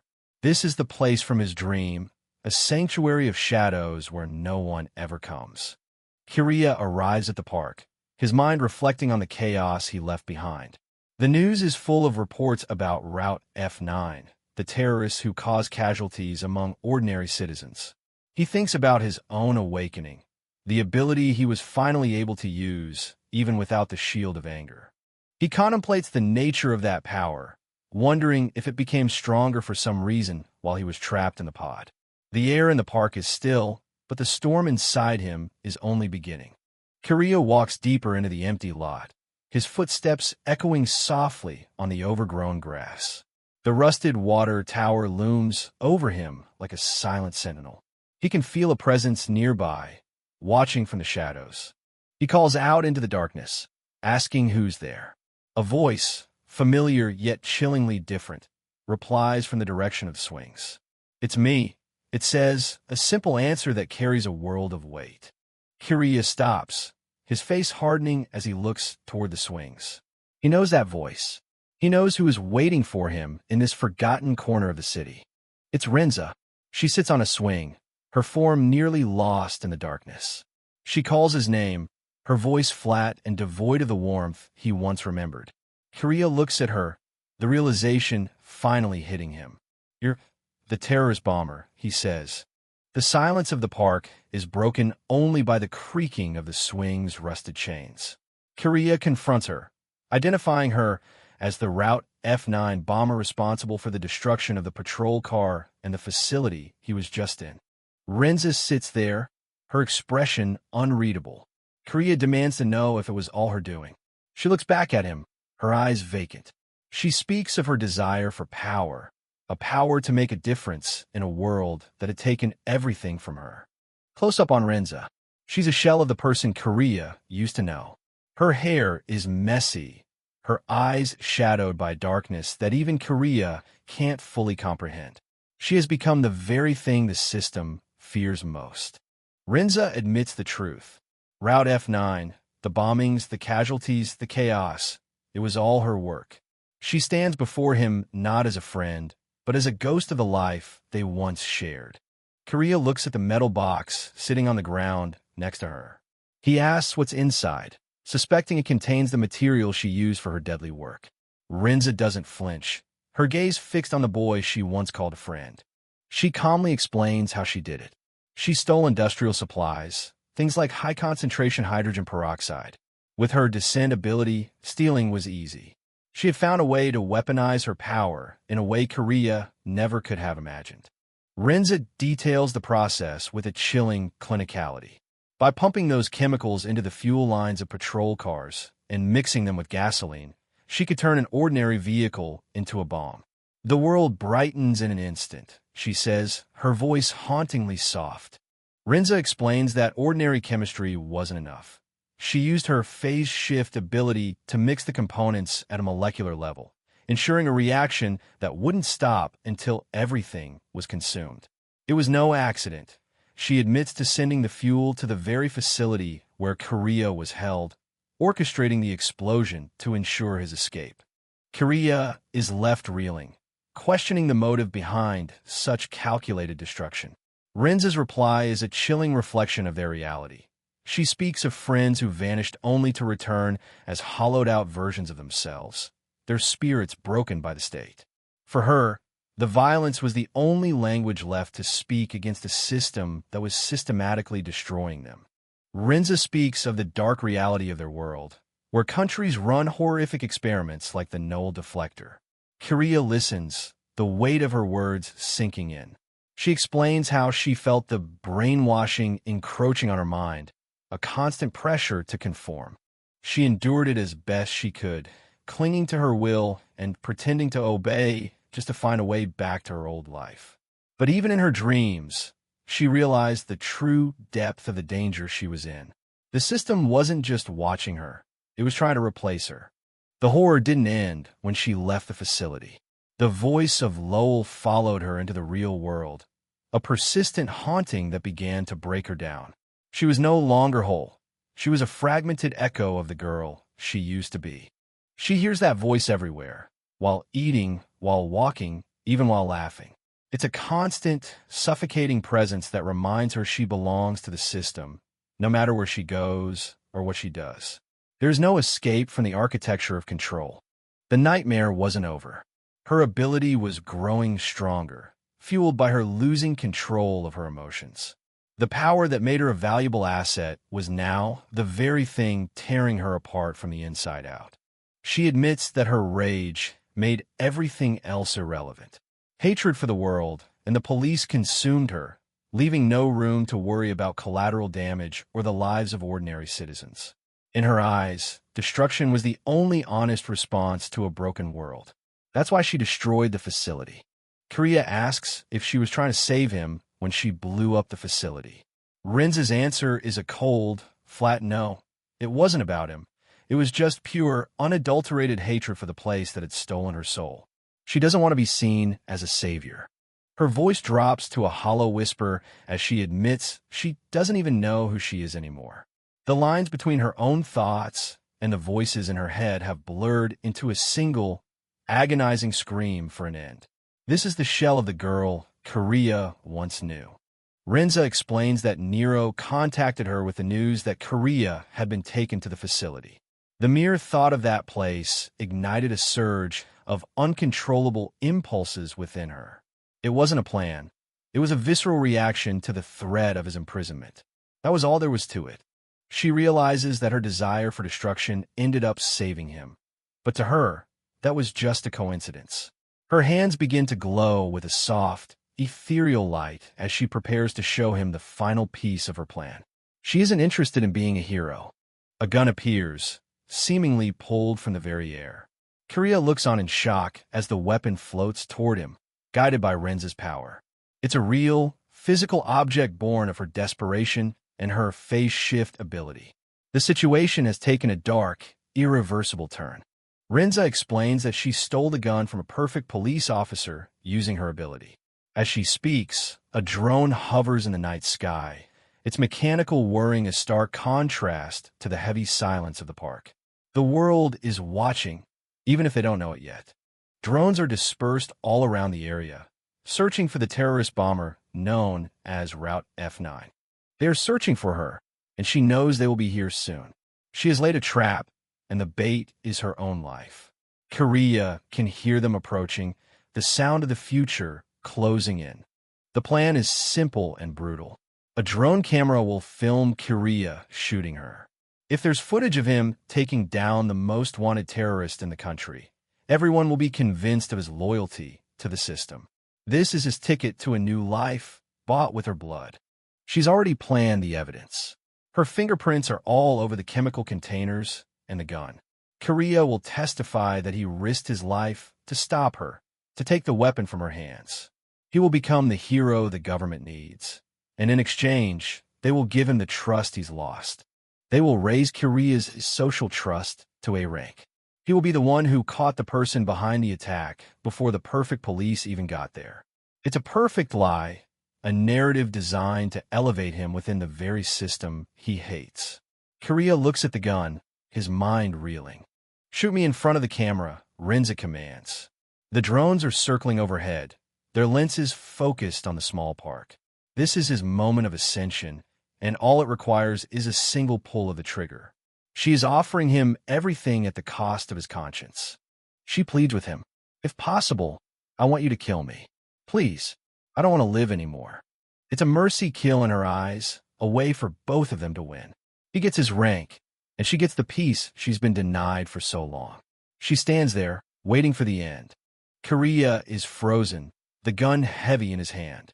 He looks at his friend, the girl he once shared mundane school days with, and sees only a broken shell asking for death. The choice is impossible, yet the ticking of the drones reminds him that time is running out. The drones are nearly on them. Rinza repeats her demand, her voice devoid of hope. "Shoot me in front of the camera. Shoot me and ascend to A rank." She stands perfectly still, a target against the dark backdrop of the residential neighborhood. She has already accepted her death. Close up on her eye, vacant, haunted, and utterly tired. "Please, I don't want to live anymore," she whispers again. She is begging for the very thing Kariya swore to protect her from. The irony is as sharp as the pain in his chest. This is the ultimate sacrifice she's asking of him. No, Kariya's refusal is quiet but firm. He can't do it. He won't be the one to pull the trigger on his only friend. The gun feels like it's made of lead as he stares down at it, his soul revolting against her plan. He refuses to be the hero of her tragedy. He screams at her, his voice cracking with emotion. "Don't put that burden on me. Absolutely not. There's no way I can do it." He's not a killer, and he won't let her turn him into one, even if it means his own destruction. He begs her to reconsider, to find another way.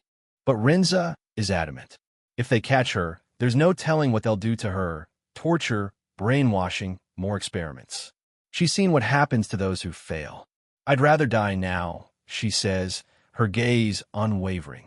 She is giving him the chance to save himself by taking her life. She begs him to take the opportunity. Korea's scream of "I won't do it" echoes through the empty lot. It's a desperate cry of defiance against a world that demands he sacrifice his humanity for a chance to belong. He's at his breaking point, trapped between his love for his friend and the brutal logic of survival. Korea is at his breaking point. He screams that he was just a normal middle school student until recently, a kid who didn't know anything about this world's dark secrets. He begs Renza to stop, insisting there's no way in hell he can do what she's asking. The weight of the gun in his hand is unbearable. Renza looks at him, her expression a mix of sorrow and grim determination. She knows the burden she's placing on him is cruel, but in her mind, there's no other way out. Korea stares back, his eyes searching for any other option, but the silence of the night offers no answers. No matter what he says, she's already made her choice. "I see," Renza says, her voice devoid of emotion. She realizes Korea won't pull the trigger out of ambition. She reaches into her bag and pulls out a metal box. "Well, it can't be helped," she whispers, her gaze fixed on the contents. The situation is about to get much worse. She pulls out a bottle, the liquid inside shimmering under the faint moonlight. This isn't just another explosive. It's a way for her to force his hand, a final ultimatum in a world that has already taken so much from both of them. Renza reveals the truth. The bottle contains a highly concentrated hydrogen peroxide solution. She apologizes to Korea for what she's about to do, admitting that putting him through this is certainly cruel. But she's desperate for an end, and she knows Korea won't let her suffer. She explains the horrific alternative. If she pumps that chemical into her own system, her internal organs will melt. It will be a slow, agonizing death that she wouldn't wish on her worst enemy. Korea listens, his face pale with horror. She is giving him a choice between two nightmares. The thought of her suffering such a fate is more than Korea can bear. He looks at his friend, seeing the absolute certainty in her eyes. "It's going to be excruciating," she warns, unless he gives her the mercy of a quick death. The drones are closing in, their whirring now a loud, insistent demand for action. With a sad, final smile, Renza says bye-bye. She's ready to leave this world behind, one way or another.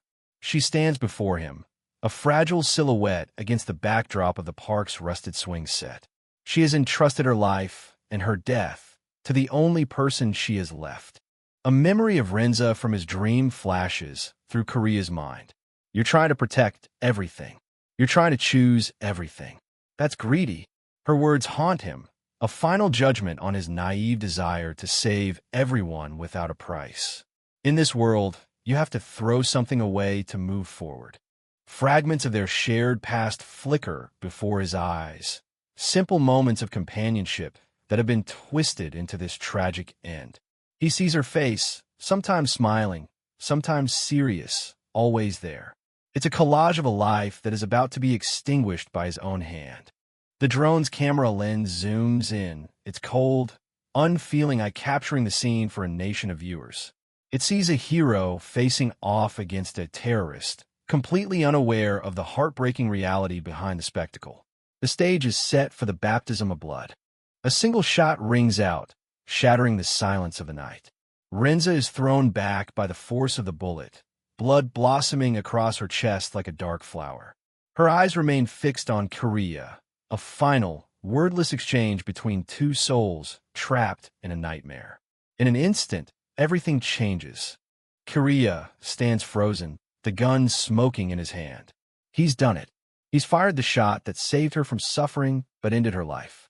The world is silent now, the only sound the distant whirring of the drones as they record the aftermath of his heroic act. The hydrogen peroxide bottle lies forgotten in the grass. He looks at her, the reality of what he's done finally crashing down on him. The drone hovers nearby, a witness to his transformation from a victim to a participant in the system's cruelty. Renza's plan has worked, but at the cost of Korea's innocence. He has become the person the government wants him to be. Renza slumps over, the life draining out of her. Korea is in shock, his eyes vacant as he watches her fall. The blood on her jacket is a stark reminder of the choice he was forced to make. The system has its hero, and Korea has his ghosts. The price of survival was far higher than he ever imagined. Korea catches Renza as she falls, holding her close in the vast, empty lot.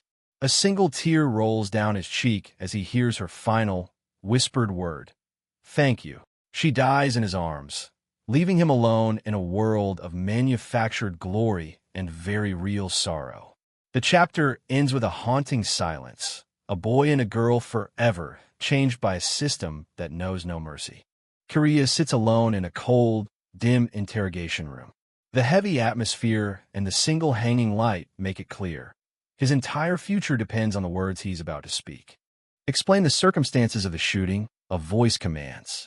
Korea looks drained, his eyes reflecting a deep weariness as he prepares to tell a lie that the system is desperate to hear. He recounts the struggle with Renza, claiming she pointed a gun and he acted out of self-defense.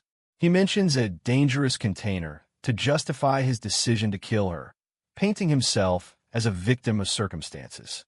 When pressed about the container's contents, Korea plays dumb. He says he doesn't know, only that it looked like some kind of dangerous chemical. He's carefully crafting the persona of a simple, obedient citizen. The questioning takes a turn into the surreal. They ask if he went to that location because of a dream, and Korea nods, confirming that he was guided by something beyond himself. He explains that a voice told him exactly where to go. By pretending to be a puppet of fate, he's convincing the authorities that he's a perfectly brainwashed, predictable citizen who follows the path laid out for him. Behind the glass, the researchers are impressed. They discuss his abnormal tolerance and how he seemingly escaped the initial brainwashing, only to fall right back into line. Nephilim, the developer of the machine, had already predicted such a scenario. The data matches their logs perfectly. There's no trace of lingering aggression in Korea's profile. He's exactly the blank slate they want to build their model society upon. He shouldn't be a problem as a model citizen, they conclude. For the government of Argania, Korea is proving to be their most successful project yet. They talk about Renza, the supposed terrorist bomber known as Route F9. It turns out she was terminally ill, making her the perfect pawn to be sacrificed in this political theater. An official tells Korea that his actions prevented a catastrophe. In their eyes, he didn't just kill a girl. He saved the state from a dangerous enemy of Lowell. As a reward for his heroism, Korea is granted provisional A-rank status. He's told to go home, but the creak of the door feels less like freedom and more like the start of a new, more refined cage. Walking through the sterile corridors, Korea remains expressionless. He's moving up in the social hierarchy, but the cost of this promotion is his very humanity. In the hallway, he's intercepted by a stern, skeletal-faced official who radiates an oppressive sense of authority. The man offers a chilling blessing. "Thanks to you, the world has been purified. Bless you." It's a terrifying reminder of the twisted morality that rules this world. Korea offers a mechanical, "Thank you very much," and leaves. He knows every word he says, and every move he makes is being weighed by these monsters. Stepping out into the city, Korea is greeted by the towering, cold skyline of Argania. He might have a higher rank now, but he's never felt more alone in this concrete jungle. At home, his foster parents are bursting with pride. "Congratulations, Korea. I'm so proud of you," his mother says, completely unaware that her son's promotion was bought with blood and stage lies. Korea can barely look at them. He's too tired to keep up the act of a happy son, so he simply asks to go to sleep, his voice heavy with exhaustion. But even in the safety of his bed, there is no peace. Korea stares at the ceiling, haunted by the certainty that cameras are watching his every move, even as he sleeps. Memories of torture, brainwashing, and the systematic destruction of his self flood back. He thinks to himself that he'd rather die right now than be used as an experiment for them again. The trauma is physical. Korea clutches his head, the weight of everything he's seen and done, and everything that was done to him, threatening to shatter his mind. He stares intensely at the unlit light bulb in his room. "Don't tell me to use you," he whispers, a tiny, desperate spark of defiance in the dark. He lies there for hours, lost in a cold, unblinking stare. In Argania's perfect world, the only thing more dangerous than his secrets is the silence he must maintain to keep them hidden. 3 days later, Korea steps onto a secluded rooftop, away from the prying eyes of the city. He's here to meet the architect of his new life, the man who orchestrated the very lies that made him a hero. On a secluded rooftop, far from the prying eyes of the state surveillance, Nero tells Korea that they are finally in a blind spot. It's the only place safe enough for the truth to be spoken without fear of being overheard. Korea doesn't waste any time. He stares at Nero with a mix of suspicion and simmering anger. "You knew, didn't you?" he asks, searching for any sign of remorse on the older man's face. Nero's expression remains unreadable as he simply retorts, "Knew what?"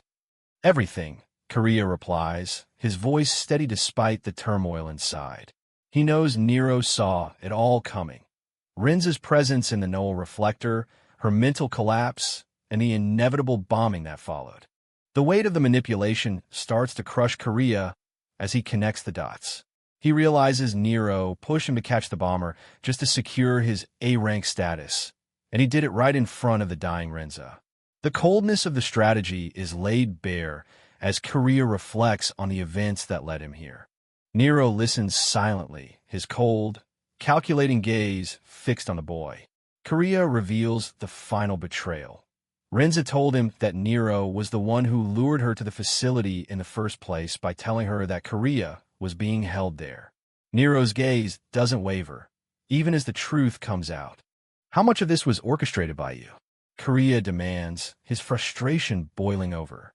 He's tired of being a pawn in a game he doesn't fully understand, and he needs to know the true extent of Nero's involvement.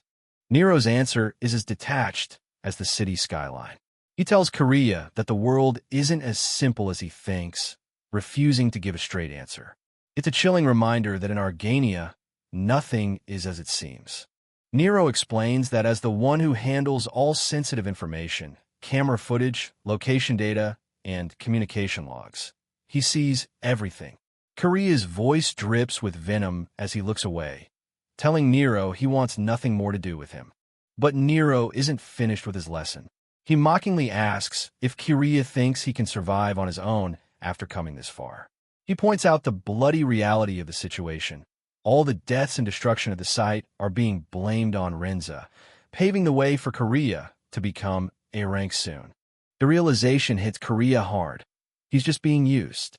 Nero casually lights a cigarette, the smoke drifting between them like the cold, hard lies that define their world. To Nero, Korea is just another asset. Nero begins to reveal the true power behind the regime, Lowell's dissent. He calls it the voice of God, but the dark reality is that it's the ultimate tool of oppression. He explains that this voice is a tool for total subjugation. Anyone who hears it is brainwashed, their consciousness overwritten, and their physical bodies altered. Nero reveals that this voice was the true cause of the abnormalities observed in Rinza. The horror deepens as Nero reveals how pervasive this power is. Loudspeakers across Argania broadcast the voice mixed into advertisements and educational messages, brainwashing the people without them ever realizing it. Nero takes another puff of his cigarette, unmoved by the nightmare he's describing. The ultimate goal is absolute control. Nero explains that if Lowell were to speak directly, the power would be amplified enough to subjugate an entire city at once. And that is the terrifying purpose of the upcoming Lowell ceremony. It's a systematic invasion of the mind. The first step is to fully brainwash the elite Alpha Zone, a place deemed safe for Lowell, and from there, the reach of the brainwashing will expand into every new territory. Korea is left speechless, the magnitude of the conspiracy overwhelming him. Nero begins to walk away, his silhouette disappearing down the stairs as he confirms that this is the master plan. As Nero prepares to leave, he throws one final, cutting remark over his shoulder. "Remember, don't waste Rinza's death. It's a cruel reminder of the sacrifice Korea was forced to make. Korea's face is hidden, but his silent rage is palpable. "Don't you dare say that," he mutters, his hatred for Nero reaching a boiling point. He can't stand to hear Renza's death treated as a mere stepping stone. Korea marches away along the rooftop walkway, the slam of a door echoing his frustration. He's trapped in a world where even his rebellion seems to be part of someone else's grand design. Left alone on the roof, Nero takes a long drag of his cigarette and watches the city. He muses that the only way to win in this world is to maintain one's sense of self while breaking more thoroughly than anyone else. Nero knows the cost of survival. He reflects on the brutal necessity of breaking oneself just to stay in the game. To win, one must be the ultimate survivor of their own destruction. Meanwhile, the state continues its indoctrination. Kadia, 12 Tuoi, a young E-rank citizen, stands as a reminder of the vast hierarchy and the many lives being crushed by the weight of Lowell's order. Public news reports flood the screens across the city, continuing the state's narrative. Renza is officially labeled as the sole perpetrator of the Route F9 bombing, her dangerous thoughts presented as a cautionary tale to the public. Korea catches a glimpse of the report, the face of the girl he killed staring back at him. The media carefully protects the identity of the brave citizen who stopped Renza, keeping Korea's role confidential for safety reasons. As Korea moves through the city, the state's manufactured praise follows him like a shadow, a constant reminder of the life he took to preserve their lie. This indoctrination reaches deep into the classroom. A teacher stands before his students, his voice serving as a sharp tool of the regime as he condemns Renza's dangerous thoughts. He frames her prioritization of individual emotion over social order as something inherently evil, preparing his pupils for a world where conformity is the only virtue. In the classroom, the teacher's voice drones on, dripping with a sickening sweetness as he praises the state's order. He speaks of the girl who threatened their safety, Renza, and labels her thoughts as heresy that every good citizen must reject. "It was necessary," the teacher continues, his smile fixed and artificial.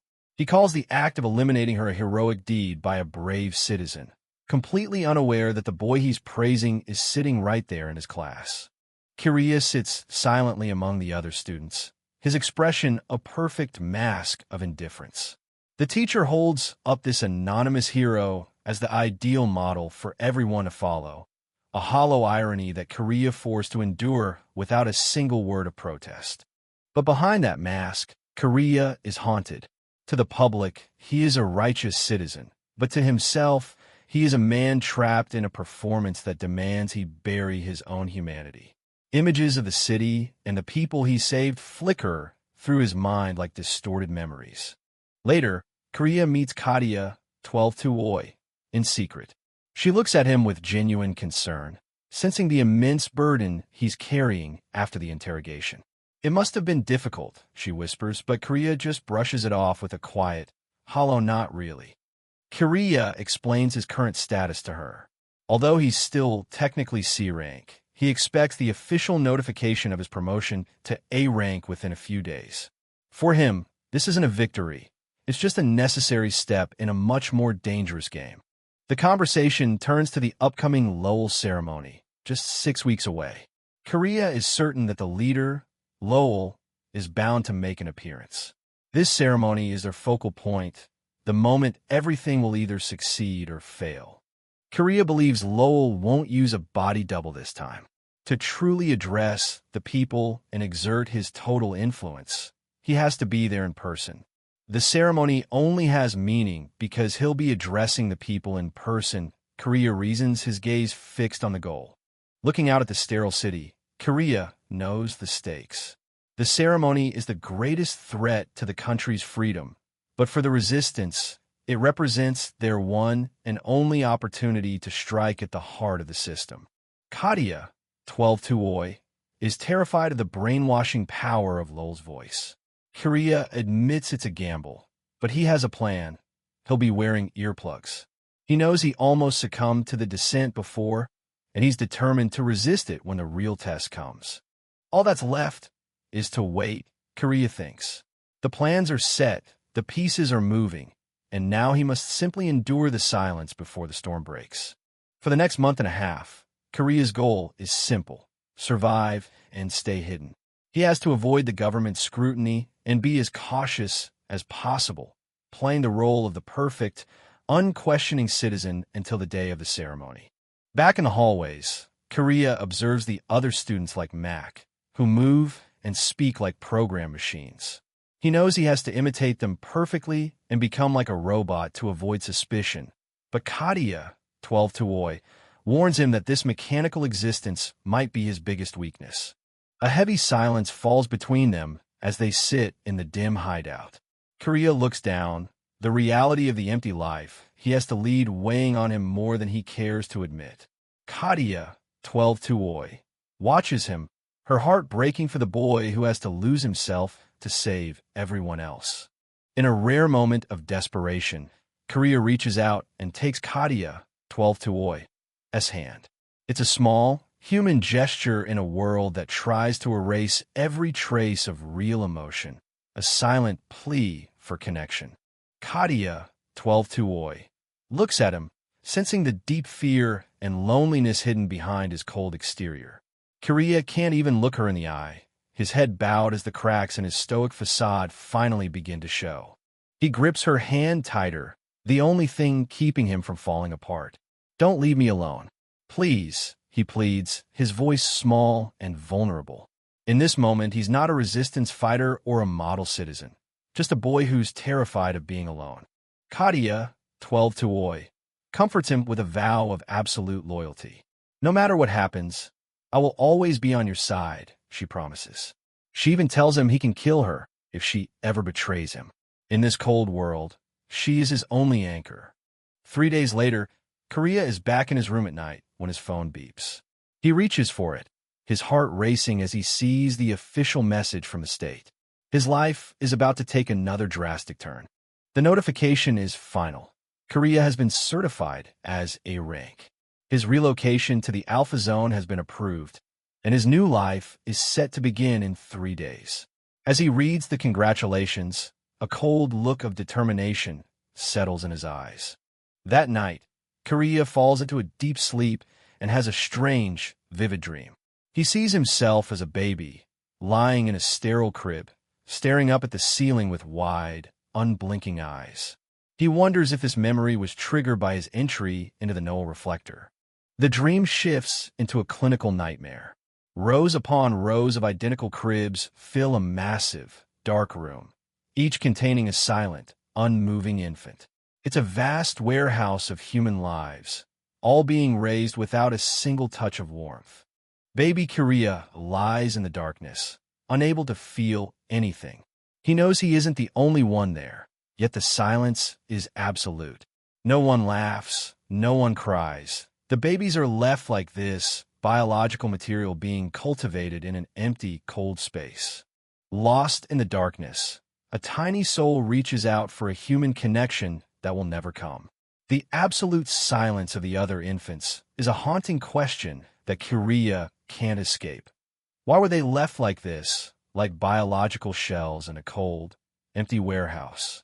Suddenly, a single word pierces the blackness, echoing with the deafening weight of absolute subjugation.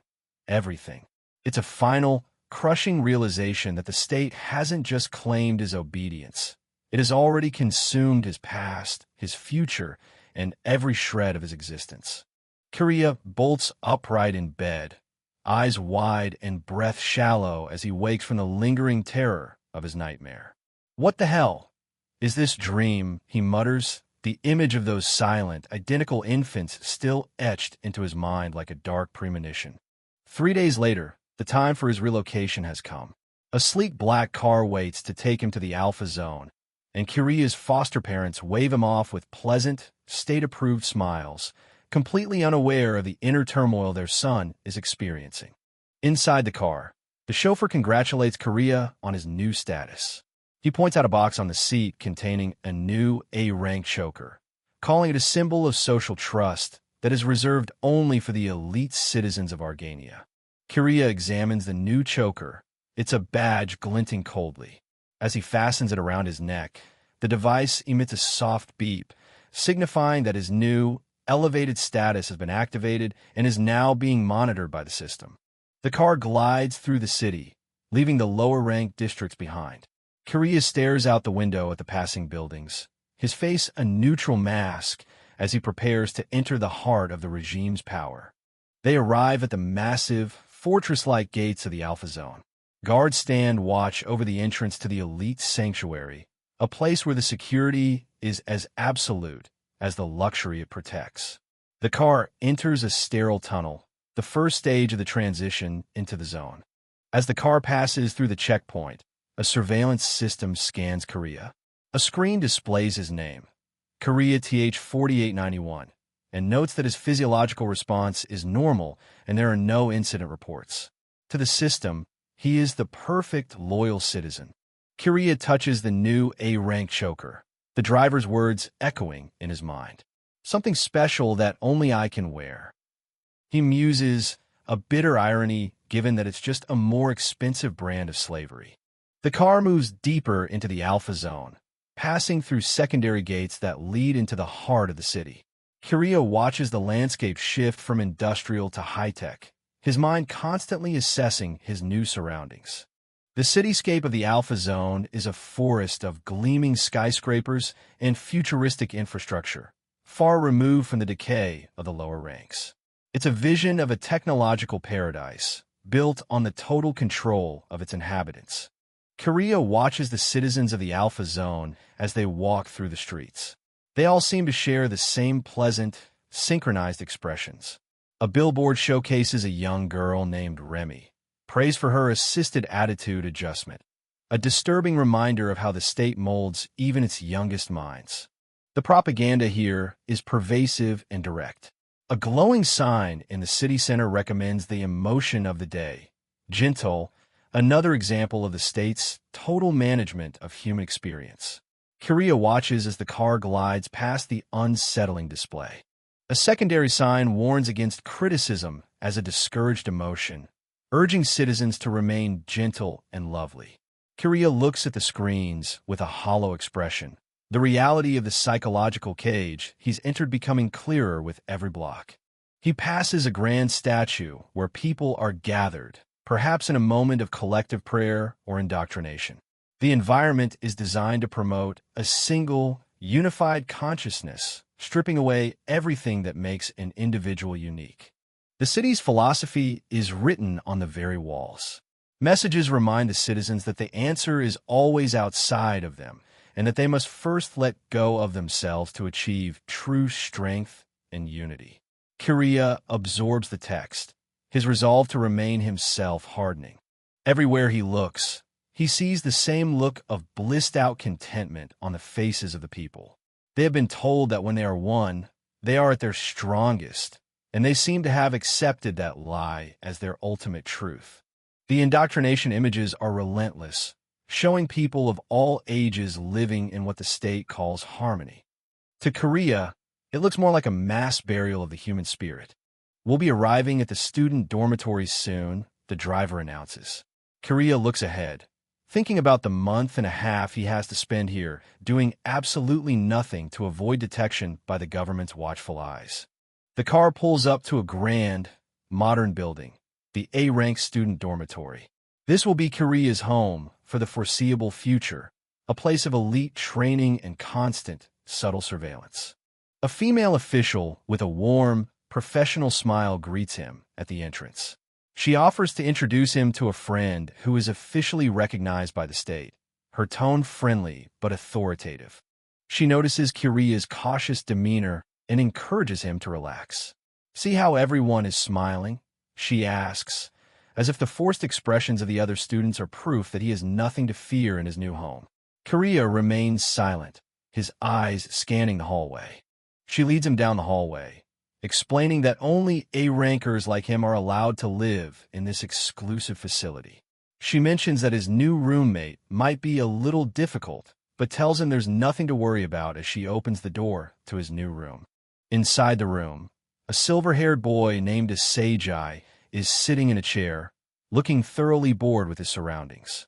The official introduces the two, telling Asajai to show Korea around and introduce him to the Link group. Korea catches the term, another layer of the state's social management. Korea and Asajai's initial meeting is brief and formal, marked by a palpable tension.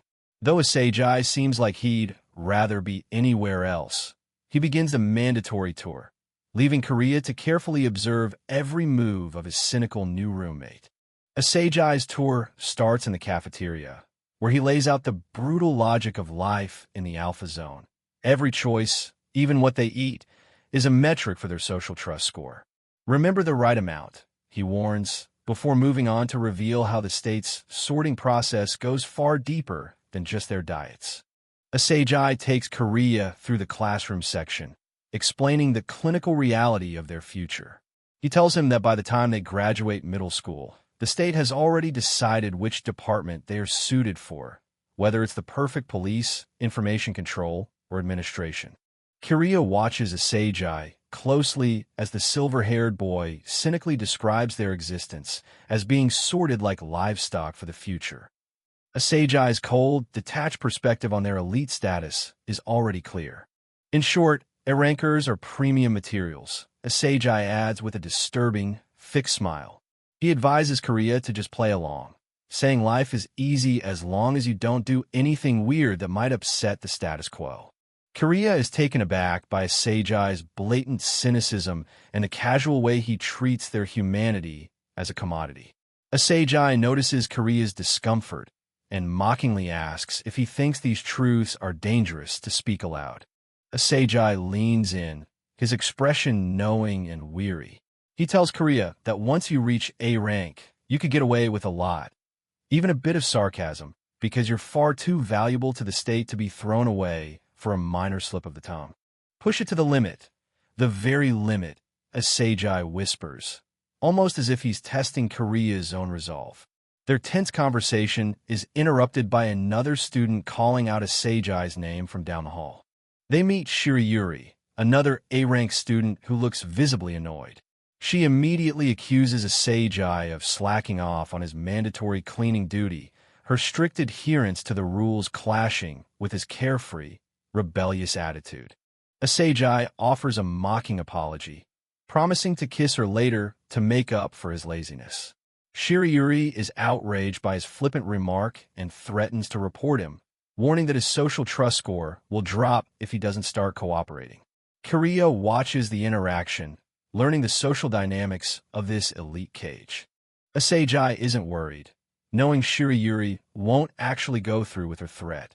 He tells Korea that there's one more person in their link group they need to meet and leads him toward the school's outdoor courtyard. They find a final member, Hijui, sitting alone on a bench under a large, solitary tree.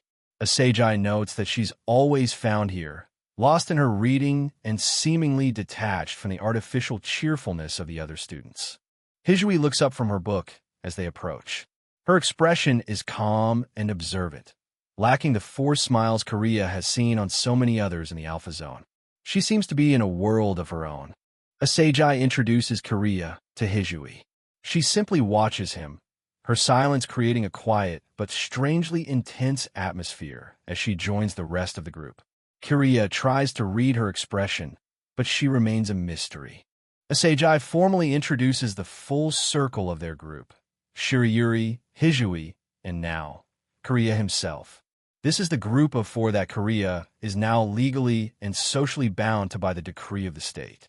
The four of us are a link group, Asajai explains as they stand together. Korea asks what exactly that means, sensing that the concept of friendship in this society is far more sinister than it appears on the surface. Shirayuri confirms that the state has decided they are now friends. Korea reflects on the cold reality of having state-approved friends. He asks what the group is actually supposed to do together in their daily lives, wondering if there's any room for genuine connection. Nothing, Asajai replies bluntly. The other girls remain silent, their expressions unreadable as they stand together in the perfectly maintained, but lifeless, schoolyard. The simplicity of the answer only makes Korea more uneasy. A sage eye reveals the true, dark purpose behind the link group. We all watch each other to make sure nobody does anything. If someone deviates, it's game over for all of us. It's not a support group. It's a system of mutual surveillance and collective punishment. Korea realizes the depth of the trap he's in. A sage eye puts a hand on Korea's shoulder, advising him to play it smart. He repeats his 3 rules for survival. Don't stand out, don't resist, but don't obey so much you die for it. Then, he suggests they celebrate Korea's arrival by going to karaoke or bowling together. Shirayuri is hesitant to join, claiming she has an assignment, but a sage eye warns her that being uncooperative will also hurt her social trust score. In the alpha zone, even social outings are mandatory obligations. Reluctantly, she gives in. It's settled then, a sage eye says, leading the way. Korea and Hijui follow behind him and Shirayuri, the group moving together through the school grounds like a perfectly functioning unit, though the tension between them is palpable. As they walk, Korea and Hijui find themselves side by side. Hijui's face remains a neutral, observant mask, but Korea senses a hidden depth of worry or urgency in her silent presence. In a split second, as the others aren't looking, a hand moves quickly toward Korea's. It's a silent, almost invisible gesture in the middle of their group walk, a moment of secret contact. Korea looks down, sensing something has been passed to him. Korea looks down at his hand and finds a small, torn piece of paper. On it are written the words Naijit, run away. The message is a chilling crack in the Alpha Zone's perfect facade, a desperate warning from someone inside the system. Korea stares at the back of his new friends, the warning echoing in his mind. He realizes that even in this elite paradise, the danger is closer than he ever imagined. It's too late now, he thinks, the realization that he is trapped in a dangerous game finally hitting home as he wonders if his very arrival was a mistake.